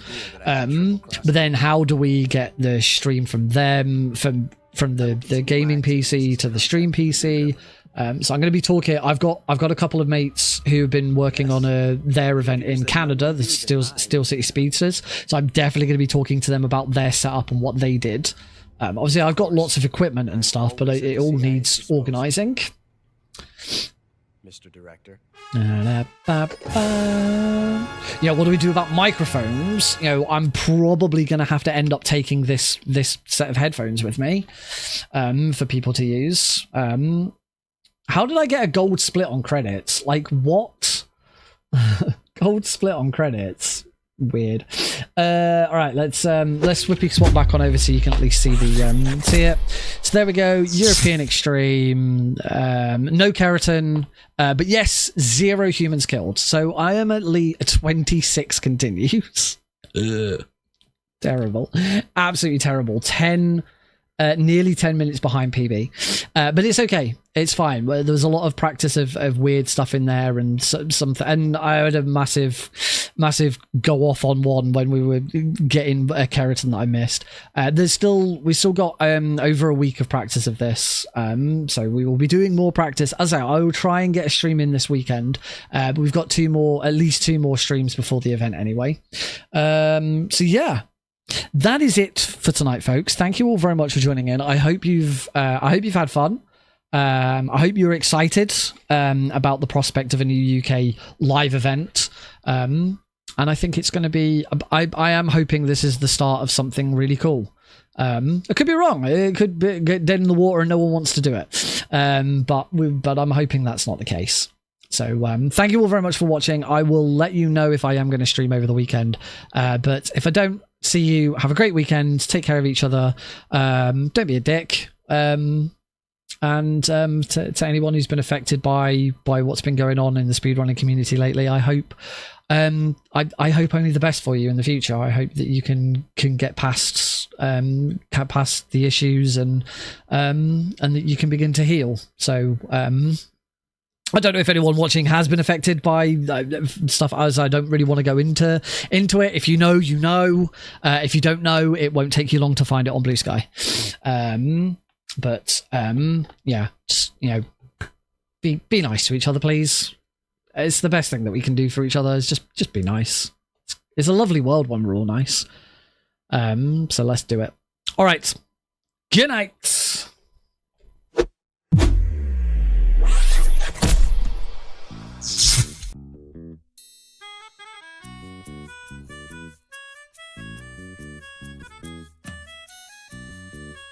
Okay, considering what we were just talking about, it sucks that the first song that's playing is Undertale. Jesus.